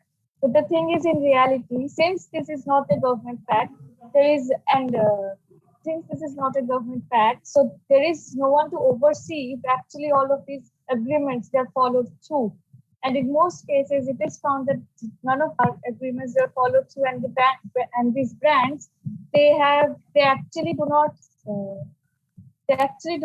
throw light on this. Like, for example, many fashion brands nowadays have this green movement that they say that our clothes are sustainable, our clothes they're made from green fabrics, completely biodegradable and all that. But this Utthan Pact, all these luxury brands sign this, but none of them mention it. They don't mention it anywhere. None of their social medias or their PRs, nowhere. So that's because it's not working. Yeah, I see. And also I saw that there is a huge difference between what they promise and what they deliver. So 175 versus 225 is the difference. Great. So yeah, it's not about traditional artisans. I think mostly it is the regular ready-made clothes and people, tailors who are working on this quicker form of output rather than the typical artisans. For example, Banarsi sari, those people. So it's not so the primary I'm sorry, composition. sir. Your voice is cutting. I can't quite hear you. Yeah. Can you please repeat that? I'm so sorry. Yeah. So I'm saying the artisans that you're referring to generally are the skilled workers, right? Skilled workers for modern clothing and not the Yes, typical. sir. No, so not traditional, don't work in Banarasi sarees, and even if they do, that's not what I'm focusing on. I'm focusing on the exploitation by these big brands. Because, sir, if you see in several fashion magazines and all, everything is so glamorous and glitzy. But there's this dark underbelly that they try to suppress it. And yes, that's what I'm focusing on. So thank you very much, Aradhya, and everyone else also. So it was really a nice session, I think. Good economics presentation from all of you, all the teams. So we look forward to having more of such events, welcoming you and your colleagues from your esteemed university. And yes, thank you very much to everybody who joined. Thank you, Professor Kanika, for moderating the session. And do we have anything from Professor Shruti? No, Arun, thank you. Thank you. So I think if we are done, maybe we will have some time before the next one, so we can refresh ourselves with some refreshment at your home. Obviously, we don't have a refreshment area in the virtual city. So thank you very much, everyone, and see you soon, maybe for some next event. Have a nice day and have a nice weekend. Thank you. Thank you, everyone. Thank you, participants, and thank you, Shruti. Bye-bye.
Hi, everyone. Welcome to JSLH for our 5th undergraduate research conference. Thank you, everyone, for joining us. We are at panel 11 now, I believe. It's called Literature and Us. And yes, it is panel 11. And we have 3 students with us from different universities in India who are going to talk to us about different aspects of literature and society. I'm going to briefly introduce them first. There is Srishti Sinha, who's supposed to join us from APU. I don't believe she's here quite yet. Her paper is supposed to be on COVID-era literature, the role of poetry in the pandemic. Then we have Amatullah Mukaddam, who's been nice and prompt and punctual and is here already with us. Her paper is called The Academic and the Other. Howard Bell says Alienating Languages in Zadie Smith's On Beauty. And we have Aparajita Mukherjee, who should be joining us anytime from NMIMS as well, whose paper is called No Means No, Sexual Coercion and Lack of Consent in Measure for Measure and in Contemporary Times. I would be co-moderating this panel along with my colleague Satyaki. Satyaki is a creative writer and also holds a PhD in Renaissance on John Donne. I teach literary studies. I am also a translator and a poet, and they're both at JSLH. So welcome again to the presenters, the attendees, and big thanks to the organizers and the volunteers from students and faculty of JSLH. And I'll just set out how we're going to proceed. We have an hour for us. So sorry, Mars, to interrupt you, but Srishti has joined.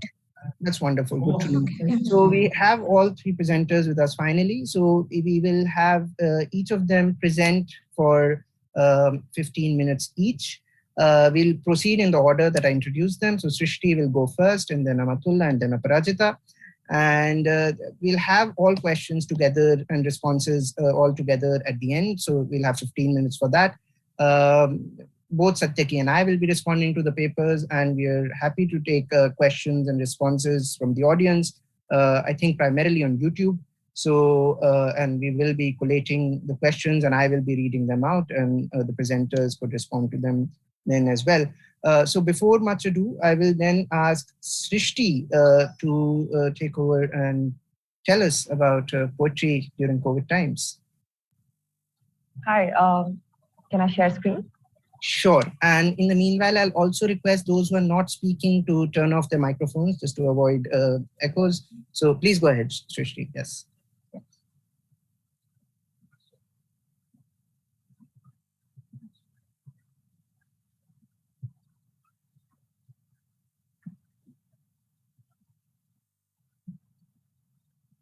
Can you see the screen?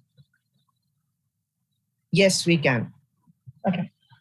So my dissertation is about COVID-era literature, and the paper is basically divided into 4 main parts. First is the introduction, in which I'll introduce my thesis, and then the first chapter talks about pandemic poetry on a global scale. The second chapter is about pandemic poetry in India, and the final chapter talks about literary forces around the pandemic in India. So basically, the first part, the introduction, talks about how the power of poetry has been consciously harnessed by various organizations and individuals for different purposes. In this section, what I want to highlight is that various organizations have come up in different countries, and they all recognize that poetry has something to contribute in the pandemic. And hence, they're using poetry for different purposes. It could be for therapeutic purposes. It could be to give people something to do. It could be to create spaces of solidarity and more. And the second important part of pandemic poetry is that most of my sources, most of my primary texts are from digital spaces. What's interesting about having poetry in digital spaces is that it makes poetry much more accessible. And hence what happens is that you see a demographic shift of writers. So it's not established poets who are writing pandemic poetry. It's about people, it's about regular, common, everyday people just like us. And across the world, so from all the primary texts that I've seen till now, across the world, certain common themes have emerged, such as COVID as nature's revenge, or political turmoil, or emotional distress. And through these themes, poetry has become a space for people to express and cope with their emotions. And what's extremely interesting about this shift is that a lot of papers have already pointed this out, that the focus of pandemic poetry isn't about aesthetics or artistic values, but rather it's about the heteronormative dimension of poetry, which is that the poetry has a purpose. And the main purpose that I've identified in the primary text is that it's to formulate communities. So the two main frameworks I've been using in my research is Susan Sontag's Illness as a Metaphor. So Illness as a Metaphor is one of the texts in which Sontag looks at cancer and TB as two new illnesses, which are used as metaphors in literature. I've applied the same framework to COVID, because COVID is also to us is used to be a disease, at least, with curious origins. So it's interesting to see how COVID has developed into a metaphor for nature's redemption, as a tool for social revolution and more. And Thomas's paper is a relatively new one in which he uses World War I as a heuristic tool to understand how COVID has used poetry for different purposes. What my dissertation is doing differently from these papers is that I'm talking about the therapeutic purpose of the poetry. I'm placing Indian text in a global context, and I'm looking at how poetry has been used by different organizations and different individuals for different purposes. So if poetry is being written here, what is the aim of this poetry and what is it able to do? And through such analysis, I'm able to locate individual behaviors in the text in relation to a community.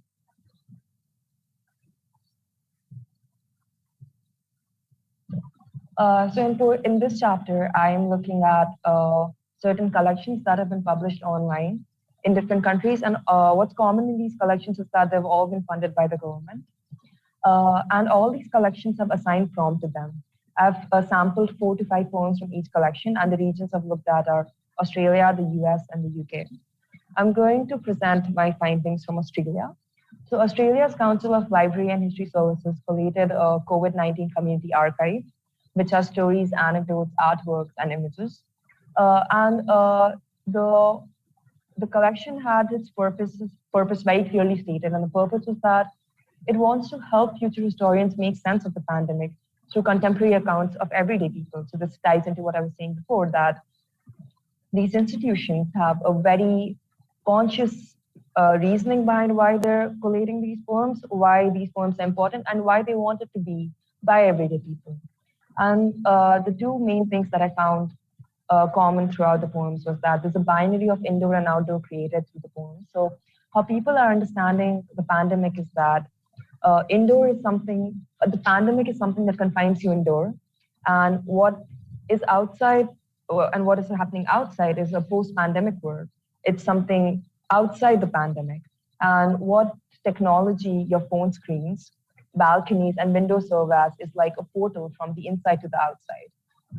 And in that, because it's an account by everyday people, a diverse crowd, they all have different ways of making sense of the pandemic. Someone is renovating their home, someone is online shopping, and there are many different ways to pass time and to make the pandemic more bearable. And the progression that I've noticed common throughout the international poetry is that at first they begin with individual sentiments, and these individual sentiments cease to be individual as they're expanded into the entire community. I am feeling this, but I know my community is also feeling this. And at the same time, it's highlighting that there are tensions within this community. You know, it's not a homogeneous feeling, but rather one part of the US is following COVID protocols, the other part isn't. And this leads to tension within the community because COVID is something that's affecting everyone. So what the poetry wants to do is that it's offering us ways to reach the post-pandemic world. And the primary way it's saying that we can reach the post-pandemic world is by unifying the community through actions of kindness and understanding. So it wants to rely on the communities for support. It wants to create communities.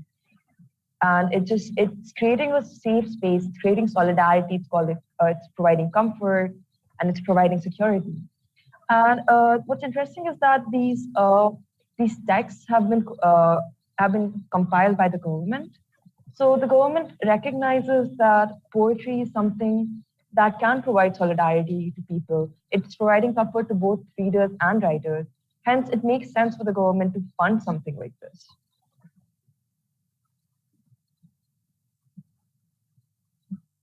So poetry in India was slightly different because in India, till now, we haven't had any collections rated by the government. Hence, my primary text looks at social media and websites like Livewire.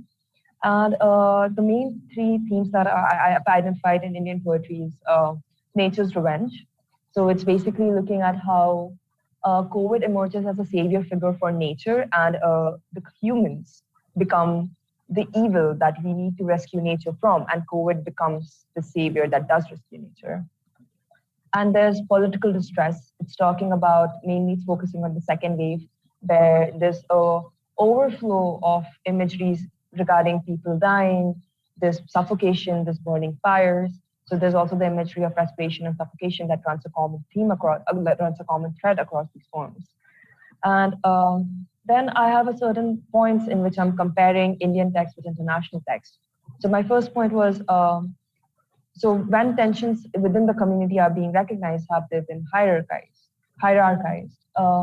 And the thing is that when COVID is presented as a savior figure, there is like a second section of poets which are talking about how elite it is to romanticize the pandemic, and how some people have been able to sit behind their TVs and look at the pandemic and can see the bright side of it, where there's a certain section of society which is suffering the dire consequences of the pandemic.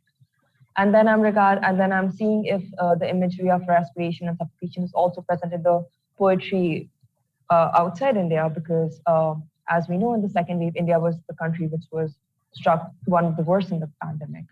And whose problems is the Indian pandemic poetry dealing with? Is it talking to an elite section? Is it talking about migrant laborers? Who is it talking about? Because as we already know, English in India is already an elite language. So who has access to the poetry, and who is writing on behalf of who? How does COVID emerge as a figure in poetry? So COVID emerges as a savior, COVID emerges as evil. And across, if COVID is looked at as evil in India, then the community is formed against COVID. So you see a binary of evil versus the community. So the community has to recover from the evil. Hence, COVID becomes a uniting force in the community. How does the identity of the community and the individual emerge? So if abroad, is the individual and the community as closely tied as the community and the individual in India? And in doing so, I've also looked at textual elements like pronouns. In Indian poetry, what I've noticed is that there's a lot of use of I, me, you. It's like the poetry is speaking to someone, and it's trying to create an emotional effect on people. And outside India, the main enemy that is perceived is COVID. But in India, we have another enemy emerging, and that's the government. So the identities, communities are also built against the government. It's also asking the government to take accountability. It's also expressing grief and rage against the government. Yes. So, and the final section talks about literary forces that surround the pandemic, in which I basically focus on questions like, who is a writer in the COVID era? What are the expectations of the reader and the writer? Which kind of texts are being produced and recorded? What role is the digital medium playing? And what is the shift in author demographic? So to understand this, I took an interview of 13 people who have been writing on social media, and I looked at other secondary sources, interviews with owners of literary magazines, people who have been writing, and more. So what I found was 9 writers had some background in writing. So it's very evident that pandemic is not the first time people are writing, but people are writing more often because they have more time. They have something to write about, and they're seeking comfort. They want to connect to other people. They want to know that they're not alone. The main reason people are writing is to create change and to seek comfort. And the main themes, as it already relates with my finding, with my second chapter, it's that the main 3 themes that emerge are nature, socio-political conditions, and emotional distress. And these are the main secondary texts that I've used. How India has changed our relationship with death because of India's relationship with death has changed because of COVID-19. And evaluating poetry on COVID-19 is a text that specifically situates COVID-19 poetry in a digital sphere, and it talks about two dimensions of poetry, the heteronomous and the autonomous dimension. The autonomous, which focuses on the artistic value, and the heteronomous that focuses on the social purpose and the aims of form. And Language was a conference that was held was an international conference that was held in which they run through various questions regarding literature in a time of crisis like this, on how it relates to literature that has been produced before in other pandemics, how it's different this time, what is the role of literature, and more submissions, fewer readers is another thing that is another article which provided me significant insight into the role of digital medium, because what I realized was that why digital medium becomes this important is that because pandemic poetry has been rejected by many literary magazines, because these poems don't necessarily have artistic value. These poems cannot be published in literary magazines, so they find space in the digital sphere because they have typos, they have bad grammar, and so forth.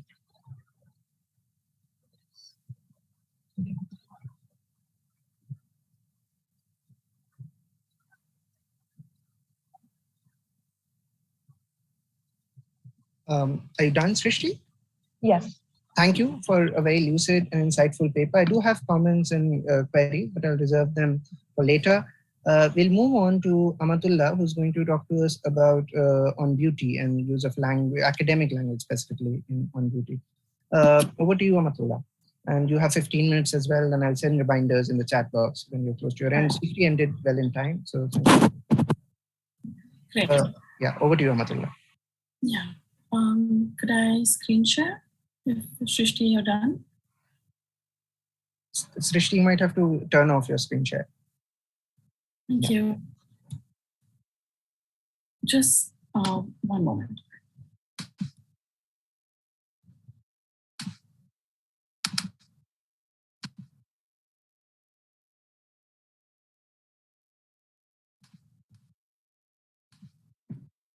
All right, can you see my screen?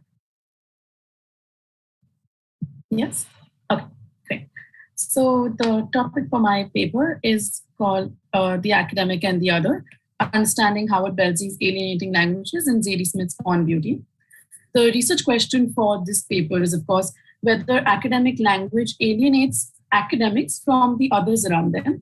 And I explored this question using theories on language and liberal education, focusing particularly on Zadie Smith's novel On Beauty.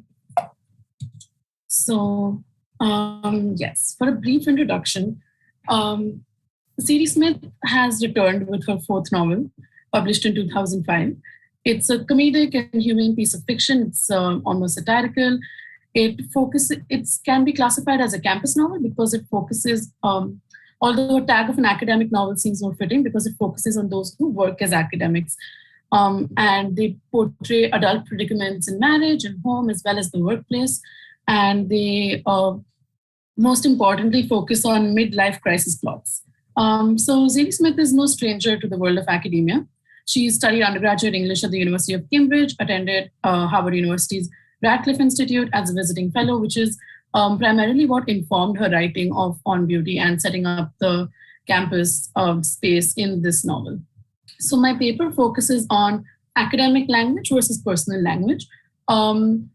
It talks about why academics cannot code switch between the two languages, because they can't leave their professional life behind as they enter the personal sphere, and how academic language becomes supremely alienating, not only at home, but also within the workplace. So to talk a bit about the primary source, because this is the main text that I've used for the entire project, it's important to give a brief background. On Beauty, it revolves around two families mainly, the warring Belseys and the Kipses. The Belseys are our primary family. They're a racially mixed family where the white professor Howard has married a black hospital administrator, Kiki. They have 3 children, and the novel follows all of their lives. So it's very difficult to pin down a protagonist specifically, but for the focus of the study, I've chosen Howard Belsey. So Howard has been criticized by reviewers online about how he's He has an inability to achieve proper human involvement. He's very immersed in post-structuralist theory, and he has an extremely negative attitude towards a lot of things. And he cannot communicate properly. So that's the basic premise for this paper, about how his lack of communication lands him in a lot of trouble. The sort of secondary sources that I have used for this paper are the theories of language, starting with Plato and the theory of forms, post-structuralist arguments and deconstruction, and Roland Barthes's essay, The Intellectual, the Teacher and the Writer, where he talks about the authority who speaks well versus the imperfect orator. And also, I've briefly talked about Karl Marx's conception of alienation and its transformation in contemporary times, as well as the image of the professor posited by Paulo Freire in his book, The Pedagogy of the Oppressed. The methodology was a textual analysis and literary and descriptive in nature with hermeneutical root, because it sort of reinterpreted the text. And yes, so now we move on to the first core chapter, where I'm talking about the theories of alienation when it comes to academic language. So when we think about it, language presents itself to us in a very simple package. We're seemingly born with it. We grow up speaking it. We take it for granted that the things that we say will be understood by the speakers of the same language. However, it does not take us long to understand that we are all absolutely incomprehensible to each other, given the amount of miscommunication that we do face in our personal and professional lives on a daily basis. This is particularly inane characteristic of an otherwise highly evolved species, where we've taken the gift of speech and language and somehow made it into something that can cause rifts amongst us, instead of something that could be used to obviously bridge gaps. So this introduction only serves to point me towards the focus of this research, which is language and the various forms in which it manifests itself in our daily lives. So scholars have studied language in various multifaceted ways, from Plato to Descartes to Saussure structuralism and the deconstructionist theories of language. We begin with Plato, where he proposed the theory of ideas in his seminal work, The Republic. So basically here, to just in a nutshell sum it up, is that ideas, he says, is the ultimate reality. The idea exists before the thing itself, which becomes its copy. Socrates believes that a painter imitates what the artist has created, and the artist in turn imitates what exists in nature. However, what exists in nature is yet another copy. For example, a tree is simply an embodiment of its spiritual idea. So all of this is to say that any copy of any idea will always fall short of the original, as it is at least once removed from reality. And painters and artists take this imitation onto a whole different level until the reality of the object is lost. We can infer that language in this sense is a copy of itself, because the things that we say are translated from our thoughts, which is the original unimitated idea, and this becomes its downfall as serving as a reliable method of communication. This leads us directly to what the post-structuralists have to say about language, which is that it is a temporal process, something whose meaning we can never close our fists over. Terry Eagleton, in his book on literary theory, says that the implication of all of this is that language is a much less stable affair than the classical structuralists had considered. Instead of being a well-defined, clearly demarcated structure, it begins to look like a sprawling, limitless web, where there is constant interchange and circulation of elements, and nothing is absolutely definable. So this lack of definition and instability allows us to consider the possibility where we fail to communicate with each other. If it is possible that this is not entirely our fault, there is an innate problem with language wherein it evades our grasps and fails to convey our true meaning. Similarly, in deconstructionist theories of language as well, questions such as how can a language at once be the most rigorous and the most unreliable source of knowledge is asked. We take everything that we know about language for granted, and this is what we rely on to experience the normal possibilities of human communication. So all of this to say, it's a theoretical framework before we begin to talk about the focus of this research, which is on Beauty's Howard Belsey, the white professor that I mentioned earlier, and his alienating use of academic language. On Beauty explores this sort of disjunction between academic and personal language in great detail. We see a wide variety of characters going about their lives in a fictional university town outside of Boston, where the Bellseys clash against the Gibbses and the various other members of faculty at Wellington University that contribute to the personal lives of these two families. These interpersonal relationships are sustained or dismantled by the ways in which they communicate with each other. So Howard's troubles, in a sense, begin here. He's a feared professor of art history, and he's cultivated a sort of aura of impenetrability. His need to be inaccessible to his students is evident. When we consider the roles that teachers and professors play in the lives of children and young adults, it becomes especially troubling to see the hostility and the lack of empathy that Howard possesses when it comes to connecting with his students. He typecasts them and stereotypes them, and this act of cool, detached professor follows him home, and he finds himself unable to switch from his academic register to a more personal one, which is more suited to the home turf. It is this inability that causes Howard and his wife Kiki to frequently clash over the fact that his academic training has turned him rigid and unable to communicate with warmth. So this brings me to the next part of my argument, which is academic language in the academy. On Beauty explores how the characters use two different versions of the same language to interact with each other, one that is academic and one that is distinctly personal. The academic and the various others in this novel are clearly delineated by the differing uses of language. Academic language here escapes the confines of the university and makes its way into the homes of all of these characters, where it starts training and mutating their relationships with each other. So we wonder, what is it about academic language that exerts this alienating effect on those who are not a part of the ivory tower? And also, why does the ivory tower demand and accept only such a language, one that is full of jargon and incomprehensible to those outside the academy, and also sometimes to ones within it? So understand this, we must look at the nature of the university.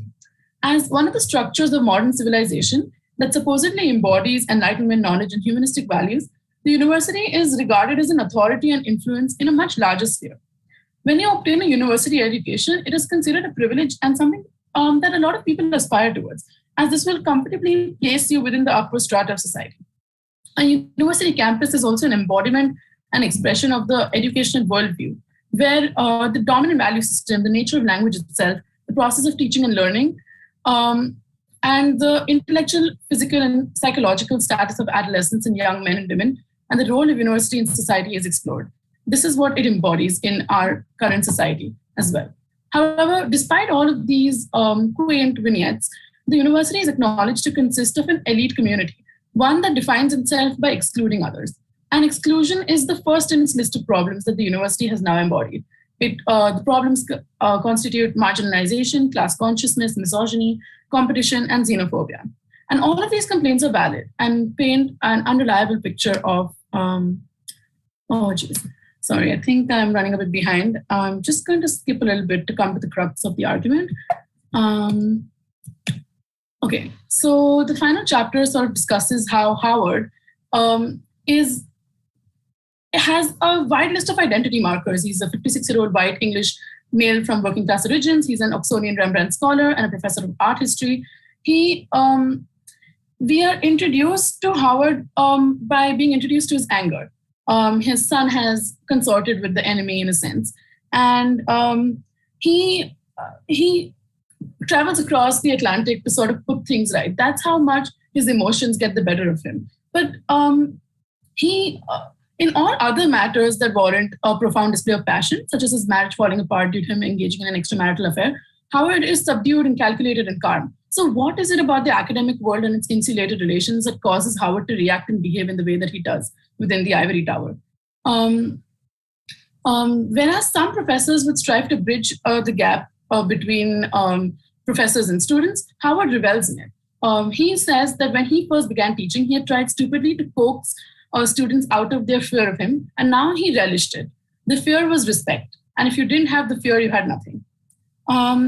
In a very central scene from the novel, we get introduced to one of Howard's students, Katie Armstrong. She's a very idealistic 16-year-old who has come to university early, and she's very excited about learning amongst like-minded people. But when she takes Howard's course, Howard talks in a language that she cannot even begin to understand. She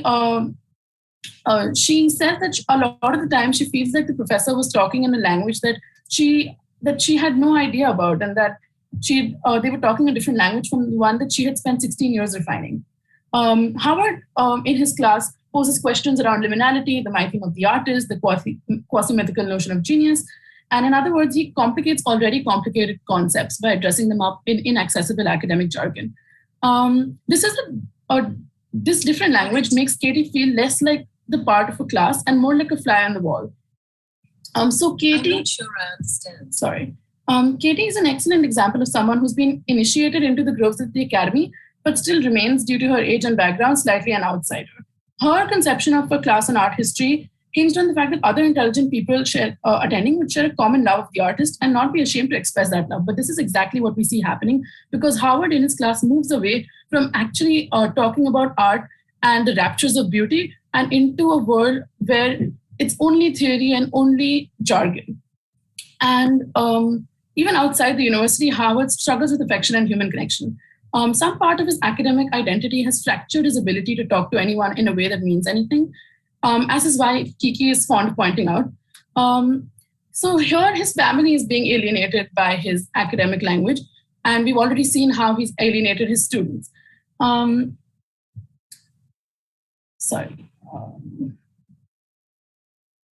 Yes, at home with Kiki, there is a power imbalance at work on two levels. Firstly, Kiki is enraged at Howard for behaving in the way that he does. And so that becomes the enraged woman versus the collected level-headed male. And secondly, in the same vein, there is the erudite scholar versus the other. Another, in this case, who symbolizes two of the more marginalized groups that are constantly left out of the ivory tower, a Black woman. Initially, Kiki felt very happy about being a part of this world. Sorry, Amatullah, you have just a minute to go. Could you please wrap up? Yes. All right. Okay. So through a couple of examples that we've had time to explore, both within the classroom and outside of it, we have seen how Howard has managed to sever all hopes of establishing meaningful connections with the people around him. It is a sad image of a man who's world-weary, alone, and inevitably alienated from everyone around him. The university manages to find something that is affirming in this solitude, in this hermit-like mentality of a man surrounded by the written word, with no need for anyone or anything else. However, Zadie Smith builds up this perception in our head, but also lets it come crashing down the minute we think we have identified someone for who they truly are. So to conclude, Virginia Woolf herself talks about how we can't really blame our professors or our writers or anybody else about who's to blame but words. She says that they are the wildest, freest, most irresponsible and unteachable of things. You can catch them and sort them and place them in alphabetical order in dictionaries, but they do not live in dictionaries, they live in the mind. So it's important to question what a university education truly entails. We must continue to try and make language and education accessible on a more macro level and resist the traditions of the West that would be happy to continue in the way that things are. If we do not, we give in to the rules of the academy, and then the joy and the rapture and the experience of beauty, something that Zadie Smith is trying to address in her work as well, will be lost in the bureaucratic red tape and institutional neoliberal edifices of the university. As one of the characters in the novel says, there is such shelter in each other. This shelter, which is found in communal activities, away from the critical and analytical lens, once in a while, is what we must strive to maintain. Thank you, and I'm so sorry for overshooting the time. No, that's okay. You finished just about in time. Amatullah, thank you for that paper with some bold claims. We'll come back to some of those claims later, and I would have some response. I'm sure there'll be other questions from the audience. We'll move on now to Aparajita, who is going to talk to us about sexual coercion and consent or its lack in Measure for Measure, and also some contemporary text. So over to you, Aparajita. Feel free to share your screen and begin. Okay, thank you. Just a minute.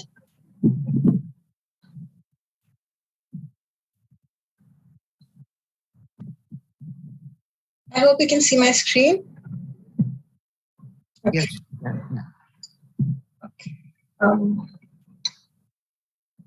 So yes, hi, I'm Aparajita. I will be presenting my paper, No Means No, Sexual Coercion and Lack of Consent in Measure for Measure and in Contemporary Times. This paper was written under the literary drama course for my second year in liberal arts. So coming to the paper, just a slight introduction of the paper itself. So we all know acts of sexual coercion and manipulation are by no means recent in any form of the term. We have seen it happen throughout the history of mankind. It has been happening. It still happens. But a play that was written around in the early 17th century still is so relevant today is kind of a cause of concern. We still this play was revived many times after the Me Too movement gained momentum. So this paper just compares acts of sexual coercion observed in Measure for Measure and select episodes from the Me Too movement. So, giving a little bit of context about the play itself, Measure for Measure is considered as is one of the few problem plays that Shakespeare wrote. A problem play because it's a dark comedy, but a comedy is supposed to end with a happy ending, and that's how Measure for Measure ends. However, the entire play throughout its course talks about the complexities of human nature and is quite cynical in nature. It deals with moral questions. It deals with topics that were quite problematic even in the early 17th century, with Puritanism being quite on the rise in England during that time. So it was also a commentary on the Puritanism in England at that moment, and theatre was being cornered onto the outskirts of the city because of problematic topics being discussed in theatre. So that's why Measure for Measure is considered as a problem play, because people are not sure if it should be considered as a tragedy or a comedy. So moving forward, just a quick plot synopsis of the play itself. It revolves around the fictional politics of Vienna. Duke Vincentio pretends to leave Vienna and disguises himself as a friar and leaves Lord Angelo as a temporary duke. Many people have understood this way of leaving his responsibilities to Lord Angelo is considered as a way of Duke escaping his responsibilities, because he didn't really want to actually become strict and enforce the laws that he wanted Vienna to follow, but he didn't have the guts to do it. So what happens is, as soon as Lord Angelo is appointed as the temporary duke, he sentences a common man called Claudio to death for impregnating Juliet before marriage. Claudio's sister Isabella is going to be a nun soon. She's going to join a convent. She goes to Angelo to ask for mercy for her brother, and Angelo he asks Isabella to have sex with him in exchange for her brother's life. It's quite hypocritical, because he is sentencing Claudio for the same reason. This is all being derived. I think Shakespeare derived all this from the Puritanism values, which promoted being chaste till marriage and using sexual intercourse only in the case of reproduction or procreation, only for that after marriage. So, but Isabella denies the claim. She goes to Claudio. She tells him that she's been offered by Duke Angelo to do such a thing. And Claudio, even at one point, he says that it's wrong and everything, but he at some point says that, would you do it for my life? So to finally get Claudio, bring him mercy, she performs the bed trick in partnering up with Duke Vincentio, who's still dressed as a friar.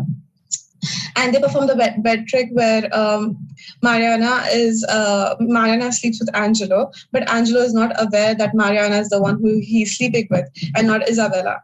So finally, Duke Vincentio comes up with a plan to save Claudio by using the body of another dead prisoner who died on the same day when Claudio was supposed to be killed. Moving forward, so many theatre companies revived this play, especially after Me Too gained momentum. These are a few of the theatre companies that revived the play. Members of the group spoke about the relevance of the play in today's time, and they also spoke about how certain characters can be viewed in a new lighting. Before, Isabella's character was considered as a very cold character because she was not ready to sacrifice herself for her brother's life.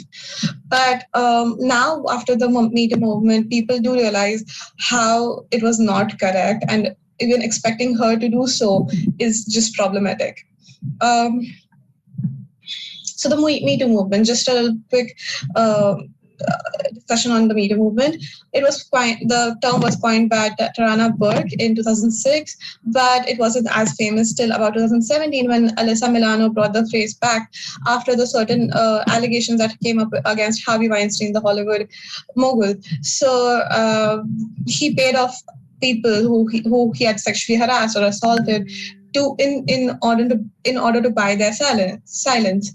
So when the Me Too movement gained momentum, within a week there were thousands of people retweeting with the hashtag MeToo, and famous names like Harvey Weinstein, Morgan Freeman, R. Kelly were accused in this.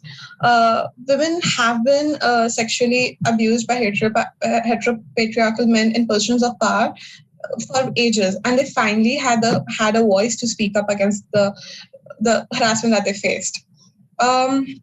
So coming to the sexual coercion and manipulation we see in Measure for Measure, as I mentioned before, the whole favor itself, that Angelo is like, I'll do you a favor, have sexual intercourse with me, and I will, spare your brother.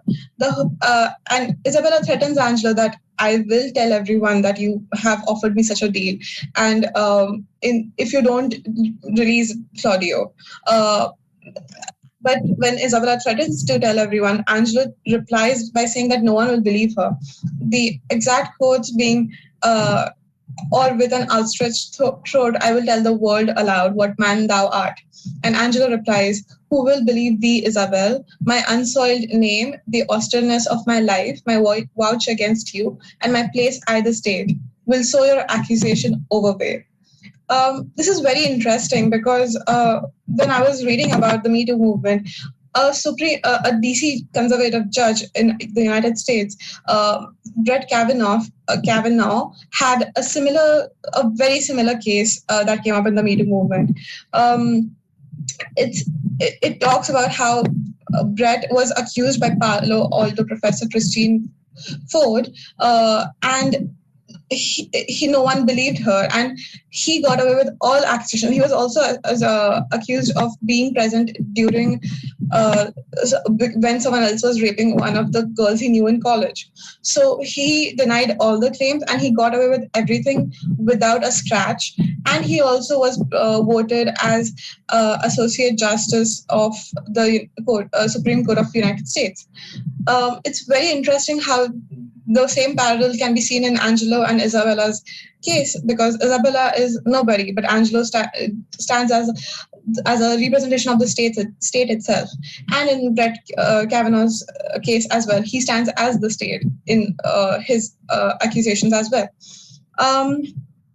One line that Isabella mentions is that more than our brother is our chastity, which is very interesting, where many people have read this as our as a collective noun, where she's representing all women, where all women have at least at one point been exploited by men for their own gains, by men in power, or not even in positions of power, just been exploited by men for the benefit of men.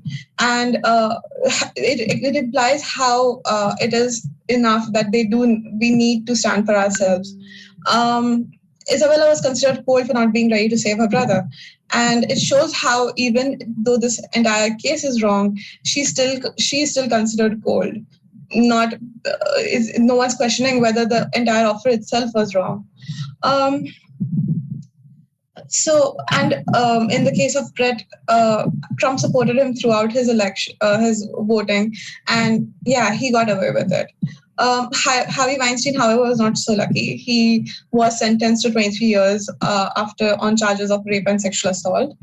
However, many people who had worked with Harvey Weinstein in his company did not speak up about all the things that they had seen in their work environment, because Harvey Weinstein was such an important figure in the Hollywood industry.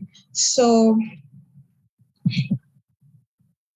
So concluding, it's by my arguments, it is clear that women have been asked for sexual favors by those in power for privileges which are honestly just not which don't require favors, which they have the right to ask for, but they have been asked for those favors. Such patriarchs have never had the fear of being caught, as they knew that the people would believe their side of the story, since they are in state of power or even just have the popularity. It's not necessary that they're powerful, but if they're powerful, if they're popular enough, people will kind of will tend to believe their parts of the story. It is interesting how a 17th century play is still relevant today, with themes of sexual coercion being discussed even so many years later. And this play almost summarizing certain cases that happened today in the contemporary time. So, but we have to acknowledge that unlike Isabella today, women have the power to speak up against what is going wrong and what they're facing through the Me Too movement. But it's not enough. As we see in Brett's case, the women did not get justice. His claims he denied those claims and he got away with them. And even though they spoke up about what happened to them, they weren't really they didn't really get justice, and that's what Measure for Measure is all about. It tries to find a balance between justice and mercy. So this movement might finally result in the Angelos of the world losing their confidence that they will get away with whatever they do. However, I think, in my opinion, we are quite far away from that day. But I think we are on the right path, and we might actually see a day where the Angelos won't have the power to just go around exploiting women and asking for sexual favors just because they can. Thank you. Thank you, Aprajita. That paper was pretty delightful in how I thought it made Shakespeare relevant for us today. I suppose often he seemed to be losing his relevance, but you did very well on that count. Okay, so what we'll do now is we'll have responses to all three papers together, and then if we have time, we'll give each of you a few minutes to then respond to the responses. But I'd urge you all to perhaps take notes and note down all the questions, because there's going to be a barrage of them right away, because we don't have time to have them individually.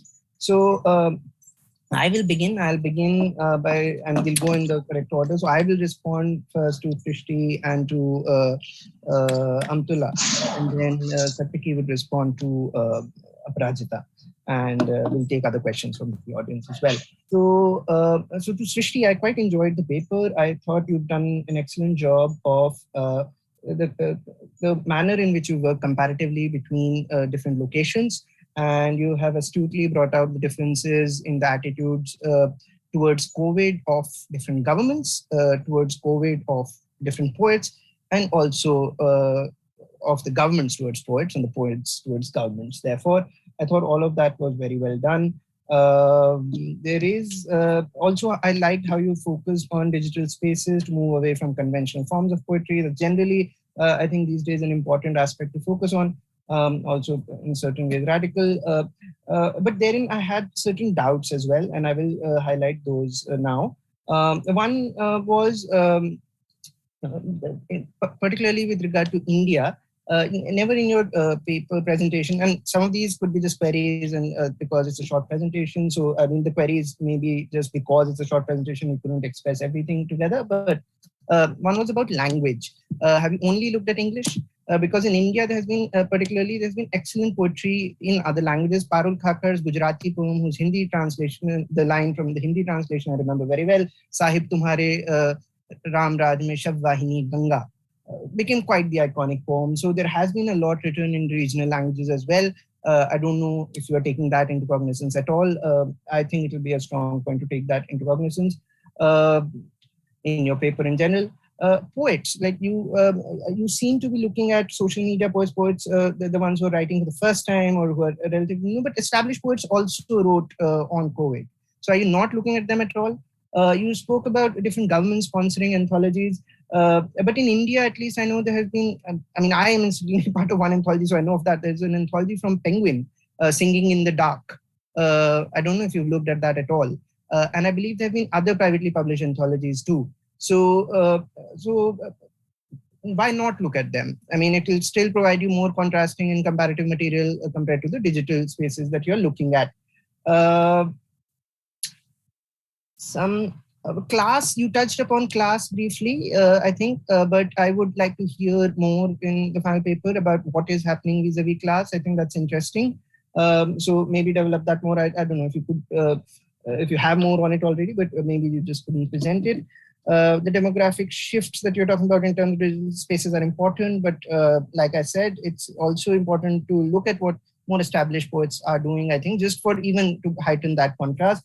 Overall, in the presentation, I think again might be just a matter of the presentation itself that you didn't really clarify who or what is the poetry that you're looking at.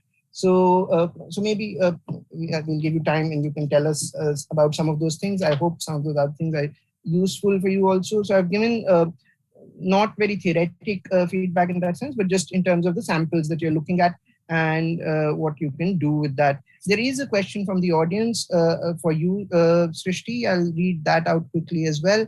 The question is about how poetry may have a negative impact as well during sensitive times like that of COVID. And this person, I don't know who it is, says that we have seen several pieces of media do that before too. So I wonder what your thoughts are. So that is something you might wish to respond to. Then I'll move on to Amatullah. I enjoyed your analysis, Amatullah, of on beauty itself. But I thought, and in fact, that is a problem, I think, to an extent, I think even Aprajita's paper shares, is to take from one text and to generalize that. It's not critically very astute, right? I mean, to an extent, you can do it, you can say certain things, but at the same time, just because certain things are happening about language in one text, one novel, doesn't mean that all of academia or all other spheres of life are that, right? That's one artist's representation, one writer, Zadie Smith's idea of academia and academics. She has, as you know, of course, based it on Howard's End as well. So she already has a prior model for this kind of a stunted man. This kind of a stunted man for Foster was a kind of a colonial businessman. For Zadie Smith, it's an American academic.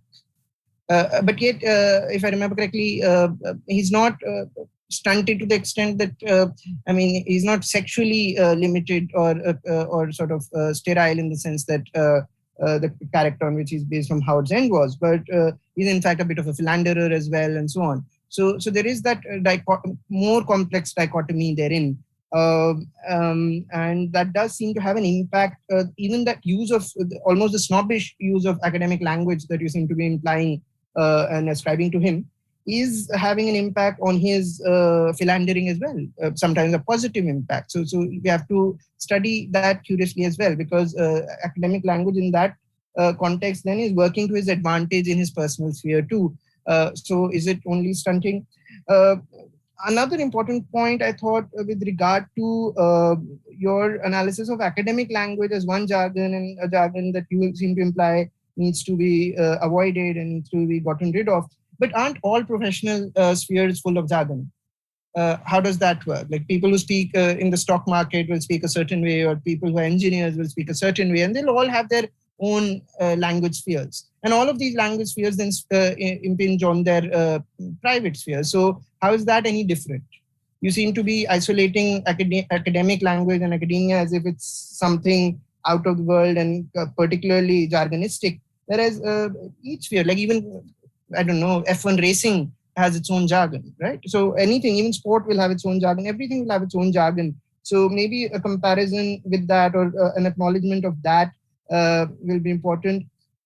Early on in your paper, I was not sure about your analysis of language, but later on you brought that about well enough.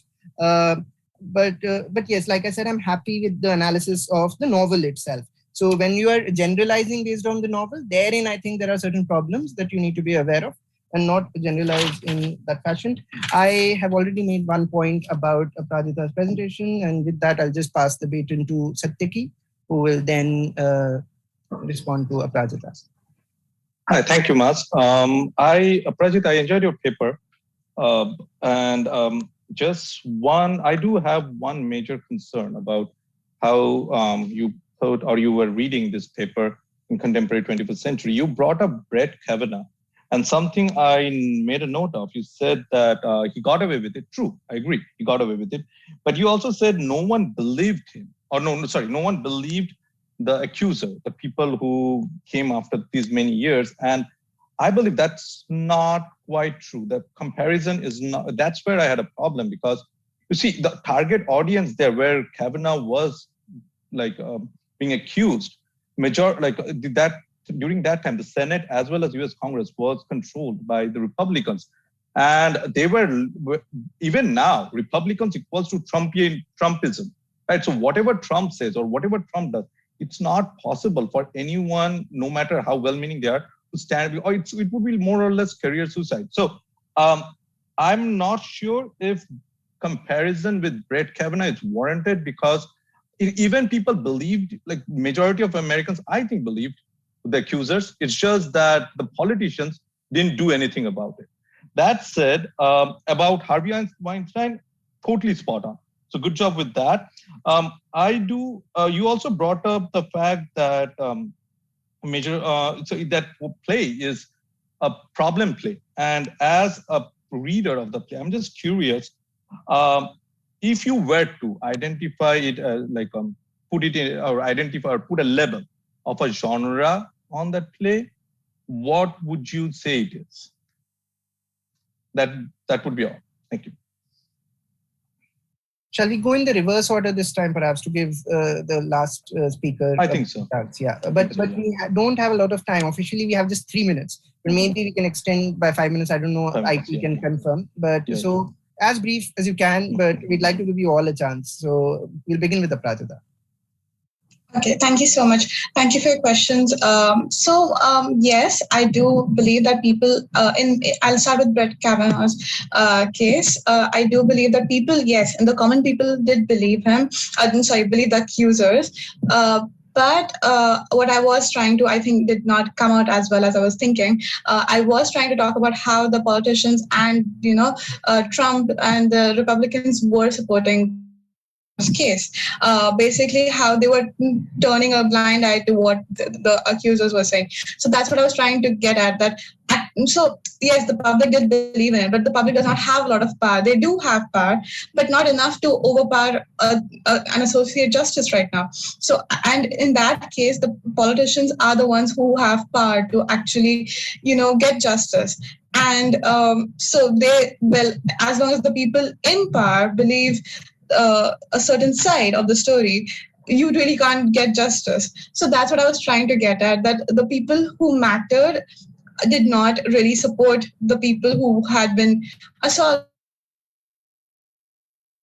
or had been wronged. So that's what I was trying to say, but then it came out a little different. And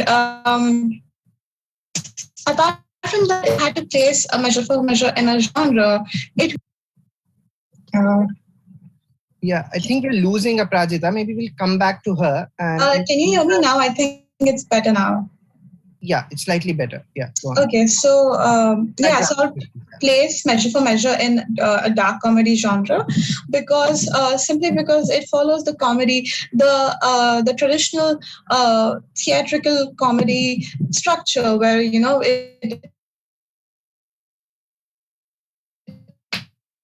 ends in marriage and it ends with a happy ending. However, dark because for the moral and morals of the characters, the human nature, the whole just being questioned again and again, and the hypocrisy being questioned again and again. That's what makes, I think, the entire play dark and cynical, and it is loaded with cynicism. But that's why I would say it's a dark comedy. But it tapers towards tragedy. To be honest, no one's really happy in the end. It's not a happy ending, to be fair. But just solely on the basis of the traditional structure of a comedy in theater, okay, I would put it in a dark comedy. sense. But if we had to abandon the structure altogether, it would be a complete tragedy. Okay, thank you, Aprajita. We'll move to Amatullah then, I think. Thank you. Yes, thank you so much for pointing out some of these things. I do agree that it was quite generalized in a sense for me to look at one particular text and then make these grand claims. But when you look at secondary literature that has been written about the university and about the academy in general, there are these, several scholars say that the university, when it becomes this sort of insulated and elitist space, in a sense, because you're being admitted into it, right? So you're picking and choosing who you're taking based on how they speak, how they can sort of communicate. And for that, academic language is important. And that becomes jargon to other people who are viewing it. So how do the academics then fit into society as a whole? Because they're living within university campuses and stuff like that, then it's fine. Because they're surrounded by colleagues who speak the same language and things like that. But the minute you step out, how does that sort of impact your life in general? Don't you feel a need to code switch then? Is my question in this paper. Or is it that your professional identity dictates who you are as a person everywhere? Right? Does that sort of answer your question a little bit? A little bit. I'll just quickly intervene before we move to Srishti. But yes, but my question and my urge to you really is to think more on this, is how is this different from other professions where people will also have jargons? How will they, because they will also be code switching, they might also feel the need or not. So just sort of, I want you to think in those terms as well. I understand others have criticized the academy as this elite space. You're reading Paulo Freire, but academics themselves are also reading Paulo Freire and all, right? You're also reading this within academia. So academics are themselves aware of this, perhaps. So then in its real workings, how is it different from other spaces? I understand. That's a great point, and I will look into that. Shall we move on then to Srishti? Thanks, Amatullah. Good paper, though. I really enjoyed it. Yeah. Thank you. So thank you for the feedback, Matt. I'll keep this brief. So like you brought up about languages, and I am only looking at the digital sphere. I want to point out that this is only a 10,000 word paper, so we had to narrow it down on a lot of the scope because we're working with a lot of limitations. So I actually can't access many Indian languages myself. So we decided to look at only at Indian poetry that's been written in English to narrow the scope of the paper in that way. And the reason I didn't look at established poets and I chose to look at amateur poetry was because the reason was that everyone's already read the established poetry. Everyone's read the poems that have gone viral. But what we wanted to do was we wanted to create an appendix of all the poems that have been written in social media, the poems that I am sampling. So the appendix roughly has 40, 50 poems. So we wanted to put those poems out. We wanted to carry out an analysis of those poems, and then we wanted to look at the new digital media movement, which is in the realm of literature, to see what kind of impact has digital media also had in literature in a time of a crisis. So because of those reasons, we narrowed down the scope of the paper like that. Is that how? Yeah, thank you. I'll just add one thing to that. So a lot of poets, how do you decide who's established? That is a moot question in a way, but an important one. That how do you decide who is established? So what is the criteria to consider one poet established and not another? A lot of poets do first post their poems online on social media. Sometimes then later they get accepted into anthologies or part of anthologies, or they publish them as a book. I think one thing that I was also trying to urge, perhaps I didn't communicate it so well in my response, was in fact this, that I am curious to see what is the poetry that you've looked at. Yeah. So if you're making presentations of this in the future, it's actually good to present some of that analysis. And my request to look at poets whom you are considering established is, just as you're comparing different countries and different governments to see different possibilities during COVID for poetry, is there a difference between poets whose poetry you consider established in their poetry about COVID and the poetry of others? What is that difference? That might sort of reveal other things as well. I know it's a short paper, but the poetry by quote unquote established poets will be far less than that of everyone else, because it will be a narrower sort of elite space as you're trying to describe it. So to have that comparison can in fact be sometimes more revealing about both, about the new poets as well. So in that sense, it might be something interesting for you to do, but thank you. I really enjoyed that paper. Yeah. Okay, I think, is that it? The session that follows us are waiting. Speakers So, thank you, Satyaki. Thank you, the presenters, and to our listeners as well, and those who put up questions. I hope this was fruitful. I hope this was fruitful for the presenters as well. And thank you from JSLH. And thank you. That's us. We enjoyed your session. Thank you. Thank you so much. Bye. Take care. Bye. Thank you so much.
Hello, everyone. Welcome to the kind of the last student session of the 5th Undergraduate Research Conference organized by Jindal School of Liberal Humanities. We are extremely grateful to be able to listen to so many of our young presenters and to get such wonderful insights into the world of research by undergraduate students. So we would, along with my colleague, Dr. Albina Shakil, we are going to begin the panel on the last panel of the conference, or the last, rather, the student panel of the conference. It's called Framing Body, Gender, and Sexuality. So our two presenters are Shreya and Pali. And with this, I would hand it over to my colleague, Dr. Albina.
Shreya, are you ready?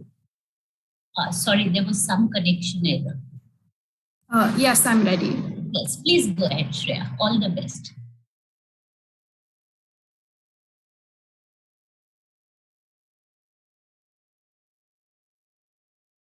I hope you can see my screen. Yes, we can see it. Awesome.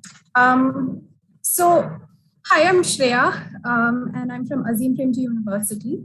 And my paper is titled Asceticism and the Female Body, a closer look at the Brahma Kumaris. My main research question is around how does the female engagement with asceticism and celibacy open up new ways of understanding the key aspects of religious practice.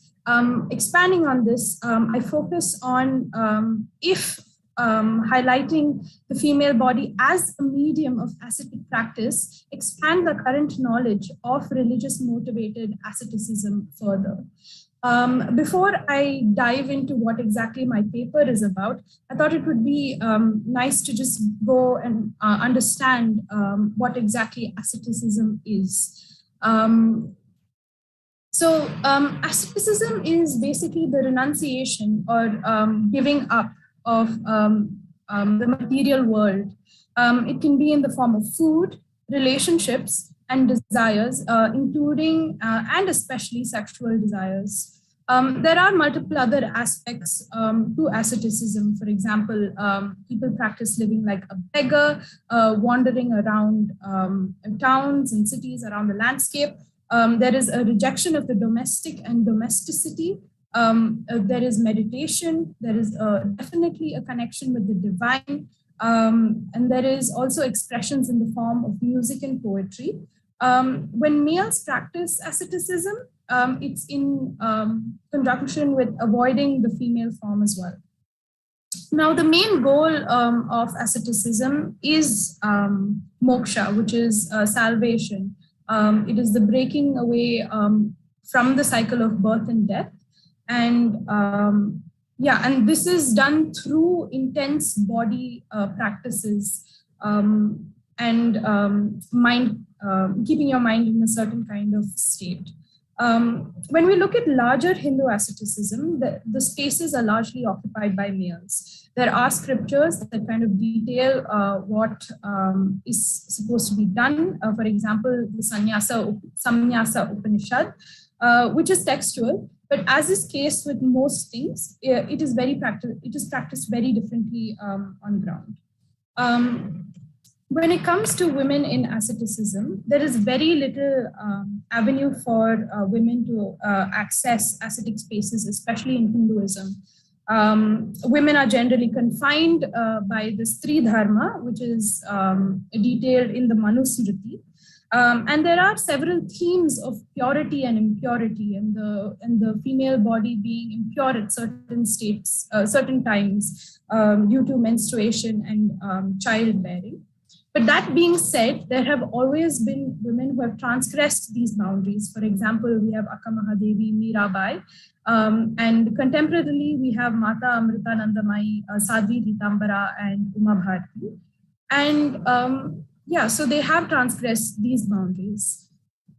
So here I have a picture where it shows the kind of different bodily practices that ascetics take part in. So you have people who hang from ropes, you have people who meditate with their hands up, who sit on a bed of nails, who reside in crematoriums, and most, as you can see in most of the pictures and most of these, beside most of these people, they have a begging bowl. So the living as a beggar or a wanderer is one of the core tenets to asceticism.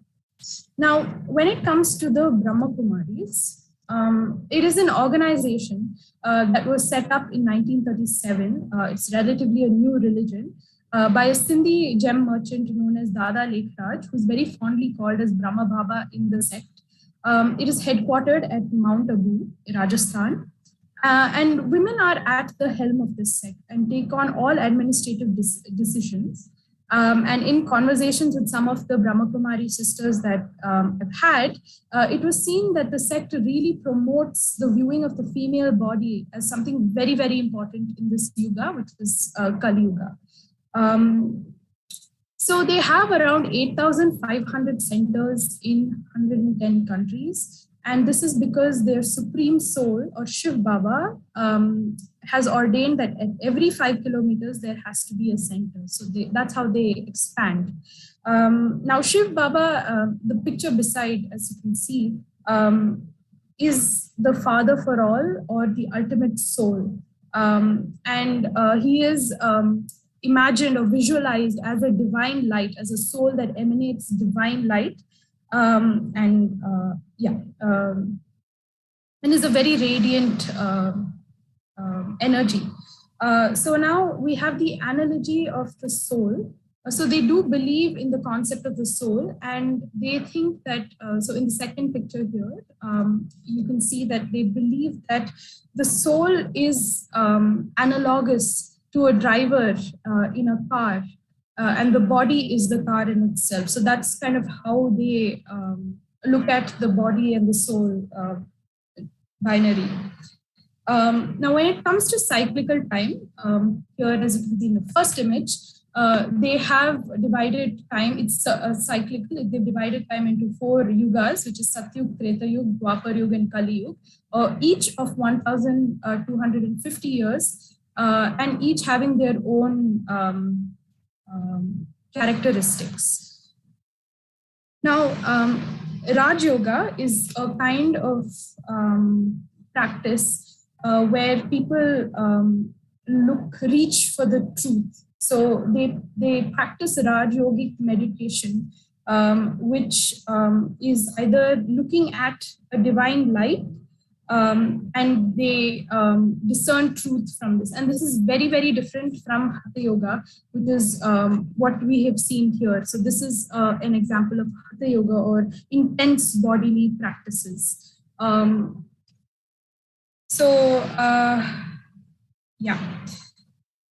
Now the Murli is basically the word of God, which is printed every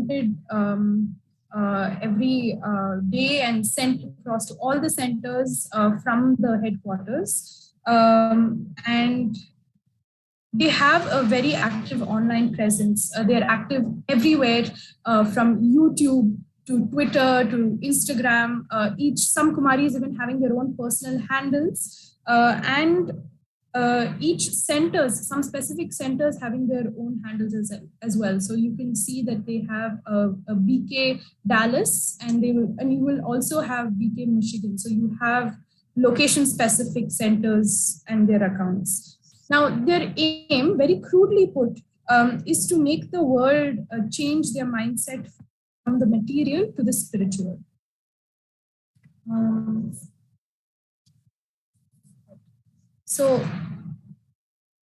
When it comes to my chapters, this is what my paper largely looks like. I do detail a history of the Brahma Kumaris.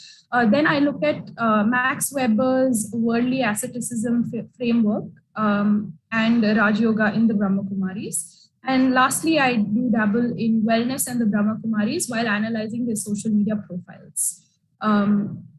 Now, the methodology I used was to engage with secondary scholarship as well as primary sources, largely to understand space, the body, the relationship of space in the body, the relationship with the divine, the kinds of agency that these sisters have. And I was also trying to look at contrasts in experiences of both the physical and the religious, as well as looking at in the sect, in the centers versus outside the centers, how life has changed for these sisters. So I've done a bit of field work as my primary research, and I've done observer participant method where I've observed spaces, events and festivals, and the sisters' relationship with God.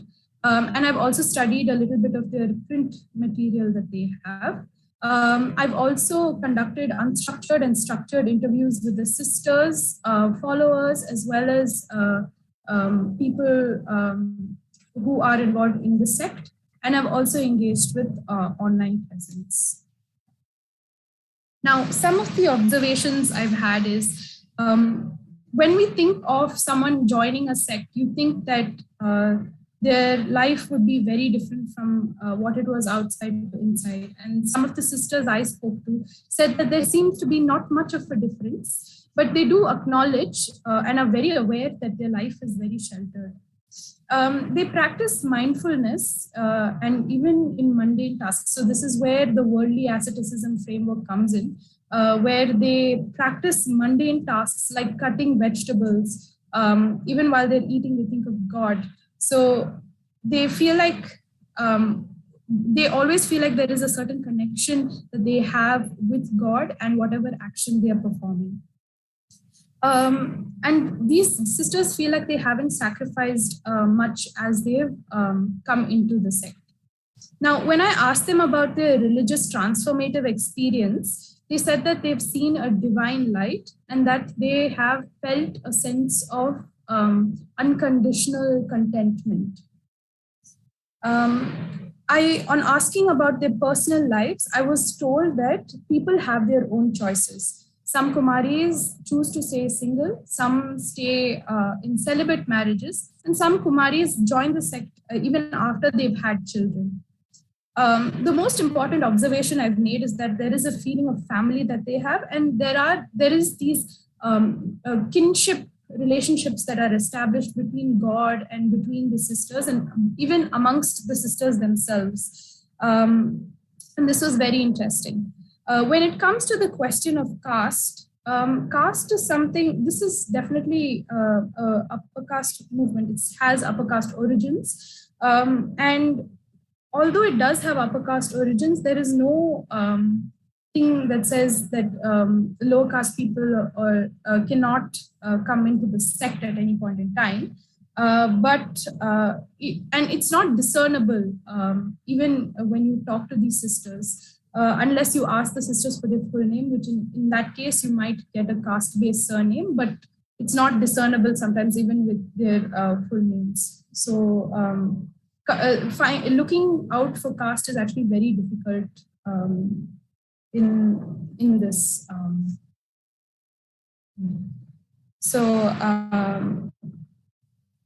Yeah. one of the Brahmakumari sisters said, when I came here, I found answers. And similarly, I hope that my paper also provides the answers to the research questions that I put forth. Yeah. Thank you. Here are my references.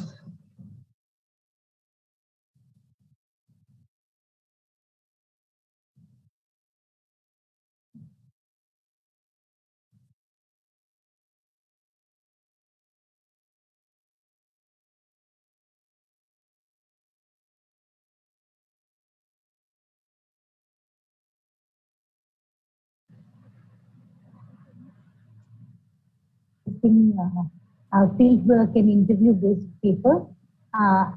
Without further ado, we will, for the time being, move on to the next presenter. Pali, if you are here, could we invite you? Pali Pranjal.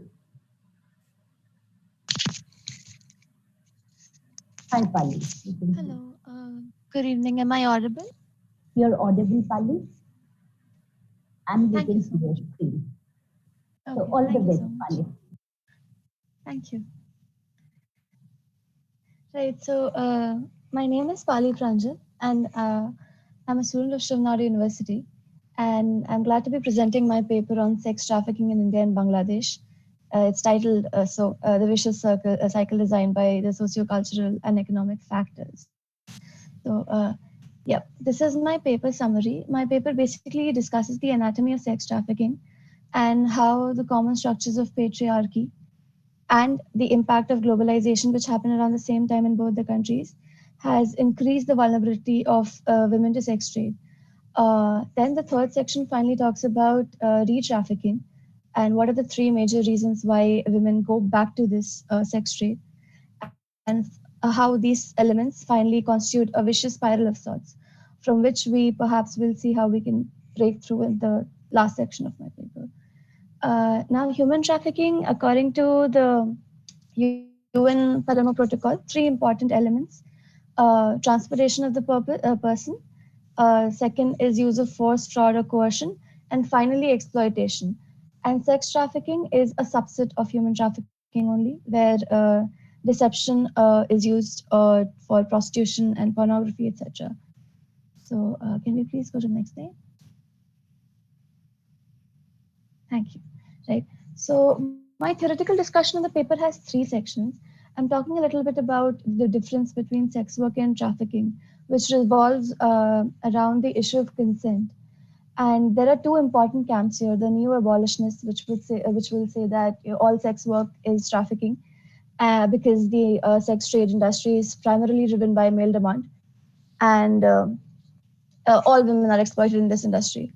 While the neo-regulationists would say that sex work is legitimate, and where it's not legitimate, it should be legitimized, and that it is a choice, and it's women exercising their agency in a certain profession. However, in practice, these distinctions get blurred. So we're essentially moving towards just regulating anti-traffic, cracking down on anti-trafficking measures to some extent, and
I think Pali has been logged out of the meeting, so maybe we could try and get her back in.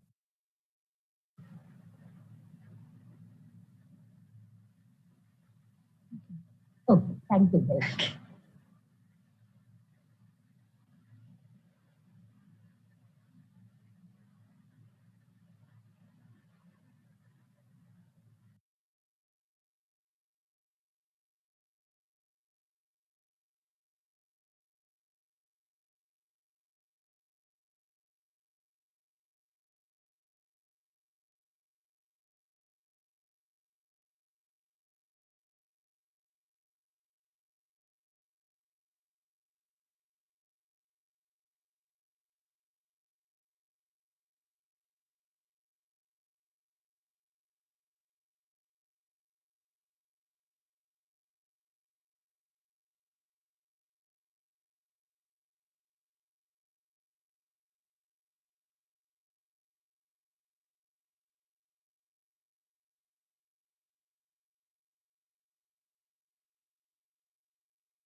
Hello, am I audible now? Sorry, I got disconnected.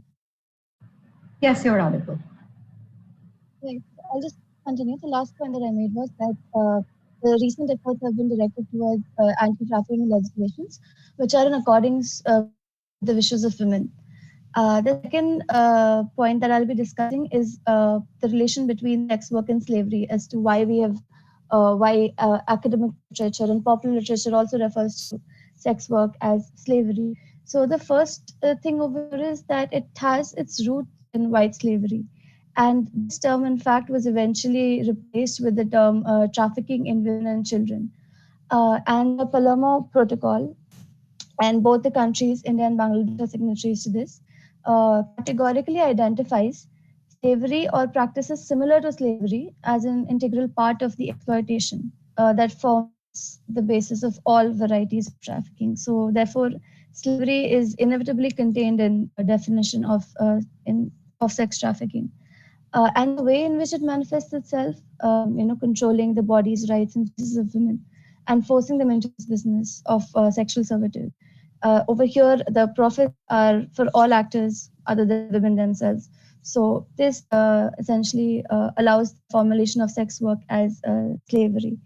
And the third bit over here is discussion on globalization, patriarchy, and sex trafficking.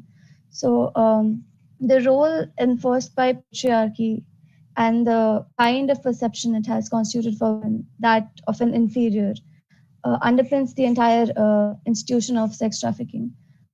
Most women are trained in silence, they're little educated about their rights, and they have very little options other than sex work. So, and the second element that research has shown, most of my research is based on secondary literature. Research has shown that globalization, technology, and improved communications have facilitated trafficking networks. And both these things have led to a certain commodification of women through mass media, pornography, and internet. Over here, women are treated as cold cash commodities because they can be sold for many years at high profit. And global sex trafficking also furthers the demand for the exotic other.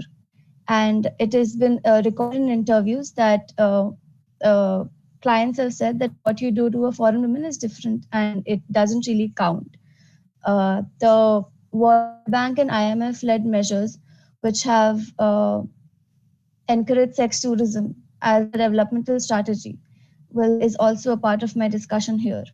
So, but the limitations of my research are that there is a certain scarcity of sufficient and reliable data, because sex trafficking has a certain boundary character, and it overlaps with issues like migration and bonded labor. So the most reliable data is of people who report the crime, but they're a very small subset really, so they cannot really represent the entire traffic population. Now the main portion of my paper talks about why are women more vulnerable to sex trafficking in India and Bangladesh. And there are three things over here. There is, of course, gender discrimination, and over here literacy rates are very important. The relationship between literacy, education, employment, income is discussed in this section, and the discriminatory laws that are enforced in both the countries. Laws related to land ownership and inheritance fall in the category of personal laws, which are heavily inspired by the religious and cultural customs of both the countries. So that perpetuates certain discrimination over there, because Muslim women in both countries inherit less than their male counterparts, for instance. So this makes them susceptible to the traffickers' promises for a better life in countries elsewhere. Second bit is about poverty. So my paper will argue that economic survival is the key to understanding any kind of trafficking. So India and Bangladesh went through major economic reforms towards the end of the last century. And these structural adjustment policies, research has shown that these SAPs have resulted in thousands of women losing their jobs, and especially in the manufacturing and garment industry in Bangladesh.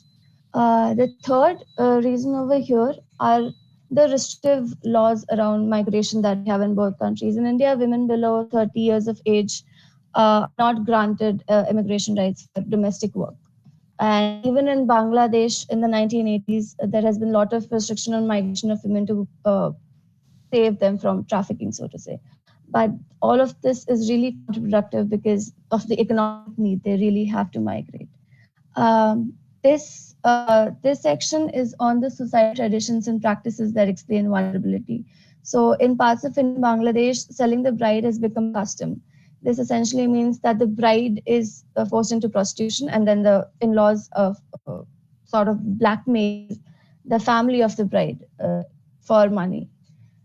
And certain sections, certain castes and tribes, the Bachara tribes in Madhya Pradesh, where the men of the family sell the girls, the Samia tribes in Wadia village, and the Devdasis, although this Devdasi custom is outlawed, but it's still very widely practiced. All of these customs and traditions reveal that certain sections are more vulnerable within the category of women in both the countries. Can we please go to the next slide? Thank you. So here I discussed the demand and supply side of sex trafficking. And this articulation was forwarded by researcher Siddharth Kara, from there. So the demand side represents slave trade, and this has two elements, acquisition and movement. So acquisition can happen in one of these 5 ways. It's there as written on the slide. In India and Bangladesh, marriage is really important because it affords a certain social acceptance, basic rights, and it helps avoid persecution also. So false marriage offers have been a very effective way to acquire new slaves in India and Bangladesh. In India, the states with high levels of poverty, Odisha, Bihar, Jharkhand, etc., source these slaves, and they are trafficked to destinations where the lesser number of people below the poverty line, such as Delhi and Goa. So, and in Bangladesh, even Bangladeshi women are sent to countries such as India and Pakistan. They're trafficked to Gulf countries as well. And Chinese traffickers also use arranged marriages as an important means to recruit them, especially around the Chittagong hill tracts area. Then the next bit is about the supply side. This involves slavery and exploitation in both the countries. Here, there are, of course, a lot of physical and mental health impacts on the victims of sex trafficking, PTSD, depression, rectal damage, STDs. All of this makes it a sort of human rights issue. And the fact that it is formulated as slavery also allows its formulation as a human rights issue. Some traffickers also force especially in Bangladesh, to become addicted to drugs and use addiction to keep them in sex trafficking. However, a certain distinction has to be made that not all cases by default become human right cases, because some are really violations of labor laws only. Because, for instance, when a sex worker is not paid properly, the profits are not divided appropriately between the pimp and the prostitute. So they are labor rights issues. The last is on re-trafficking, which is defined as the return of the victims to sex trade. Uh, there are three reasons. The first is the rehabilitation measures are not very efficient. For instance, in India, the Swadhar homes itself, the homes are corrupt and they re-victimize the women. They're treated as impure over there. And the vocational training, and which is imparted, is usually limited to stitching, painting, which is not very economically viable. Then there is the economic imperative. They re-enter prostitution voluntarily as a consequence of economic necessity. The third element is social ostracization. Both the countries, sex before marriage is a taboo. It's unaccepted, and when a woman goes back to society or family, she not only experiences self stigmatization, but the family also experiences a certain humiliation. And the media also has been found sensationalizing the issue and exposing the identities of the women. So now the way forward over here, I think, would be that a certain scope for individualized programs should be introduced, because every case of sex trafficking is really different. So this should be incorporated in the rehabilitation schemes. There should be government benefits in health and education services to sex workers. And I think incorporating these networks of sex work into formal sector, be it brothels, parlors, which is at the moment illegal, and this could perhaps help regulate and a certain amount of rights for the women. The individual and company-based sexual services can be allowed. There can be proper websites where this interaction can happen. Fixed terms and conditions can be laid out. And this will also perhaps develop a strong community of prostitutes who have collective bargaining power, and that will also help in protection of their rights. So essentially, they are articulating their ways of working. That I think at the moment. Thank you so much for listening.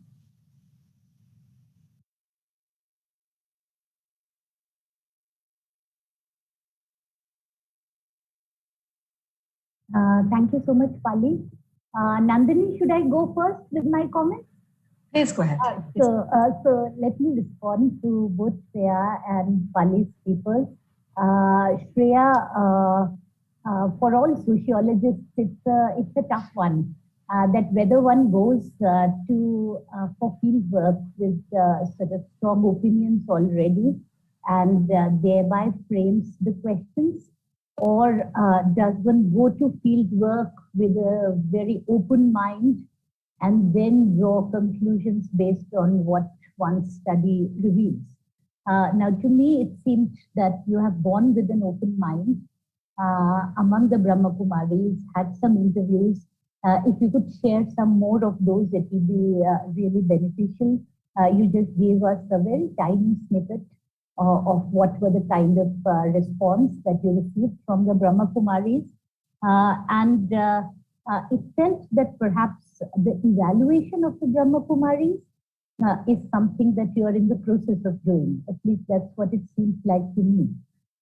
So I was looking forward in your paper to the iconic paper of Prem Chaudhary, which came out in the year, I think, 1996, which was on marriage, sexuality, and the female aesthetic, understanding the Hindu sect. So that was also a paper on the Brahma Kumaris. We have two papers in this session. both relating to sexuality, but both approaching sexuality in very interesting ways. In times when questions and debates about sexuality have exploded, including in our subcontinent, and there is a tussle between sex-positive approaches, which also have their own ramifications on the debate on sex work and sex trafficking, which Pali focused on, but which also have very interesting ramifications and implications for evaluating Brahma Kumaris. Because in some ways, if one understands the Brahma Kumaris, then it is on the idea of sex and sexuality being a very negative thing, emanating from women, and the entire sect coming up at a time where who are the source of the impure sexuality, sort of keeping the age or the era, as you referred in your paper, to Kali Yuga, and the faster that people become pure by abstaining from sexuality and other material things, the faster will we or the entire era be able to go into Satyug in terms of the cyclical notion of time that you shared. So I felt that your evaluation of the Brahma Kumaris is yet to be done. If you have some thoughts on that already, if you're in the middle of your study, then it's one thing. But if you have some thoughts on that, we'll be glad to listen to that.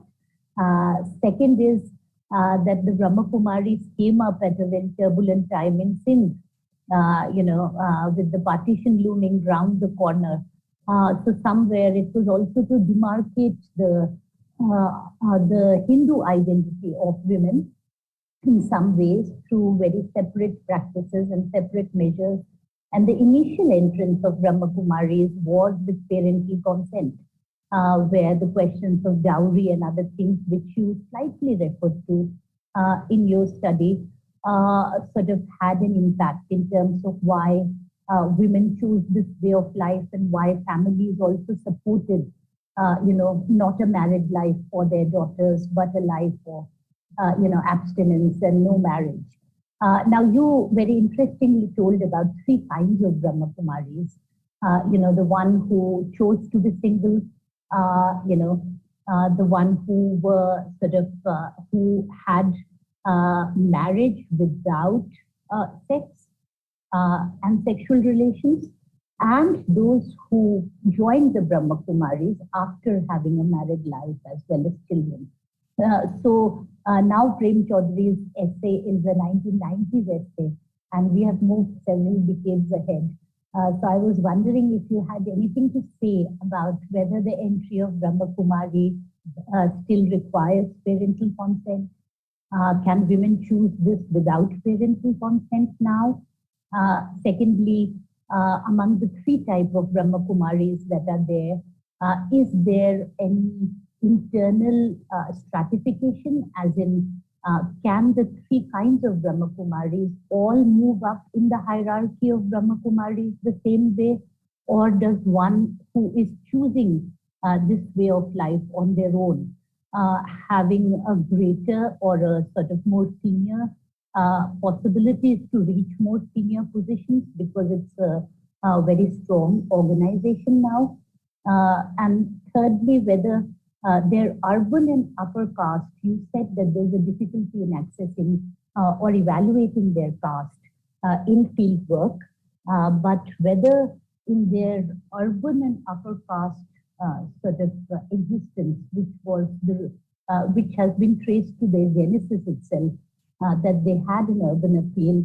And today, when a lot of work is being done on single women, increasing numbers of women choosing to be single because married life is not appealing to everybody, not just merely because of dowry, but because of various other questions as well. Is this community of women, what kind of liberation is it offering? So if you could expand on that, I think we would love to hear. But my sense was that it's a good field work because it's done with an open mind, and there's a lot of potential there for this to develop into a full study. So thank you, Shreya, for your very interesting paper. Pali has also approached the question of sexuality, again, in a manner where it is about sex trafficking. Among all issues of human trafficking, she has dealt with sex trafficking. It's interesting that at the popular level, we recently had a hit Bollywood film called Gangubai Kathiawadi, which sort of popularized the notion of the rights of sex workers. But of course, you are not dealing with sex workers who have opted for sex work voluntarily. Now, part of the Indian laws, even rape laws, do not allow full bodily integrity of women because there are exceptions to, rape or sexual assaults or violence when that happens by armed forces. There are exceptions when rape or sexual assault happens by husband. So women by law don't have full bodily integrity or absolute bodily integrity embedded in the Indian legal system. But what I wanted to ask you was, why did you choose India and Bangladesh? Because those who study South Asia often see in terms of literacy, in terms of worker participation ratio, etc., India and Pakistan to be more comparable in terms of the role and the status of women per se. So why did you choose Bangladesh? That is my first question. Is it because of the number of NGOs that work there? From our own country, we have had a Nobel Prize winner, Kailash Satyarthi, and his organization, Bachpan Bachao Andolan, coming up repeatedly, particularly regarding the human trafficking of children, repeatedly working on that, including for sexual exploitation. In India, there is a National Crime Records Bureau that comes up with its annual reports. And in fact, as per last year, the total number of cases registered were just 4,700 all over India. So that's just reported cases. And you did deal with, in your paper, the complexities of when or how difficult it is for victims to testify in cases, if there are legal proceedings at all. Now, trafficking is of two kinds. So one is domestic within national boundaries, and the other is international. Do you have, and I'm just asking, some studies, some assessment, some evaluation of what is the extent of the two? Is one more than the other? So why Bangladesh? What is the extent of domestic trafficking versus international trafficking? Because international trafficking is legally far more complicated because it requires cooperation and similar legal frameworks between governments, between different governments, so that they cooperate in the prosecution of people. So legally the prosecution is complicated by another layer of complications.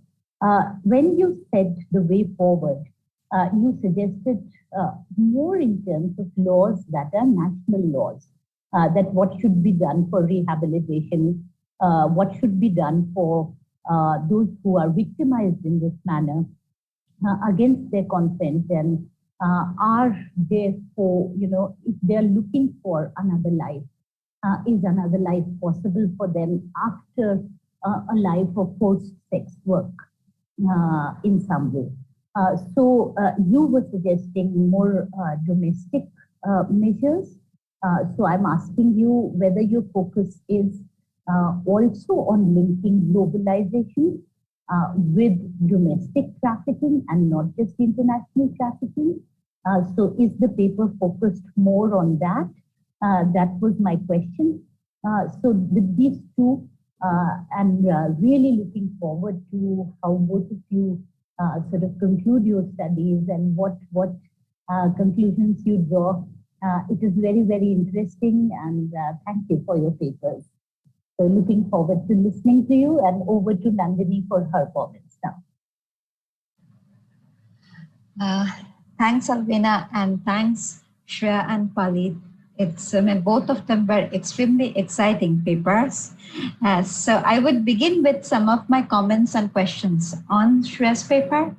And I think that it is an extremely difficult project to enter upon a sociological examination of faith, especially since faith in so many ways seems intangible, whereas religious identities and gender identities are not, right? So, and you talk about one of the very faith-based practices, which is asceticism, but you don't quite go into that. What does asceticism actually have to do in the way these women imagine their identities as kind of citizens of particular religions? So, for example, do they actually imagine themselves predominantly as Brahmakumaris or predominantly as Hindus, right?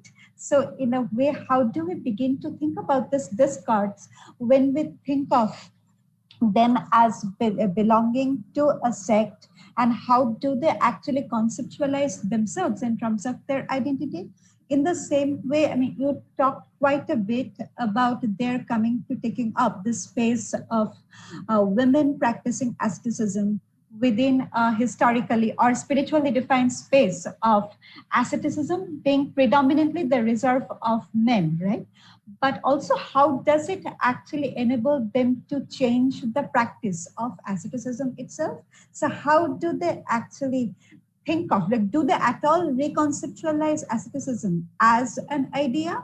Or is it more that they try to live up to certain ideas of asceticism, which they might already find enshrined in certain texts or in certain kinds of lectures or teachings, which they might be actually getting as they are being kind of registered into the sect? So in a way, how do they, and I think that I'm coming back to the question of him, you talk about your fieldwork, but it would have been extremely interesting to hear one or two voices of the women you have interviewed or talked to. So how do they actually conceptualize this idea of their belonging to a sect? And along with that, I think that, as my colleague Dr. Albina pointed out, that it was formed during an extremely tumultuous period, right, in the kind of the history of the subcontinent. And in the same way, we are standing in another very tumultuous moment in our nation's history, which kind of continues the partition's legacy, but through extremely kind of religious lens, socio-religious ideas of belonging. So, and I kind of keep thinking about another idea, and don't even know if sect is the right word, but Durga Bahini. So how do we actually think of the militancy that we often see being enacted within the spaces of the Durga Bahini and their kind of performances for the world at large? Whereas in case of Brahma Kumaris, it seems to be a kind of certain kind of asceticism is this idea of doing certain things with your own bodies. So it's a more of a notion of a spiritual integrity of the women's bodies, rather than actually projecting an idea of the sect doing certain things for the nation or even for the geopolitics at large. So how would you actually place the women, or how do the women actually place themselves in this continuum of nation, religion, Hindu identity, and obviously gender, right? Because gender gets really complicated once we begin to think of it, think of this continuum, especially in our present moment, right? So how do they even think of their own visibilization or invisibilization? Do they, and as you said, that they're extremely visible in terms of having social media presences, having Twitter handles. So what is this visibility about? And what does this, what is at stake for us in this visibility? And last but not the least, I'm also thinking of asceticism in its relationship to, asceticism almost always is about saying no to certain pleasures. On the other hand, if we actually think of consumerism as the predominant mode of existence for most of us, there is certain kind of an it doesn't go along with the very ideas of consumerist contemporary neoliberal existence. I mean, I know it's an overused word, but still I'm using it. So how do they actually think of asceticism as, does it speak back to the neoliberal dominant ethos of the world outside? Or is it a different idea of consumption of the body, maybe not for played out for the world, but for these women themselves as they live within this collectivity? So I would kind of move over to my reading of Pali's my comments of Pali's work. And I'm actually really intrigued by Pali's repeated emphasis on the idea of impact of globalization and how that impacts trafficking. And I'm like Albina, I'm also intrigued by why Bangladesh, right? So even if we are having a comparative subcontinental analysis, why not Nepal, which has come up a lot more in the discussions of the literature on trafficking, as well as the kind of migration and women's bodies and exoticization associated within a lot of the studies of the red light areas and as such sex work as such.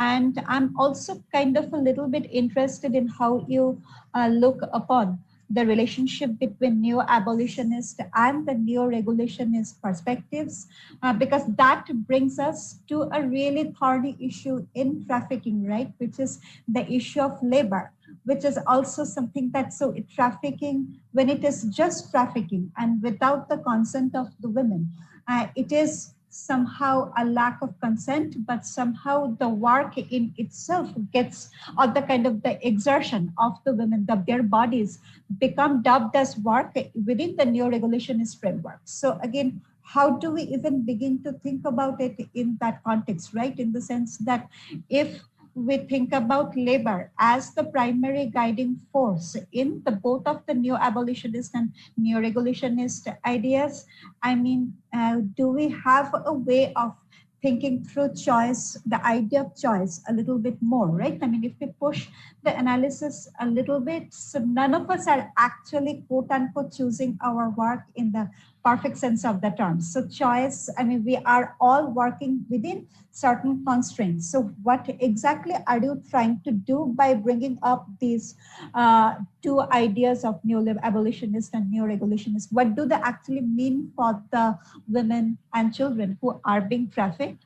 And if you can actually expand on the ideas of the IMF's encouragement of sex tourism and how that induces trafficking, but also in that particular sense, your choice of the geographical spaces, India and Bangladesh.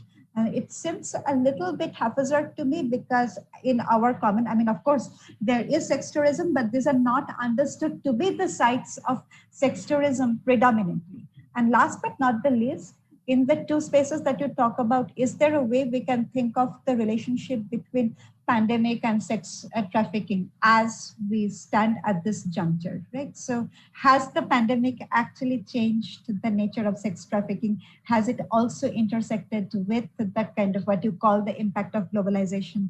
How can we, I mean, even begin to think about that? Thanks. And we also have two questions for Pali. So Pali and Shreya, you can begin by responding to our questions, our comments, and then we can go to the two questions, if that's okay with everyone. Should I go first? Thank you so much for these comments. I think they're very, very helpful.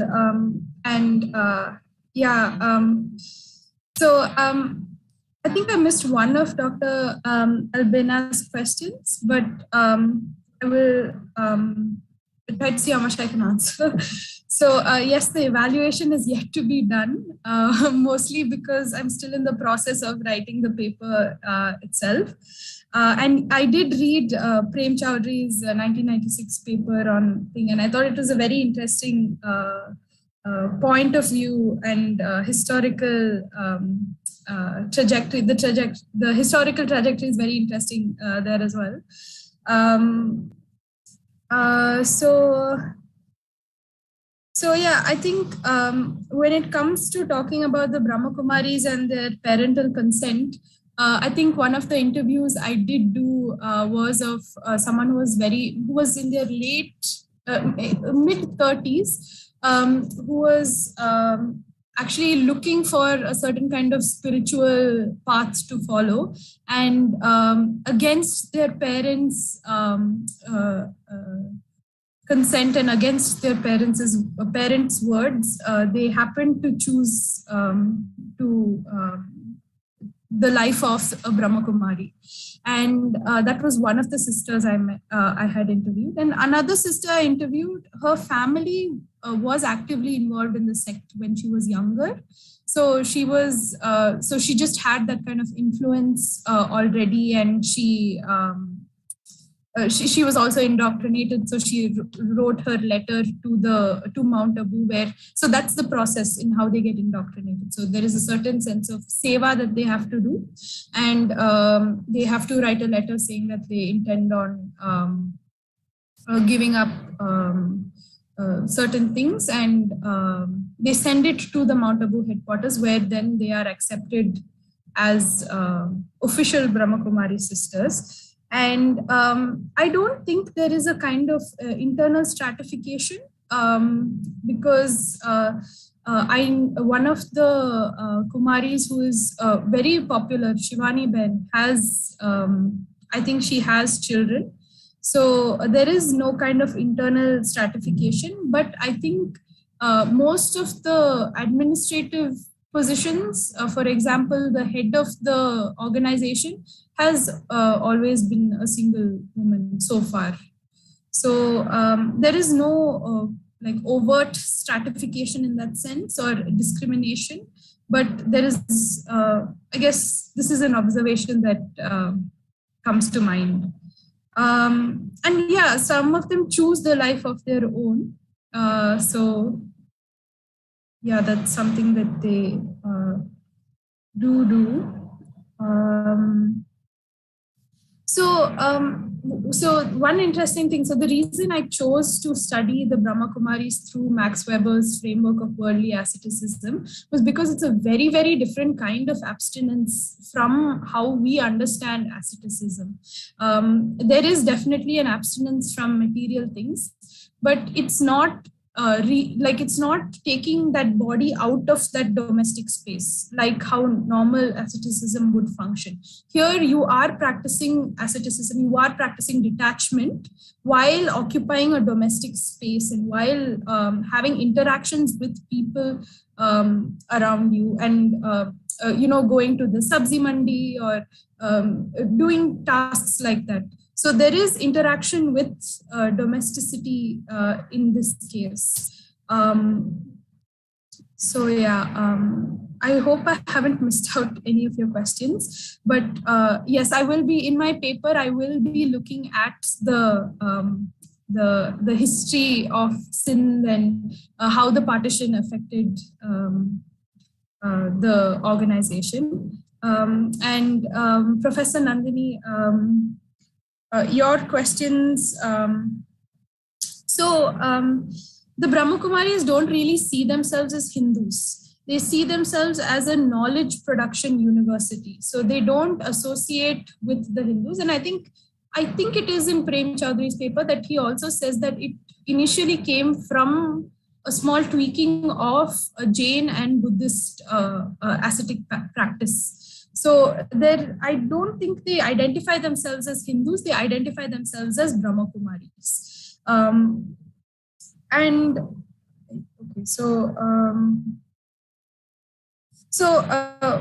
When it comes to generally women practicing asceticism and like how these changes happen, I think there is always, since the society that since the spaces that we occupy are very patriarchal in nature, there is always some way in which you can transgress that. And if it is someone like Akka Mahadevi, she tried to fit into the ascetic standard by wandering naked and growing her hair out and meditation and those kind of things. She also, Mirabai used music and poetry as ways of ascetic expression. But yes, they do reconceptualize asceticism because Mirabai did think of Lord Krishna as her husband. So they do, there is a little bit of tweaking in the structure in itself.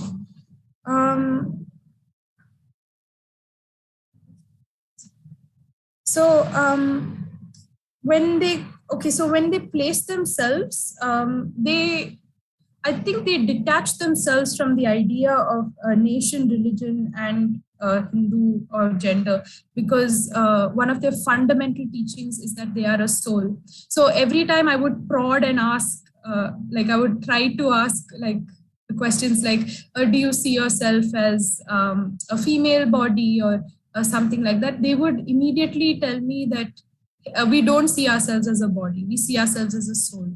So there is an active detachment from the material in that sense, where they don't really engage in they see the entire world as their community. Like everyone is a soul. I am a soul. We're all equals. There's that kind of identity building that they have. When it comes to I haven't really thought much about this, the pleasures versus consumerist thing, whether it is really what is it? A movement against the neoliberal idea of the body. But thank you. I will try to look into that a little bit more and think about that a little more. Yeah, I hope I've answered most of your questions as well. If there's anything unanswered, I'll definitely get back to you about that. But yes, thank you so much for all of these comments and questions. Thank you so much. Yeah.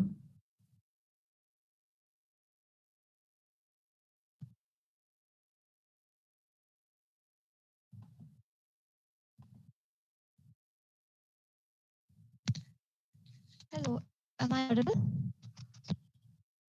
Yes, you are. Okay, so thank you for your comments, ma'am. I will first perhaps answer the question about India and Bangladesh, because both of you have asked that question to me.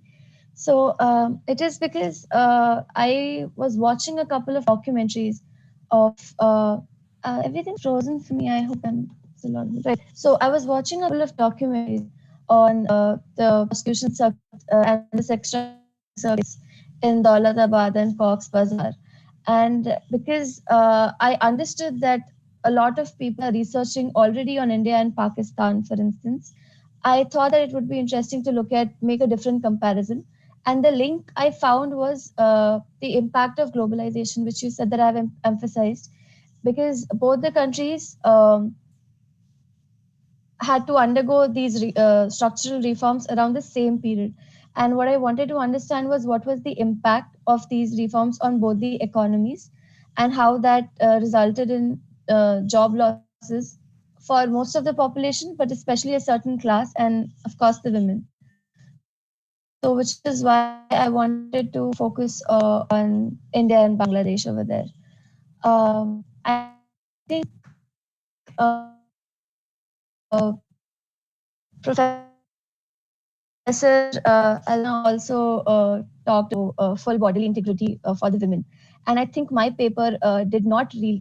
So I was not thinking exactly. I mean, my paper does not emphasize on that. My paper was looking more towards, what are the other laws that do not let women do other things such as, pursue economic opportunities, but the direct relation to the right to body, I perhaps missed it. So thank you so much. I will incorporate that in my paper. I think the other question about whether I'm focusing on domestic or international, I'm really looking at the impacts on both the countries individually. I am not looking at an international circuit of trafficking. When I looked at these two countries, I had a couple of options to look at them individually or locate them in the larger international framework, or otherwise look at the relationship of trafficking between just these two countries, the circuit between India and Bangladesh. So I am doing the first one, how these globalization policies have. I will perhaps make that more clear while writing so that it comes out properly. And you also asked me about the extent of trafficking. Ma'am, I have not really, I have not looked at this question, but I have noted it down. I will read more about it. I cannot comment on the extent of trafficking at the moment. Um, then, right, okay. So, Professor Nandini, I think you asked me about the relationship between the neo-abolitionists and neo-regulationists. So I was, I don't know exactly. I mean, I lean towards a certain camp, definitely, which is the latter. But if we're talking, you raised a question about choice, that everything how the choice is determined, because something or the other impacts choice. So perhaps I think I'm just clarifying. I hope you meant that choice is inevitably impacted by certain factors. So we cannot perhaps say that it is actually the woman's choice. I think you were saying that.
Hello. Yes, we can hear you now, Pali. Yes, please go ahead. Oh, okay. So, right. Ma'am, I'm sorry. Where do you lose me exactly? Where you are talking about choice. Okay. Okay. So, ma'am, I'm yet to understand the relationship completely. I do think that they can find some common ground, that they both want to remedy the structural issues in the institution of trafficking, and they want to assert the rights for women. But around the question of choice, I have honestly come across this Marxist argument, which again I'm yet to completely explore, that can you buy consent? So if my consent, for instance, is up for sales, then would you consider that? So I think I'm still thinking. I cannot answer this question completely at the moment, but I will think about it. Thank you. And I think you also asked about pandemic and sex trafficking. So what I have read in the last 2 years is that the pandemic has led to increased sex trafficking in both the countries, and through the primary channel again, which is marriages, because young children, women, teenagers have been spending a lot of time online. They have become more vulnerable to traffickers. So recently there have been, in fact, a lot of people from the workers class, they've lost their livelihoods. So again, there is this turn towards seeking a better livelihood. So again, these sections are becoming all the more vulnerable because of the pandemic. There is a certain intersectionality, because these are the labor classes who are falling in this trap of child marriage, the women from the labor classes usually. So I hope I have not missed out anything. But if I have, please ask again. I'll try to listen. We have two questions for you, Pali, from the audience. One of them is, do you think the Nordic model, also known as the partial decriminalization or Swedish model, would be effective to end South Asian sex trade? If you can, we have 5 more minutes or so, as Professor Zahir is reminding us, if you can quickly just add it. Okay. Ma'am, could you please tell me a little bit about this model? I am not aware of this model really. I think that, I mean, it's what the Nordic model, the way I understand it, that you have laws or legal reforms which do not see sex work as a crime, right? I mean, to put it in one sentence. Alvina, feel free to join me. So, Right. I think there will be a lot of societal pushback, but what I think is that we have to start somewhere, and for me, in my opinion, that is law. I say this because of decriminalization of 377 also. Things have not changed completely, but it's a step that we have to take somewhere. So I really think that the formalization and of course legalization first of these networks and registering them with the agencies could perhaps be a way forward. I mean, I have read that in Netherlands this has backfired though, because the sex workers had this double pressure to first register with the government and then face the societal stigma. So that has also happened.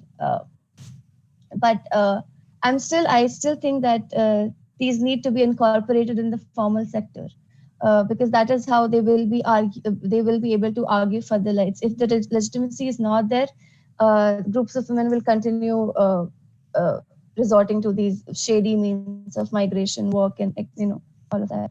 So I am aware of the opposite. This impact that happened in Netherlands. I'll have to think around this again. We also have another question for you, Pali, coming from the audience. It says that, Pali, you touched up on systems like Devdasi playing a role in sex trafficking. Right. Could you elaborate on the dynamics at play there?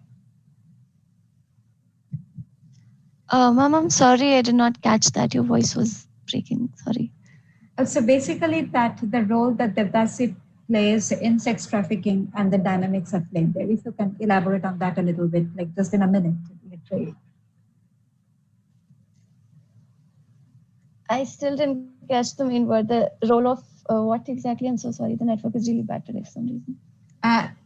What role does Devdasi play in sex trafficking? Am I audible now? Devdasis, right. Okay. Thank you. So Devdasis, well, it's an old tradition, and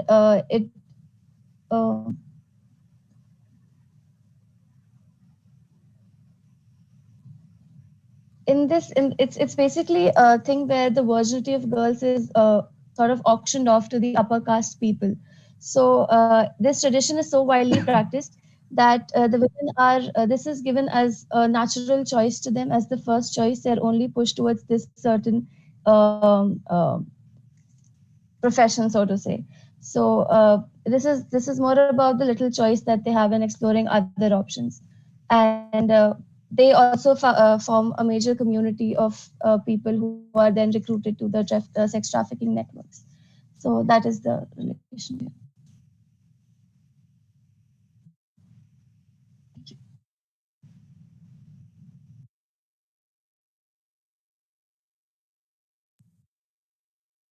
So let me, Nandini, go first in thanking both Shreya and Pali for excellent papers and even better questions and answers, because they displayed what a serious scholar is all about, which is that they're willing to learn, that they're willing to explore more options. So thank you so much, both of you. And they were really tough questions that came your way, both from us as well as the audience, because really your papers sort of were good, so good that we felt that we could ask you even more probing questions. So it really goes to your credit that you sort of elicited the kind of responses that we all could give. There is also a wonderful valedictory session after this by Professor Sudabrata Sen, not Professor, Mr. Sudabrata Sen. So that will start at 6 p.m. So please do join people for that. And I'm really thankful for to JSLH for giving me this opportunity to join and listen to two wonderful papers. Thank you. And over to you, Nandini. Thanks, everyone, and especially to Shreya and Pali and Alvina. I mean, for one thing, I think that I would just repeat what Alvina said, that the papers were extremely exciting, thought-provoking, and both of you did an excellent job in responding to our very tough questions. And also, I think that this tells us that about the importance of research at the undergraduate stage of our education. And we hope that you actually to keep this up as you can move towards kind of your other educational goals. And also, I won't really take up too much of our time since we have the concluding session starting in around 10 minutes. So please be there. And it's also an extremely promising session. So with that, thanks everyone. And thanks to the kind of the team working at the background. So Zahir and the IIT friend Vishnu and the student volunteers. I know that you have been doing an excellent work and you made us possible to have this session running. So congratulations and thanks to everyone. We are concluding this session.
Good evening, everyone, and thank you so much for joining us at the Jindal School of Liberal Arts and Humanities for the valedictory session of the 5th Undergraduate Research Conference.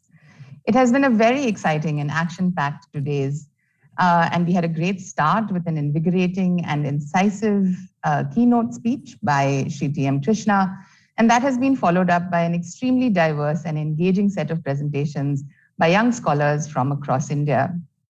I must tell students that so many colleagues have reached out to me to praise the quality of scholarship being presented. So my sincere congratulations to all the participants. You should definitely be very proud of yourselves.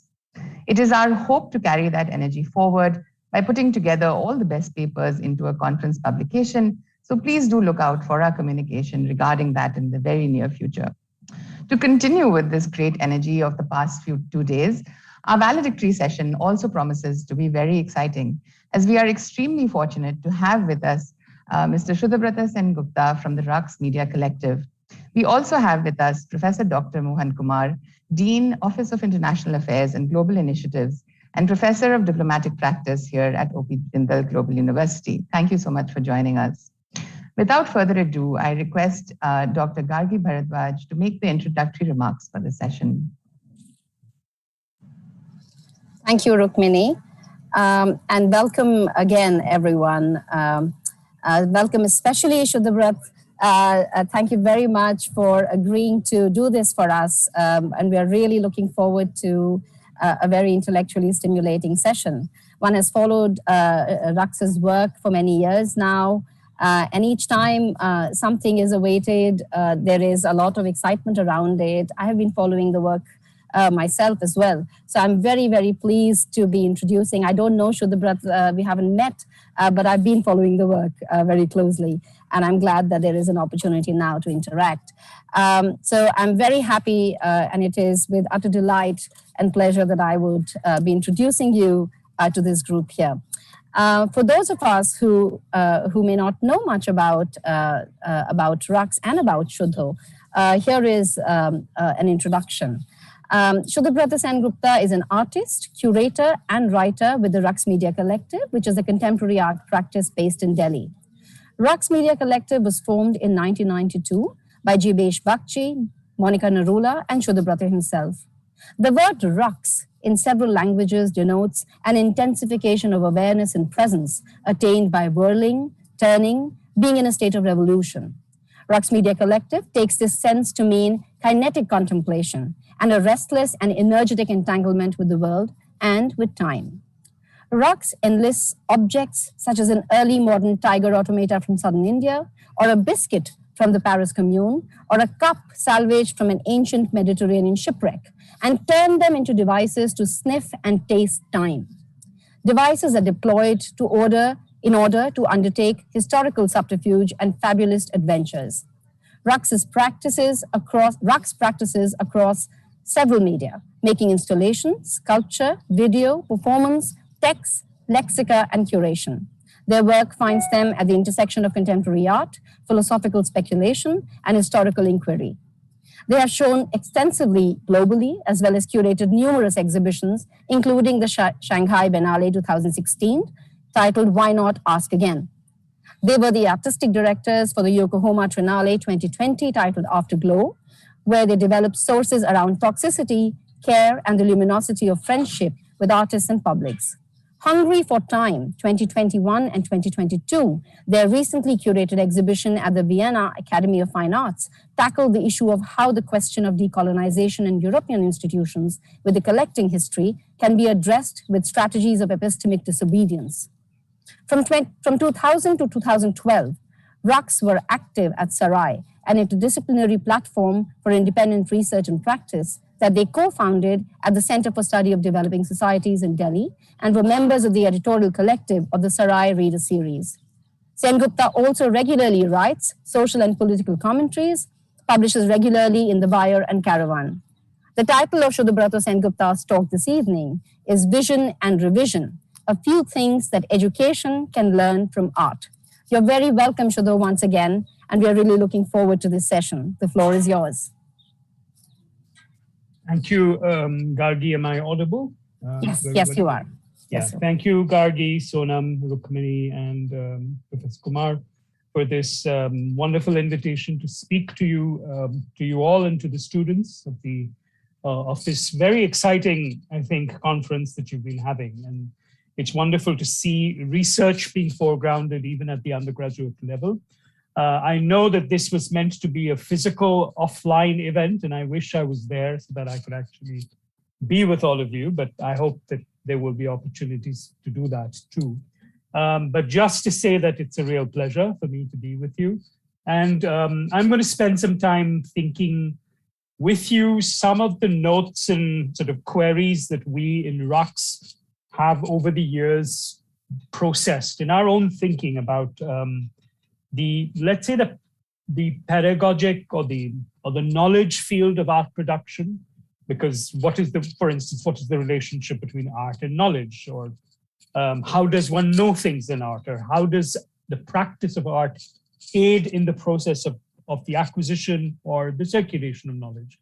These are questions that have concerned us, and I think they might be of some interest to all of you, because I take very seriously this demand and this desire that you foreground research not as an afterthought, not as something that happens at the graduate and the postgraduate level, but that you're doing it from the undergraduate level itself. So you're training minds to be curious, to be inquisitive, to be querying beings.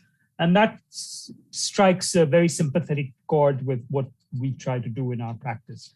May I share screen now, if that's okay? Okay. Yeah, I think you can see my screen, right, everybody? Yeah. So I thought I would begin by looking at Sonepat, because that's where you all are. And this is actually a really beautiful piece of architecture in Sonepat. Not that many people know about it. I've been there, and I would love to come again, and I hope that you take your students here. It's a mausoleum. It's a Lodi dynasty mausoleum. So it's the same time as the Lodi Gardens in Delhi. It was built by Ibrahim Lodi to commemorate a man called Khizr Khan. And he's known locally in Sonepat as Baba Khizr or Khwaja Khizr. And what's really nice about this tomb is that, of course, it's beautifully proportioned and very well preserved. But when you're inside the mausoleum and you're looking at the tomb of the saints, there are two little tombs along with it, which are the tombs of his two cats. And I think that it's really nice that this wise man is remembered together with his wise cats. I noticed that one of your conference panels was the relationship between human and non-human forms of life. And I thought it might be interesting for there to be a reflection someday for those of you who are interested about the wisdom of the kittens, the wisdom of the cats, and the wisdom of Khwaja Khizr. Khizr is a very interesting character. I mean, he may have been a real nobleman, but he's deliberately confused in the Sonepat region with the biblical or Quranic character of Khizr, who is supposed to be an extremely knowledgeable person, and who in a way embodies the function of knowledge in that he helps you if you get lost. So apocryphically, if you're traveling on the road and you come to a desert or a mountain pass or a forest and you don't know the way forward and you're stuck and you don't know what to do, sometimes there will appear a man in green. And that man in green is Khwaja Khizr, and he will ask you, what do you know about this place? And you'll say, I don't know, I'm lost. And then he will show you the way. So he performs a metaphorical function of being a teacher, a pathfinder, a companion on the path, let's say, which is what I think the best teaching gets done as. And we've always found in RUX a kind of affection and sympathy for Khwaja Khizr, because he connects to an experience that mountain climbers have, which is when you climb very high in the mountains and there's lack of oxygen and there's it's called oxygenation, hypooxygenatory edema, you begin to hallucinate and you get lost again. And many mountain climbers will report the appearance of a person that is always called the third man. Not me, not you, the other, the third other, who takes over a certain kind of curative or curatorial or custodial responsibility for you, and says, you don't have to get to the summit, just go a few steps further.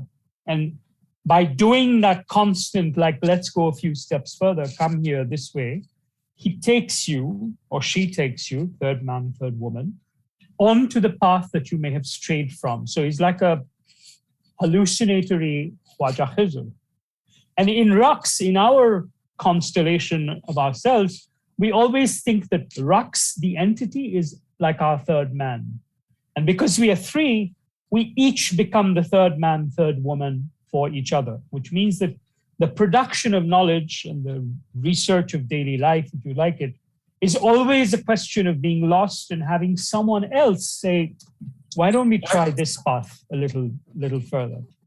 And in relation to Khwaja Khizr, there is a Quranic surah, it's the Surah Yusuf, in which there is this saying,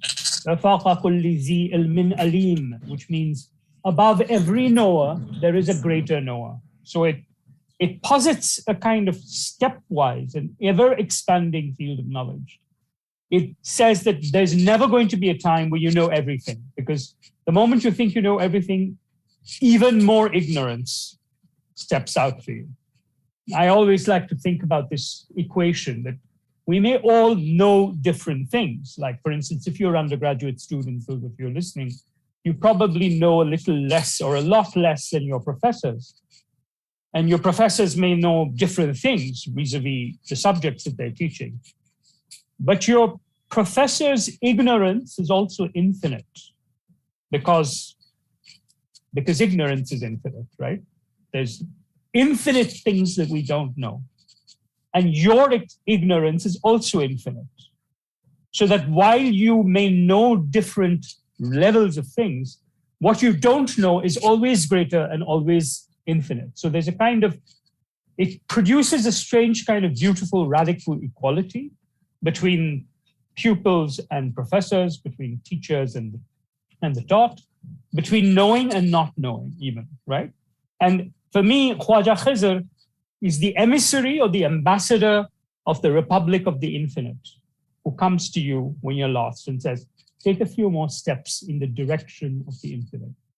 So that's a way I think about framing the question of knowledge and the unknown, which makes it possible to think of the unknown in less scared, less frightened ways, because we are all equally ignorant and we are all equally lost. And Khwaja Khizr is always just around the corner if you want to look for him, right? And it's nice that people think that he's there in Sonipat. So it's an interesting thing for all of you that, you're next to this guy or the imagined repose site of this guy. Definitely not the biblical Khwaja Khizr is Khizr Khan.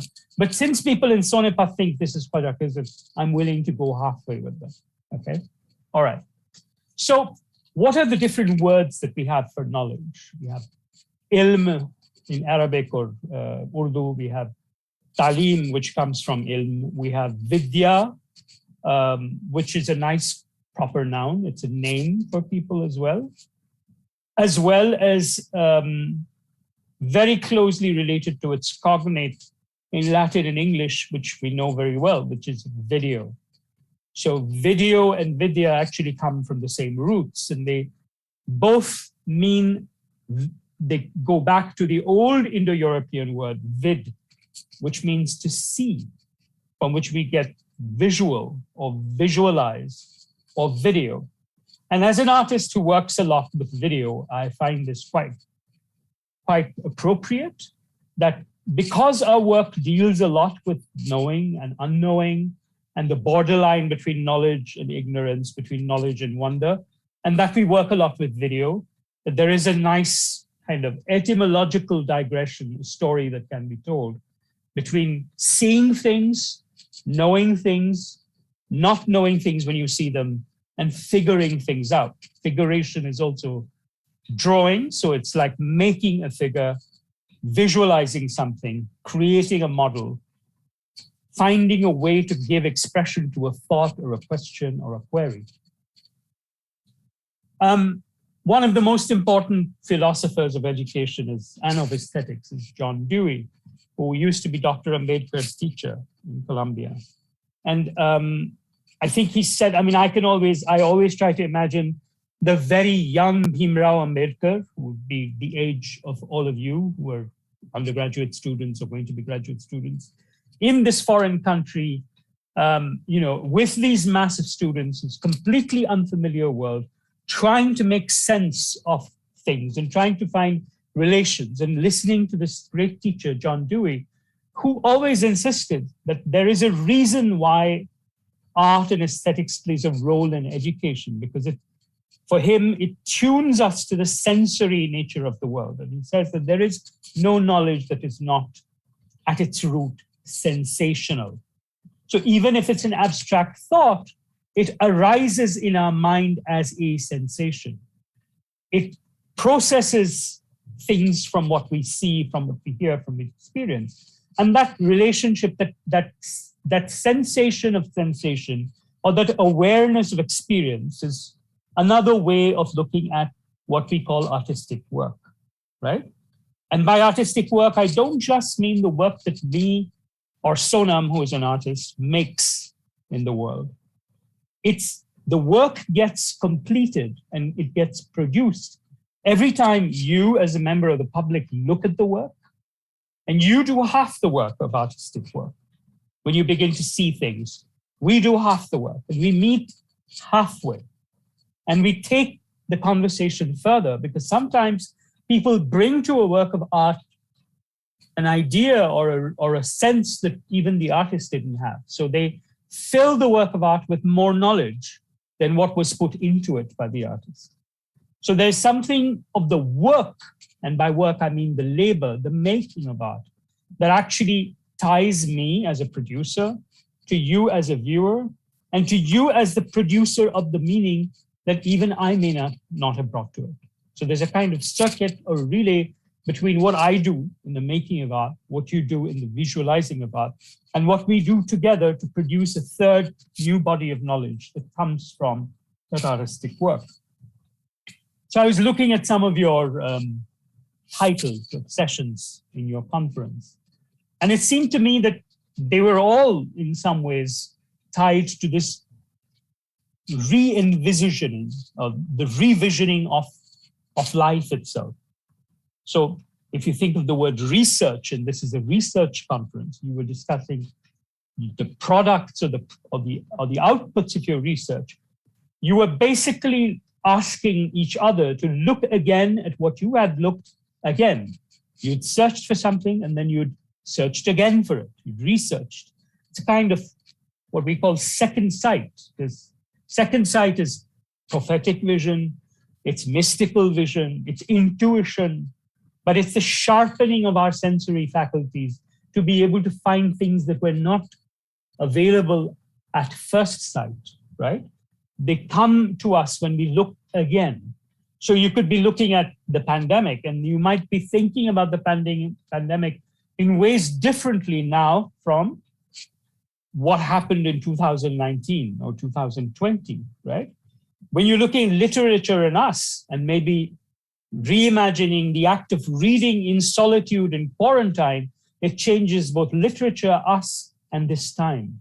When you look at, let's say, the body, or the loss of contact or isolation, or the sudden sensation of touching someone, not necessarily sexually, or maybe sexually, maybe erotically, after a period of quarantine, then it changes the way you think about the body.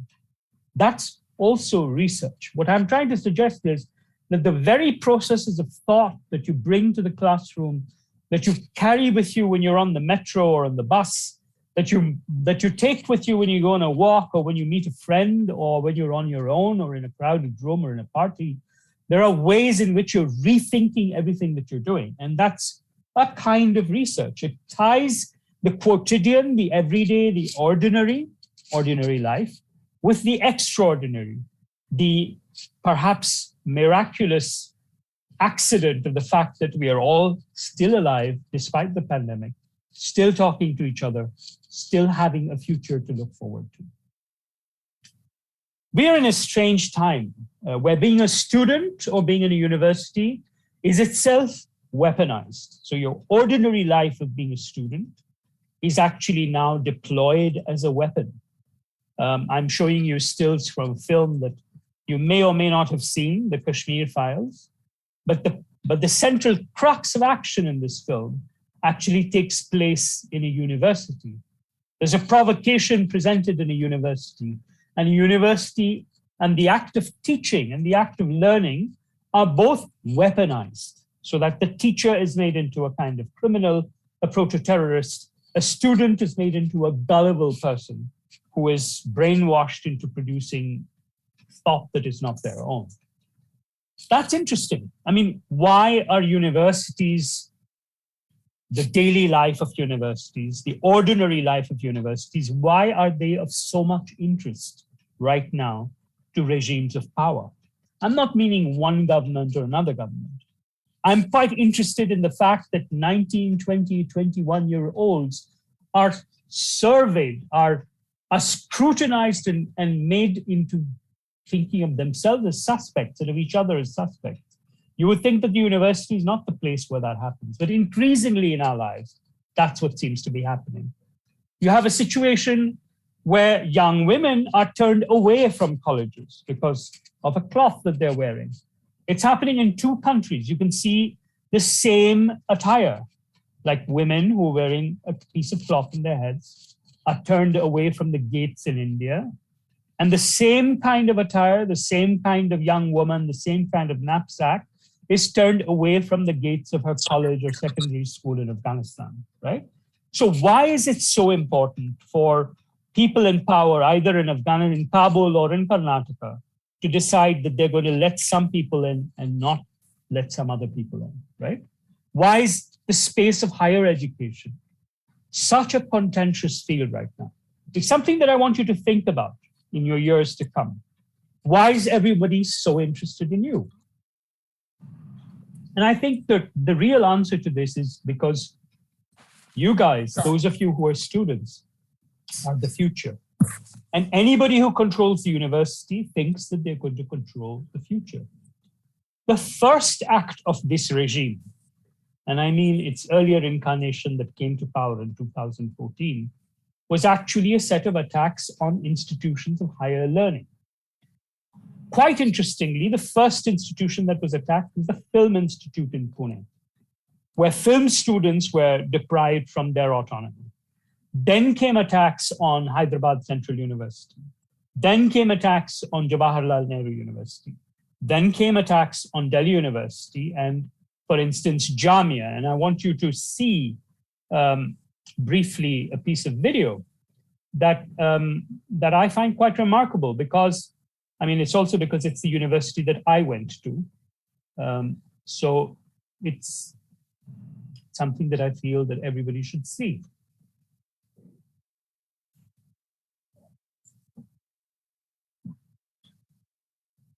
Can anybody hear the sound?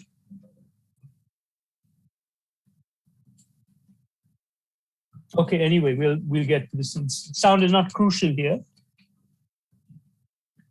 What you're seeing is a police attack on a library. And this is footage that was suppressed. It got leaked. The attack took place, many of you may know or remember, on the 15th of December. The footage came out 15th of December 2019. The footage came out on the 5th of February 2020. Why am I showing this to you? I'm showing this to you because I've been trying to understand what business armed policemen have in going into a library, smashing video cameras, the CCTV cameras, attacking students quite brutally. I know 3 students who lost their vision, their ability to visualize, their ability to think with visual information because of the attacks of these policemen.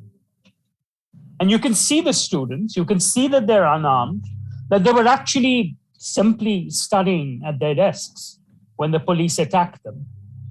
And that's what's fascinating.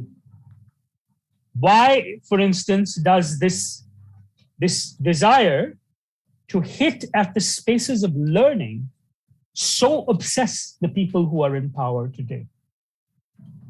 You in the Jindal University are relatively protected. You're studying in a private university, and there are walls that protect you, walls of the difference between private universities and public universities.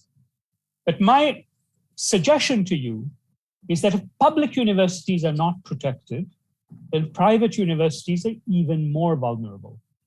Because public universities are protected by statutes, they're protected by acts of parliament. A police person cannot enter the campus of a public university without permission from the proctor or the dean or the vice chancellor. Private universities do not have these kind of constitutional safeguards. So if tomorrow a situation arises in the state of Haryana where the police wants to attack a private university, you will have to think about where you are and what are you going to do to protect yourselves as students, as faculty. And believe me, this doesn't require you to do exceptional and extraordinarily radical things. In this university, my university, the exceptionally radical thing that students were doing were, for the 5 days before this, reading the preamble to the Constitution of the Indian Republic. That should be the most lawful task. That should be the most legal task that a student can do. You know, that's what we used to get to be told to do in civics classes in high school. Read the preamble. And it's the reading of the preamble that in some ways invited a police action. That's something for us to think about, to research. Why is it that reading the preamble of the Constitution can become a criminal activity or be seen to be one? Sorry, let's get back to, yeah.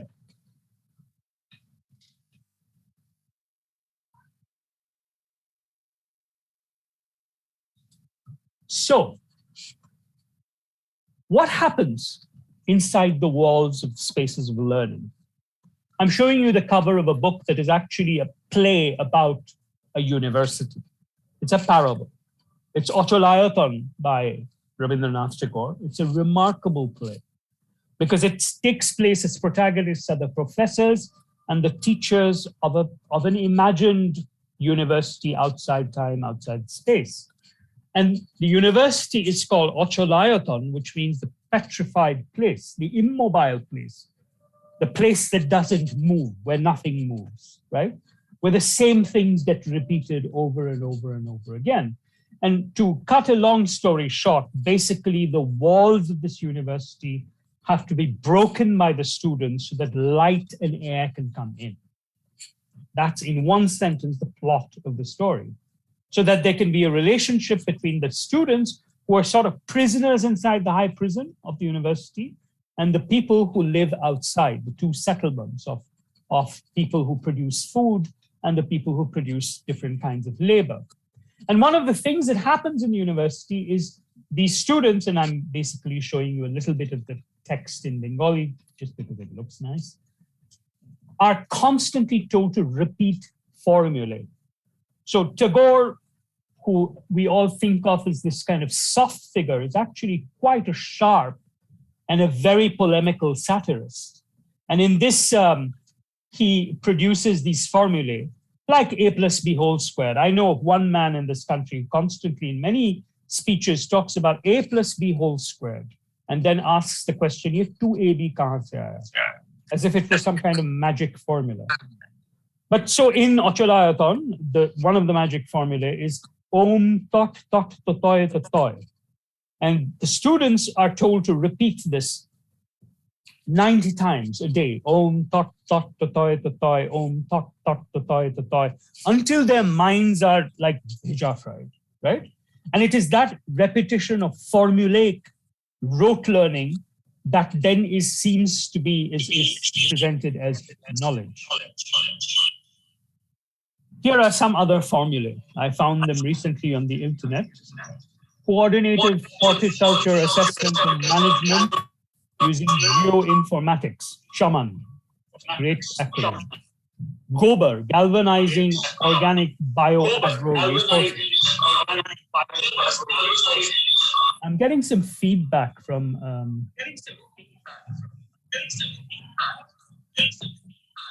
somebody have their sorry. Kathleen, I think you're if you could, that's fine now. Great. Thank you. Thank you. Sorry. No problem. So, Chaman, Gobar, P2G2, pro people, good governance. Now, the reason why these are of some importance to you is because these acronyms and these mantras, if you like, Om, Tat, Tat, Tatoi, Tatoi, P2G2, P2G2, Gobar, Gobar, Gobar. These are new sort of knowledge productions of the regime. They are actually produced during the interactions that the person who leads the regime has with students. So I think day before yesterday, he had one where he talked about preparations for exams. And one of the gems that I found in this lecture, because I listened to all of them, was the idea that you have online, offline, and then something called inner line. So you have to tap into your inline, right? Now, why are these important? Because there is a whole new structure of evaluation that's taking place. So many of you must have just finished high school or not so long ago.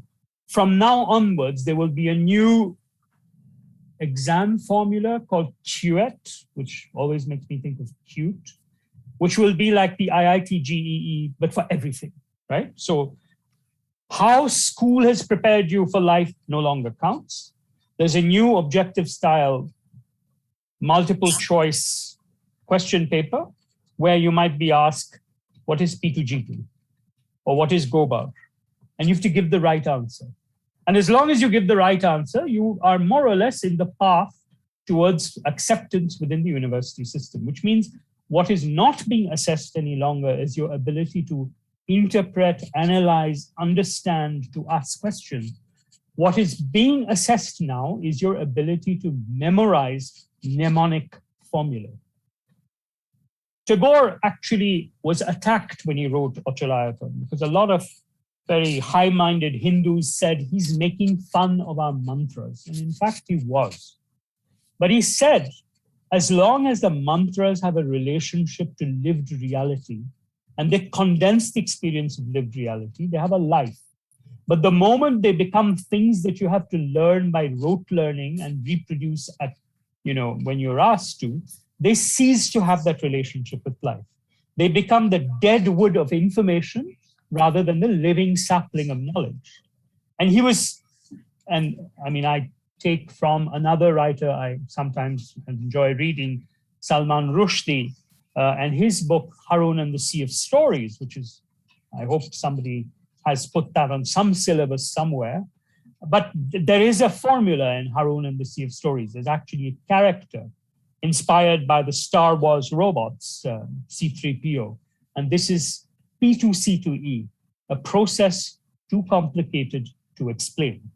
So it becomes a mnemonic, stands for something that nobody wants to talk about anymore, is outside the realm of possible explanation, but just needs to be memorized and reproduced in a kind of multiple choice answer format in the QET exam that will now decide your place in the frontier as you move between the border of knowledge in high school to knowledge in higher education and universities. So another step at the control of universities.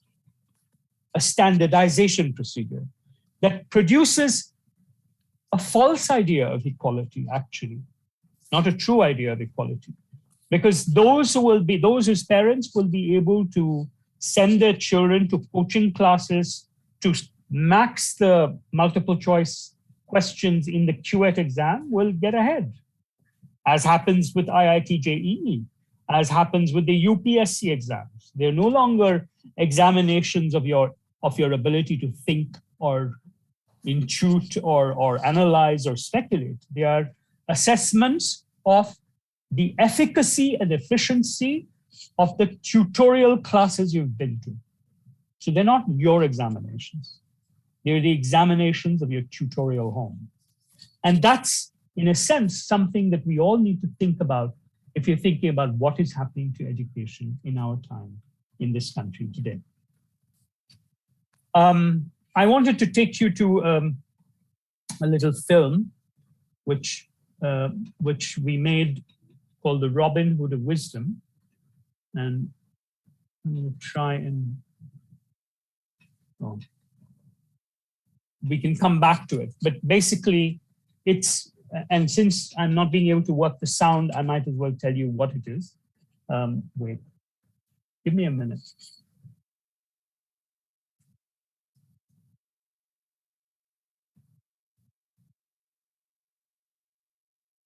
Does anybody know how to turn on the sound while we do this? In the Zoom, there's a way. If you would, when you share the slides, if you say share sound, where is then share computer sound. Okay, got it. Yeah. Okay.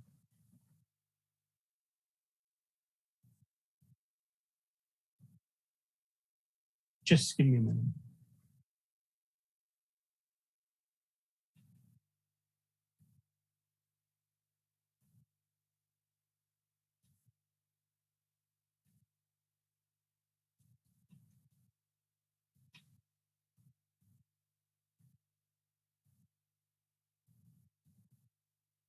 Yeah. Okay, so let me try and play the screen and hopefully it'll have sound. Can everybody hear sound? Very interesting to think about. No? I think the window you've shared is the PPT. So it hasn't shared it the doesn't YouTube. share. Yeah, okay. Hang on. I'll stop share and then start again. I think it should work now.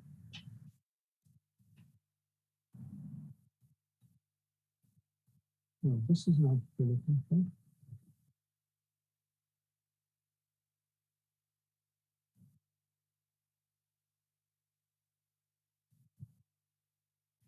No, that's not Amy Webb is not what I'm looking for. Hang on.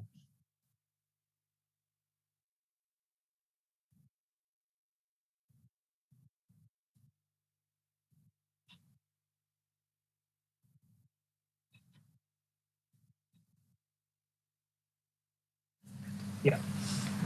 Now is it audible? Something is audible? It's very interesting to think about an art festival that takes the idea of community, things in common. We thought of the community of readership, which is a kind of silent community. I've always thought of when you go to a library and you borrow a book and you've seen the stamps of the other people who borrowed the books. There's a kind of community of readership. It's a fellowship of readership.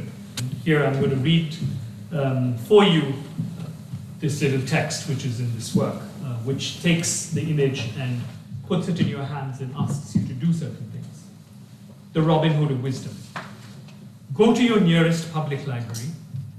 What does knowledge taste like? The unsalted white of an egg. It asks for the garnish of betrayal. Prepare yourself. Before setting off, select a passage from a book that is dear to you. Write or print it with elegance, flair, and affection on a quality piece of paper. The question remains how to share the fullness of hunger, that foreboding, that foresight. Select a book at random from the library's shelves. Make sure that it is about something completely unrelated to the contents of the passage you have selected.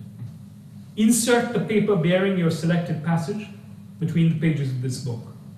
Replace the book in its place on the shelf carefully. Repeat the procedure as often as possible. Infect knowledge with wisdom. In fact, what I'm asking you to do is the opposite of stealing books from a library. It is to actually contribute to the library. But contribute a kind of strange miscegenation of knowledge, to contribute the hybridization of, let's say, a detective novel and philosophy. The cross-fertilization of recipe books with books and religion. The insertion of pornographic tracts into manuals for mechanics, and all sorts of other kinds of cross-fertilization that lead to surprises, so that the next borrower who comes along, when they take a library and they open it at random and suddenly they find a little index card, maybe with your annotation or with your insertion.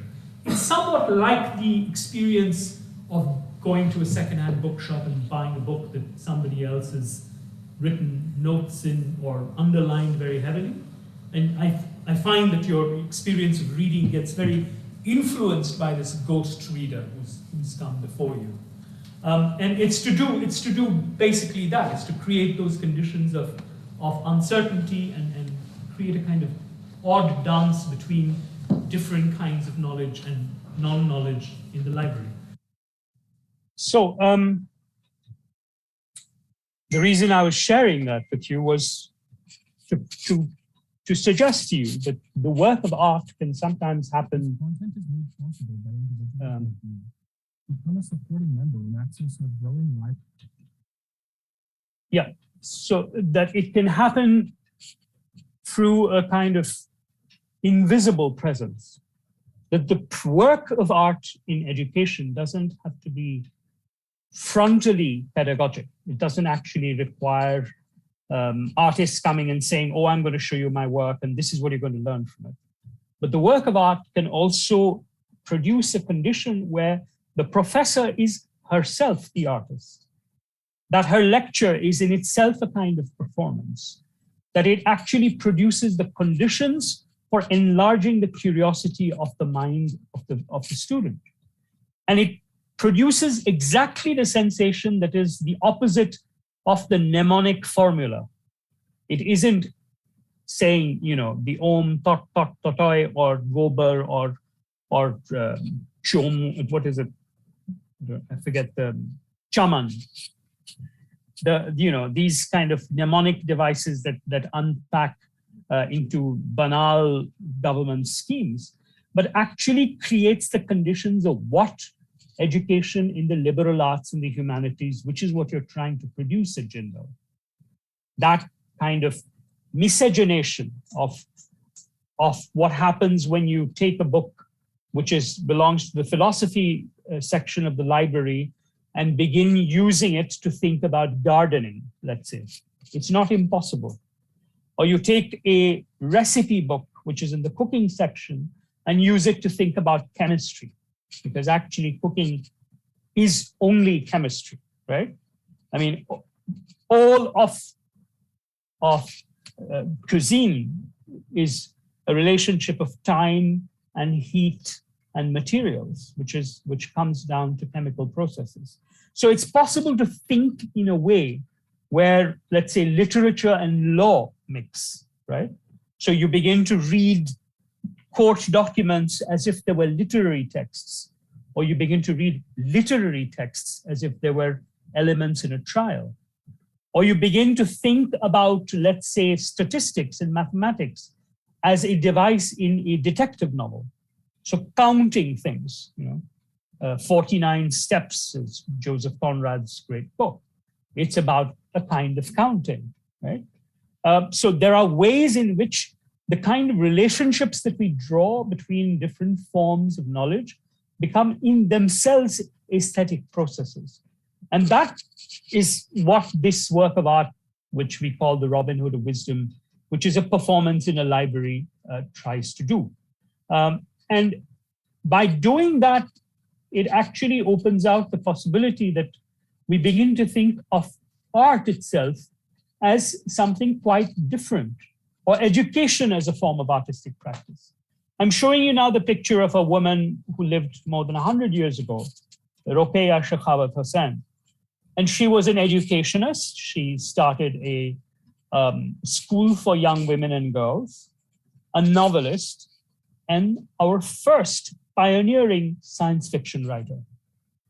And feminist science fiction, because she produced this book called Sultana's Dream, which I again hope all of you can read, set in a future called Ladyland, where the rules of patriarchy are completely reversed. It's not that men are slaves and that women are superior. It's just that there are no slaves. There are no subordinates. So she was beginning to think in the late 19th century or in the early 1900s about the possibilities of a feminist utopia, which actually looks not very different from the lives of many young women students today. Her other novel, called Padmarad, is very interesting because it is set in an educational institution, in a boarding school or hostel for young women students, where you have different kinds of women from different backgrounds, from different religions, Hindu and Muslim, and in that context, Brahmo, which is a different religion, the Brahmo Samaj, and even European Christian women. And they all are under the title that Rokeya Shekhawat Hussain gives them, which is they are BA fail. And there's a pun in that because the word BA in Bengali, the language she's writing in, means marriage. And BA fail means those who have been failed by the institutions of matrimony. And they create a life as a community of young women of different ages, ranging between the late 30s and the late teens, where they produce a sorority or a sisterhood of learning together and living together. Now, this is not the science fiction novel Sultana's Dream, but it's equally audacious and daring for the time that she was living in, where she said this intentional community of women, of young women, is in a sense an outpost of the future. And what were they doing? They were discussing their life, their quotidian lives, their marital, their conjugal destinies, their desire for the children that they have left behind or not left behind, their desire for a completely independent life, and the things that they're learning and teaching each other. So the young English woman who was abandoned by her British husband, who is equally cruel as everybody else, tries to learn Bengali, and she's taught Bengali by the other students. And they teach each other things, which means that there is a community of knowledge. Knowledge is produced not through this model of the guru and the shishya, but as an ensemble of autodidacts working together. That's the only way in which I have learned anything in the last 40 years. Through interactions with my friends, who are my teachers, and my teachers who are also my friends. And it's through that relationship between learning and friendship that we become the autodidactic, the self-teaching or teaching each other people that produces the new conditions of interdisciplinary knowledge. That is why universities are so special today, because they create bonds of solidarity and friendship in the act of asking questions together. And that's why the police enters library to beat people up, because that's not what regimes prefer. They prefer that you keep answering multiple choice questions, that you don't ask too many questions, that your relationship with knowledge and the text is one of obedience always, not of questioning. And when you begin to start asking questions in that time of university, I mean, you know, the word school is an interesting one because it comes from the Greek schole, which means a time of leisure and play. So normally we think of schools as a time of timetables and restrictions, but think of the fact that originally the word school meant exactly the opposite. It's where you went to play, to learn, right? Something of the kindergarten sensibility, but perhaps carried through into higher education, into your PhD. Think of it that way. Think of research as being as playful and as beautiful and as joyous as the first steps that you took towards learning. And if one is able to do that, if one is able to produce those conditions of friendship and solidarity and togetherness and the asking together of questions, then knowledge becomes wonderful. Then you become each other's Khwaja Khizr's worthy citizens, even if transients, of Sonipat, where he is at rest. I'll stop here for now, because I'm sure there are questions that you have, and I've exceeded my 45 minutes by about 5 minutes. So let's stop here. And I like the fact that Begum Ruqayya Shekhawat Hussain is sort of presiding over us as we continue our conversation.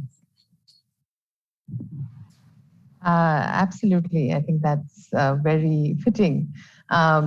Thank you so much, Mrs. Sengupta. That was, I didn't notice that you went 5 minutes across the time at all. I thought that it was a fascinating lecture. Thank you so much. And yeah, I'll now hand it over to Sonam to lead the discussion. Thank you. Hi, Shuddha. Hi, Sonam. Thank you for the really fascinating and insightful talk. I mean, it is so good to hear you outside the art space in a more formal setting, but also addressing such young audience in the field of liberal arts. We are very happy to have you with us. So there are so many ideas that you have touched upon that I would really want to discuss today, but I'll try to keep it short and only touch upon some points, and then move to a question I'd like to ask.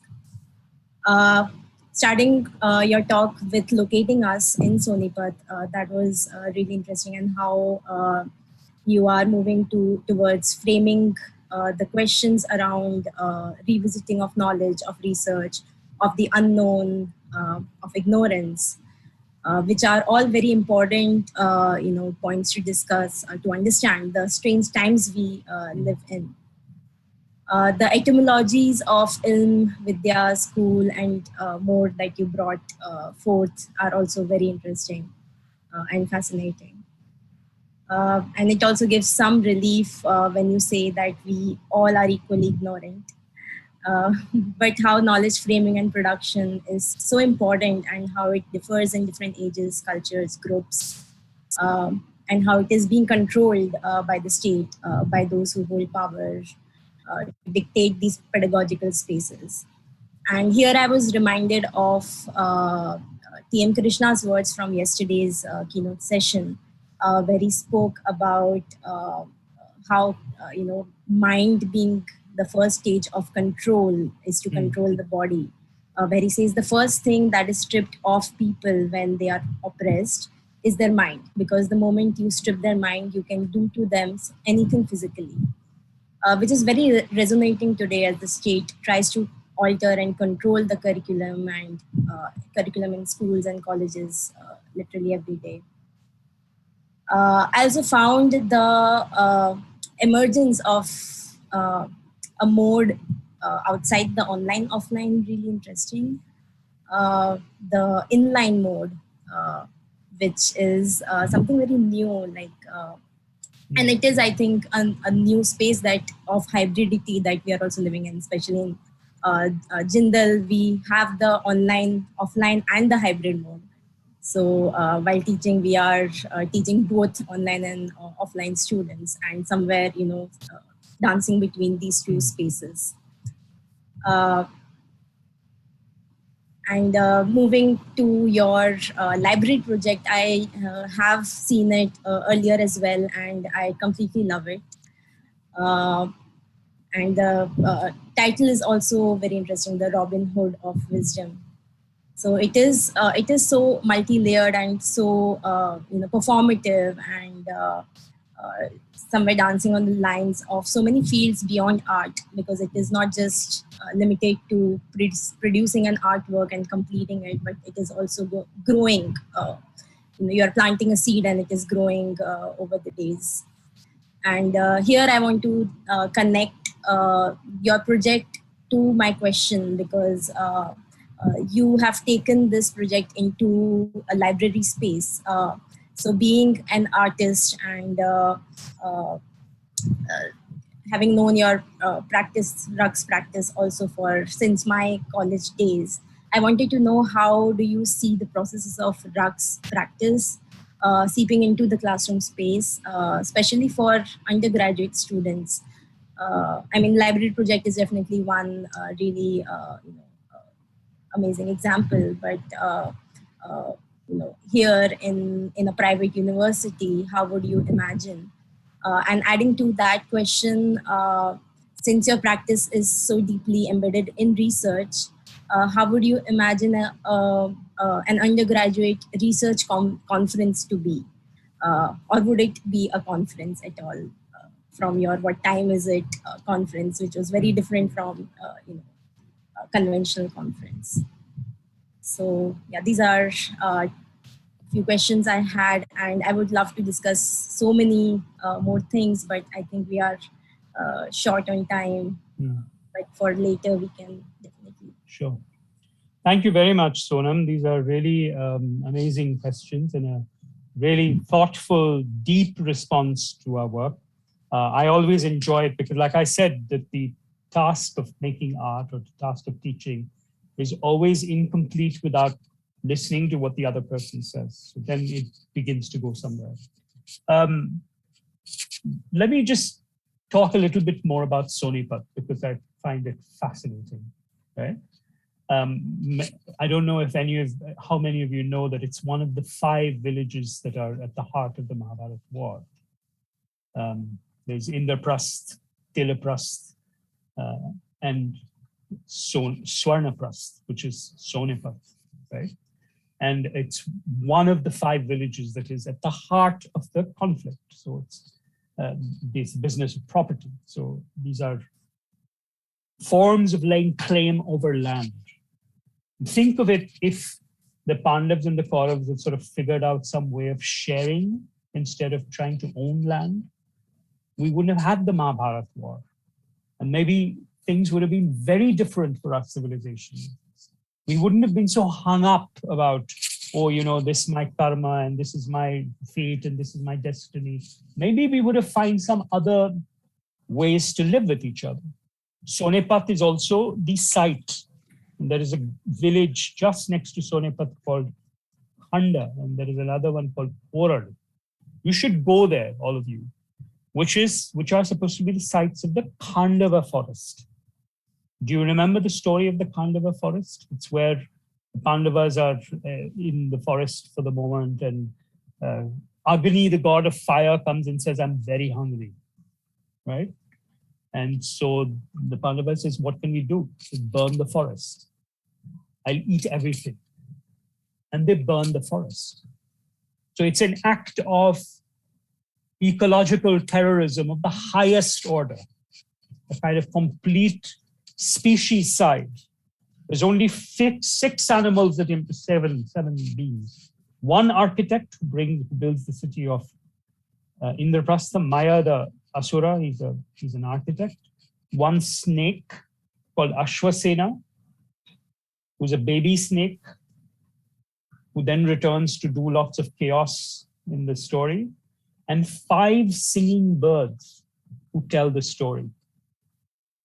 So they carry the story forward. So Sonipat is a site where there was a war, a disaster, an ecological act of terrorism conducted by the Pandavas and Kauravas, and 5 birds told the story. So we know what it is because the knowledge got transmitted from generation after generation, but 5 fugitive birds, the Saranga Pakshi. So that's part of the business of education. And what I mean by this is that the 5 birds were not destroyed by the calamity. They had work to do, which is to tell the story. And which brings me to the later part of your question. How can artistic processes feed into undergraduate processes? I think through a set of procedures, right? There are things we do. There's ways in which we look at reality again and try. So whenever I drive past Sonipat, I can't stop thinking about the Khandava forest. And I see Sonipat, this bustling industrial town, these great universities, these food courts. But I'm still thinking about the burning forest, right? And as a procedure, I would try and find a relationship between this story, the 5 escaped birds, the burning forest, the mall, and the university, which brings together, let's say, a relationship of now, what is there in Sonipat now, what is remembered of that place, what is fantasized, and what takes the story forward. That's just a procedure. There are many such procedures that we can find. What I would love to do someday is to come and be with your students and take a workshop on procedures, right? Thinking about what artistic practice can do to the making of knowledge. Now, it's not something I can condense in a 45-minute talk, but I can spend 2 or 3 days with your students doing things like this so that we maintain a different relationship to the archive, let's say, to the library, to our notebooks, to our cameras, to our phones, all of which become to our phones as recording devices, to the conversations that we have, so that all these become ways in which together we find different ends of a story that grows bigger and bigger until it becomes as big as the Mahabharata. So think of it. 5 birds escape Sonepat, find a way to tell each other a story. The story grows. Other people start telling the story. The story grows. Other people start telling the story. You have the Mahabharata. That's what artistic work, poetry, the telling of stories, and the having of conversations like what you and I are having does as procedure in the form of making knowledge possible. I don't know if I've answered your question in a roundabout way, but I would like to think I have had. But I'm throwing the ball back to you. Start a workshop. We'll come. We'll do it with you. Definitely. I think we will emphasize it more since you have initiated this idea. We would love to have you at Sonipat and do this workshop and more since now the BFA students are also there. But yeah, you did answer the question quite in a roundabout way, but but yeah, the suggestion is very tempting. Because I think research procedures are not foreign things. They're not distant things. They're not faraway things. They're acts of daily practice that all of us can do, no matter whether we are artists or not artists, whatever we do, right? There are like the old-fashioned business of keeping a scrapbook, taking things from the newspaper, not just the news items. I look at things in the lost and found columns of a newspaper, and they tell me something about the world. I look at the notices of missing people. We made work about that. Like, why does Guriya from somewhere, from Bagpat, run away? It becomes a story it becomes a little notice in the missing person column in the newspaper. Or your daily, the page 3, the little accident stories, the person who's won a spelling competition in his school, all that is also part of our life. And the relationship between the everyday and the miraculous. Yeah, that line is really interesting. The everyday and the miraculous, the connection between the two. Thank you, Shraddha, so much. I think we have questions from the other panelists. If anyone would like to ask, Rukmini, we have time. Yes, we do have time. I might jump in and kind of. I thought it's really interesting that both yourself and TM Krishna talk about methodology really, and the processes of asking a question or putting things together in ways that are new and or at least make for new questions and possibly new knowledge. And I was really that wonderful projected assignment that you were kind of laying out was amazing. I would love to see what our students would do with it. But I wonder if you could perhaps because our students are, of course, our undergraduate students, and are kind of beginning to think about about these new possibilities. So I was wondering if you could expand a little bit more, because it was so fascinating, on how they could begin perhaps to explore these avenues, even if they are not, even if they're not directly concerned with art, but are interested and of course are being exposed to it within, something like Jindal, for instance, that always does, at least in some ways try to integrate it. So what are some ways that they could start exploring these connections? Well, I think the most important thing is the habit of learning to read the fine print of everything, right? So let's take Haryana. Haryana is a very fascinating state. Its basis is agriculture in a way, right? There are these beautiful agricultural fields that extend for miles. It's a very high yielding agricultural society. It's also highly industrialized. So places like Sonepat, Faridabad, Manesar, these are all they're the cutting edge of industry. I mean, if you were to look at, for instance, let's say automation and artificial intelligence in India today, the place to look at it would be in Haryana, right? Because in the automation industry, there's new artificial intelligence processes at work. So maybe students could start thinking about, this is in my neighborhood. There are, automobile factories. They might be using robots. How do we learn about the relationship between, let's say, robotics and time saved or time consumed, right? Robotics and speed, robotics and models of thinking, because every robot is a thinking machine. It has to learn how to do certain things. So there are ways in which, if you were to look around you as a student, you would find areas that might interest you suddenly. Haryana is a place where canalization, for instance, especially the Satluj-Yamuna link canal, is a big feature of Haryana agricultural life, right? These are ways in which canals transform the landscape. They permitted forms of settlement, right? So lots of Haryana was actually wild country and became settled relatively recently, the last 150 years, when the canal colonies came up. And you can begin thinking about, where does a city like Sonepat draw its people from? Where are they coming from, right? What are the railway and bus terminuses that take people to Sonepat? That could be an interesting project to think about, right? There are other possibilities of, let's say, even thinking about the relationship between folklore and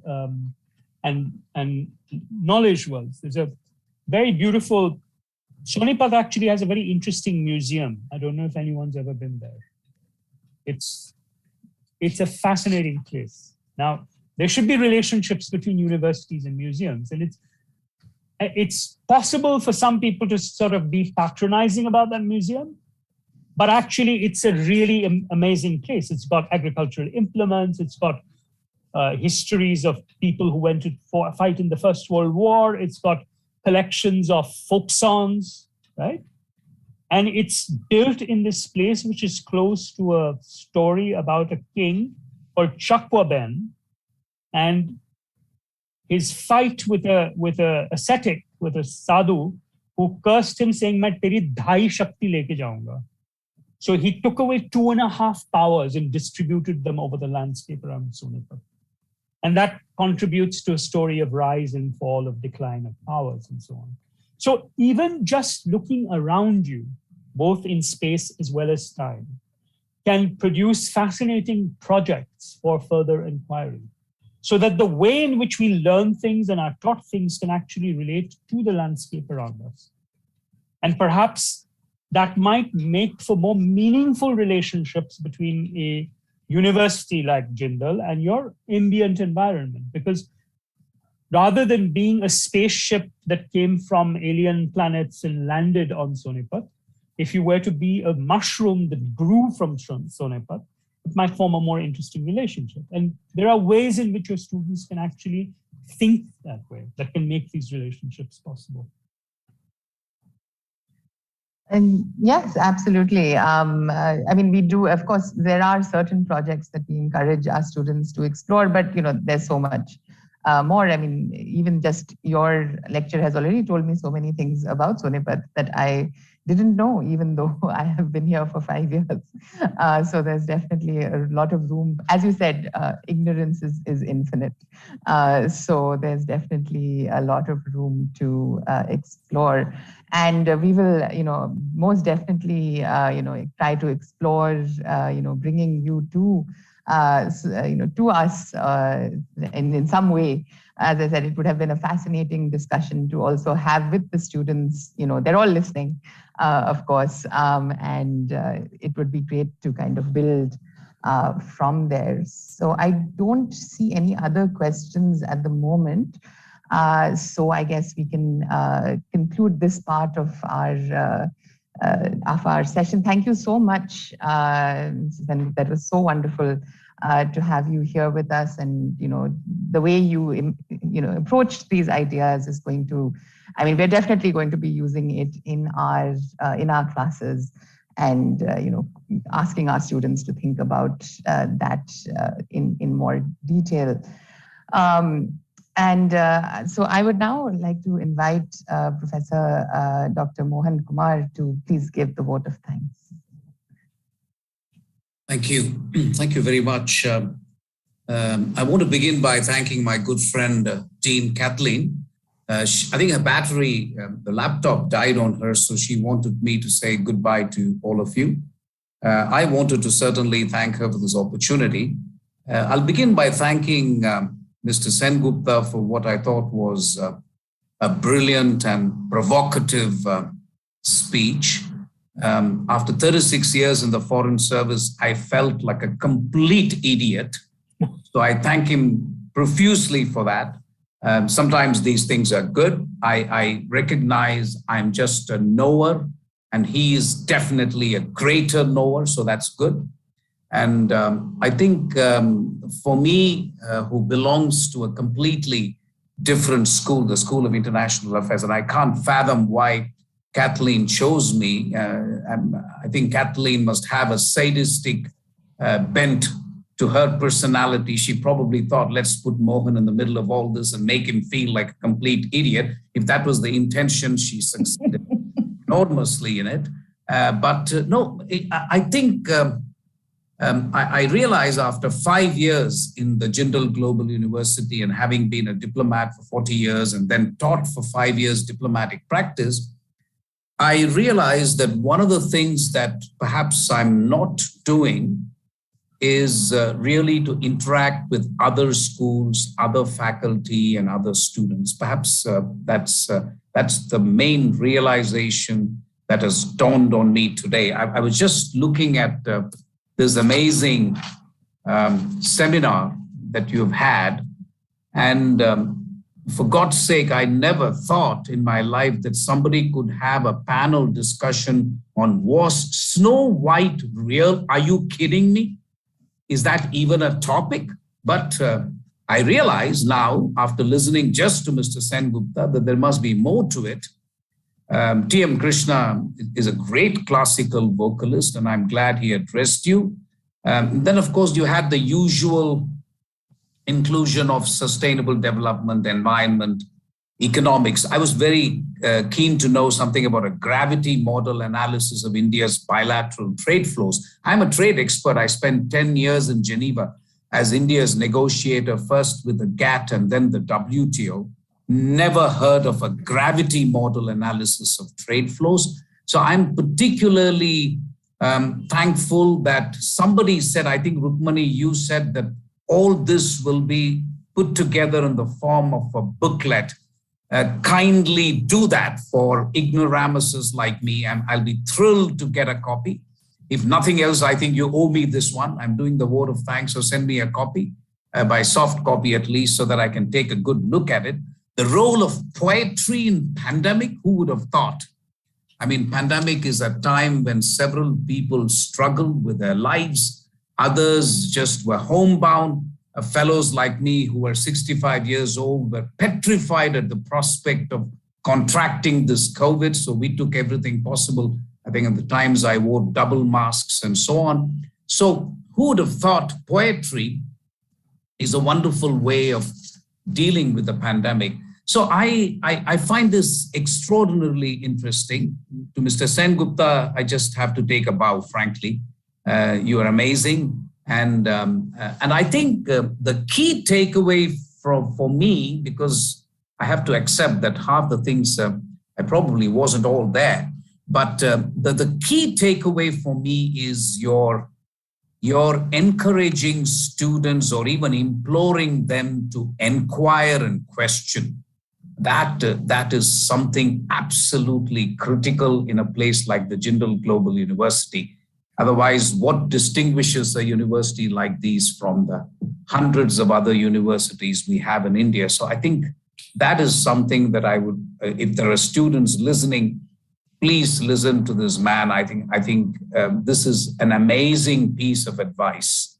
Don't accept anything that any of us says, and even if it is the faculty, just question, but always don't look for alternative facts. And this is an expression I gathered during the Trumpian era in the United States. Look for solid facts which can provide incontrovertible evidence to support your beliefs and convictions. I mean, this is the process of critical thinking that we've been trying to develop in students. And frankly, if you spend 3 years in your undergraduate degree, and if you've just learned the art of questioning and critical thinking, I think that will hold you in good stead. Everything else you can pick up along the way, frankly. It doesn't matter. But if you can just get this one important skill, it'll keep you in great stead. I think this would have served to broaden the horizons of knowledge for our undergraduate students. I was responding to an interview by the Vice Chancellor in a completely different context. And what we were trying to discuss is that undergraduate degrees must not irreversibly determine your trajectory of what you want to do in life, but it must enable you to discover yourself, to ask questions about what you want to do in life.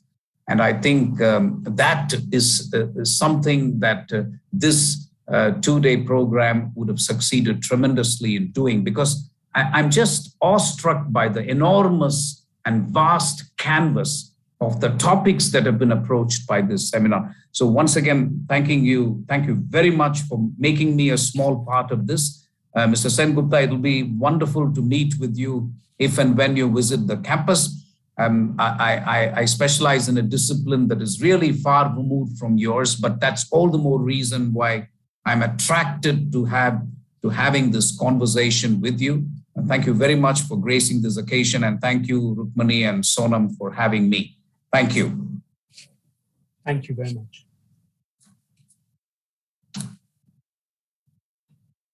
Thank you. Rukmini, you're on mute. Sorry. I must always do this in one session. But thank you so much, Professor Kumar. And for sure, we will absolutely share our booklet with you. We are very excited. I mean, as I said, it is amazing to see how many really very high quality discussions happened, across disciplines and topics during this conference. So just as we wind up, I would quickly like to thank everyone who made this event such a success. First of all, I would like to thank the Vice Chancellor, Professor Dr. C. Raj Kumar, for his continued support for this vital space for undergraduate research. I would also like to express our gratitude to our Dean, Professor Kathleen Madrowski, for her leadership and faith in the event, as well as, of course, for her very generous support to all the organizers and volunteers. There were so many people whose contribution was invaluable to the smooth running of everything in the conference. So forgive me if this sounds a little bit like an Oscars acknowledgement speech, but I promise that there will be no bad jokes or ensuing theatrics. So a very sincere thank you to all the faculty members present in the URC coordination team, Shubhro, Sagar, Leena, Indrani, and Nick for all their work in setting up the conference over the last few months. A further shout out to the comms team, Zahir, Yashodhara, and Rashmi, and also Maz for pitching in with the organization of the panels, which worked really, really well. The panel moderators. Our sincere thanks to Sonam and Akshay for coordinating the publicity, and to Akya, Payal, Priyesh, Sunil, and Shrirup for making sure that the poster session ran smoothly. The last 2 days in particular have been smooth, thanks to the excellent work of our coordinators, Siddhi, Angela, Sakshi, Pallavi, Avinash, Shriti, and once again, Zahir and Yashodhara, of course, for pitching in at the end. And also, once again, thank you, Yashodhara, for doing such a stellar job with the volunteers. Of course, I must say that what I've mentioned also leaves out a lot of people that have done multiple roles at once. And also a very, very big thank you to our moderators for taking the time out of their busy schedules. We, of course, would not be here without the support of our admin team. Thank you, Simarjeet and Ritu, as well as the whole IT department led by Mr. Vidyut and Mr. Vishnu for their logistical support. And finally, and most importantly, perhaps a massive thank you to all our student volunteers who have been amazing during this conference. So those were our student volunteers. I know that we're in a virtual mode, but I just wanted to have them as part of the session because they really have been amazing in providing everything from coordinating with panelists to live tweeting and Instagramming to providing tech support and monitoring panels.